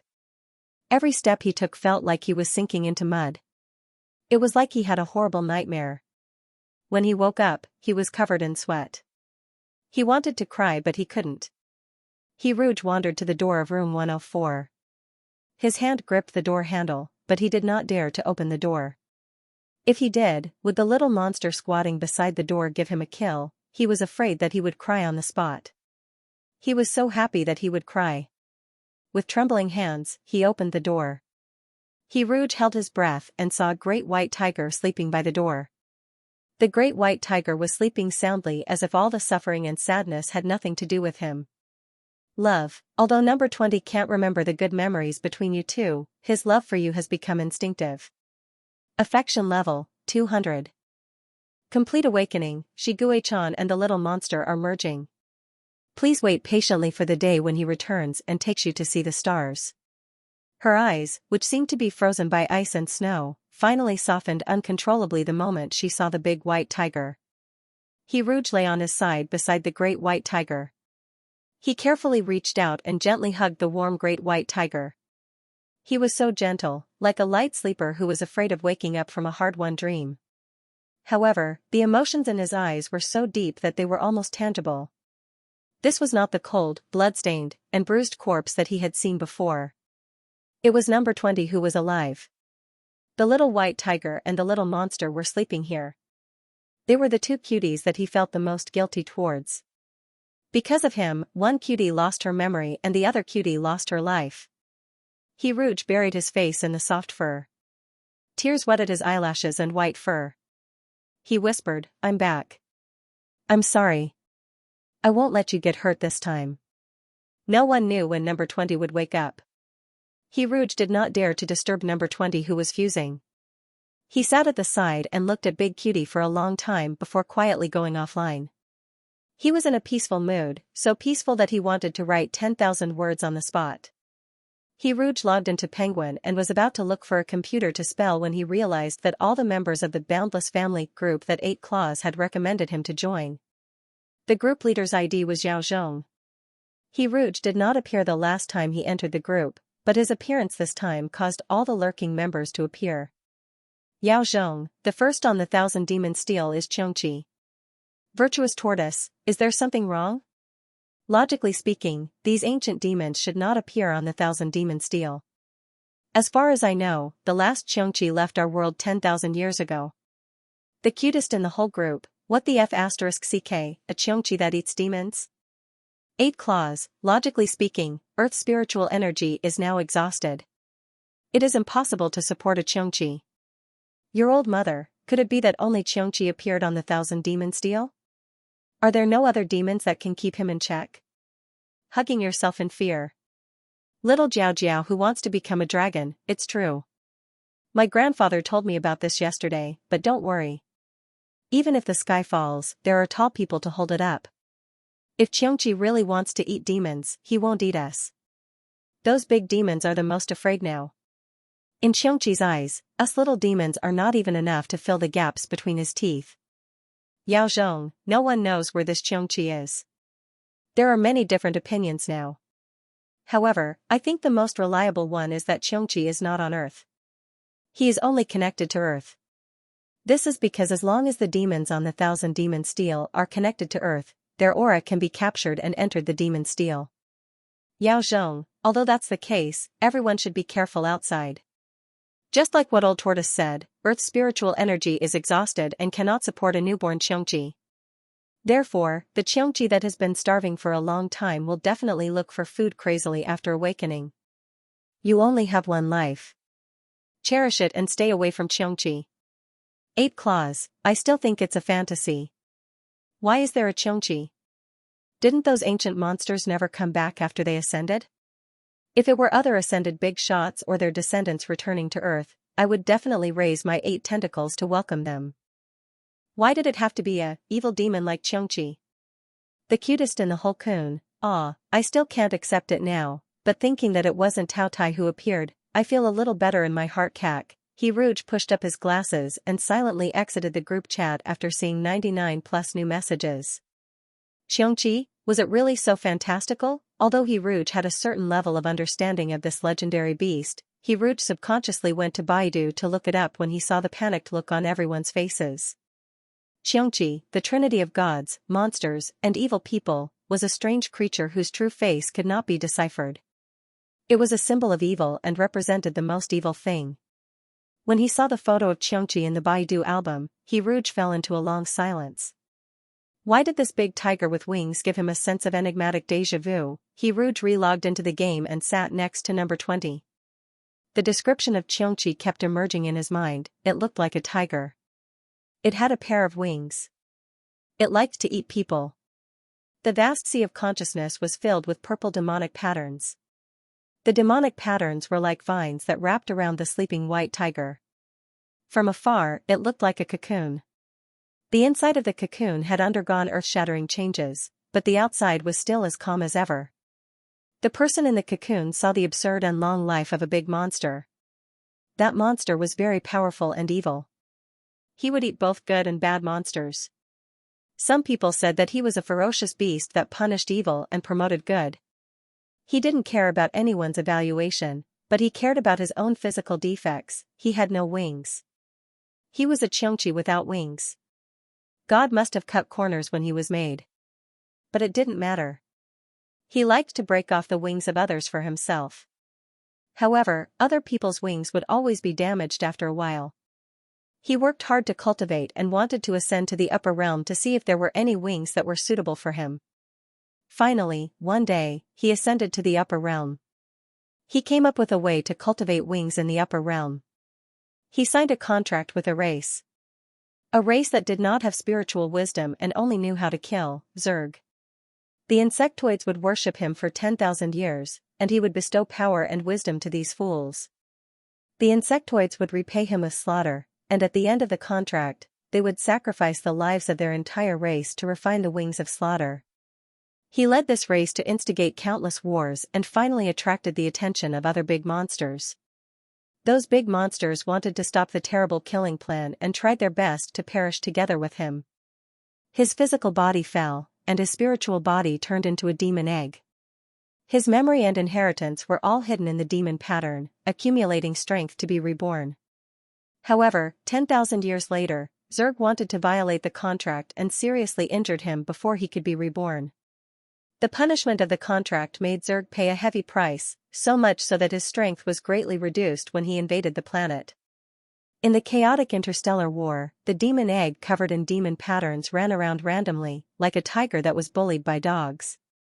In order to avoid the queen insect's pursuit, it entered the stomach of a female high-level warrior who was already dead. It separated the core power of the demon pattern into a small soul fragment and was forced to undergo an imperfect rebirth. A pure white little white tiger that had forgotten its past was born. Perhaps humans were born with good natures. After this evil demon had forgotten its past, it had a chance to become a good demon. However, fate made fools of people. The little white tiger was sent to the Xianxia orphanage. After enduring a long period of abuse and great negative emotions, the monster sleeping in its body was completely awakened. Zerg's wings were originally the raw material used by Xianxia to refine the wings. When this new body had wings, it was like a tiger that had grown wings and killed everywhere. The body dominated by the monster held a long-awaited killing feast. The little white tiger who witnessed everything was often uneasy.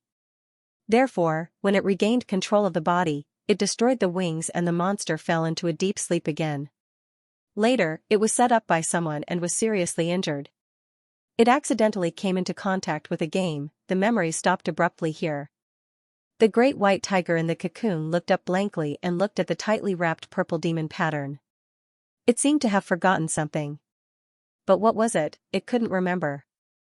This was an imperfect rebirth. In order to avoid the queen insect's pursuit, it had no choice but to undergo the worst-case scenario resurrection. Perhaps 10,000 years was too long. Even if the person who was reborn saw the memory stored in the demon pattern, they wouldn't have the same experience. The great white tiger stretched out its claws and scratched the purple demon pattern cocoon. It couldn't wait to get out. When the thought of leaving popped up in his mind, all of the purple-veined patterns instantly withered, turning into specks of light that fell on the tiger's back. Sparkling and translucent wings condensed out of thin air, the veined patterns on the wings were a deep and mysterious purple. The great white tiger looked at the wings on its body curiously. It controlled this pair of beautiful wings and took off shakily in the sea of consciousness. Sparkling specks of light remained on the flight path. It was as if every time the wings flapped, a series of stars would be left behind. Roar, the great white tiger flew higher and higher. It flew to the sky above the sea of consciousness and rushed straight towards the dazzling white light. The empty world shook. The floating soul returned to the body. It controlled this body and slowly opened its eyes. A soft ray of light dispelled the darkness and illuminated the world it saw at first glance. Many years later, it would still remember this scene clearly. It would even remember the dust that was floating up and down in the light, the curve of a strand of hair on that person's face that was so white that it was almost transparent, and that pair of black eyes that seemed to be shrouded in fog. A layer of water appeared in the misty black eyes. 2 lines of tears silently flowed down the corners of his eyes. The tears seemed to splash on his heart, causing it to fiercely beat for a moment. He looked at those sparkling black eyes and saw his own face in those black eyes. It was as if he saw his own hazy reflection in a lake. The first thing he saw when he looked at this world was not the sky or the earth. It was that person, that pair of eyes, and his own reflection in that person's eyes. End of chapter 51. Don't forget to subscribe, like, and share the video to support the channel.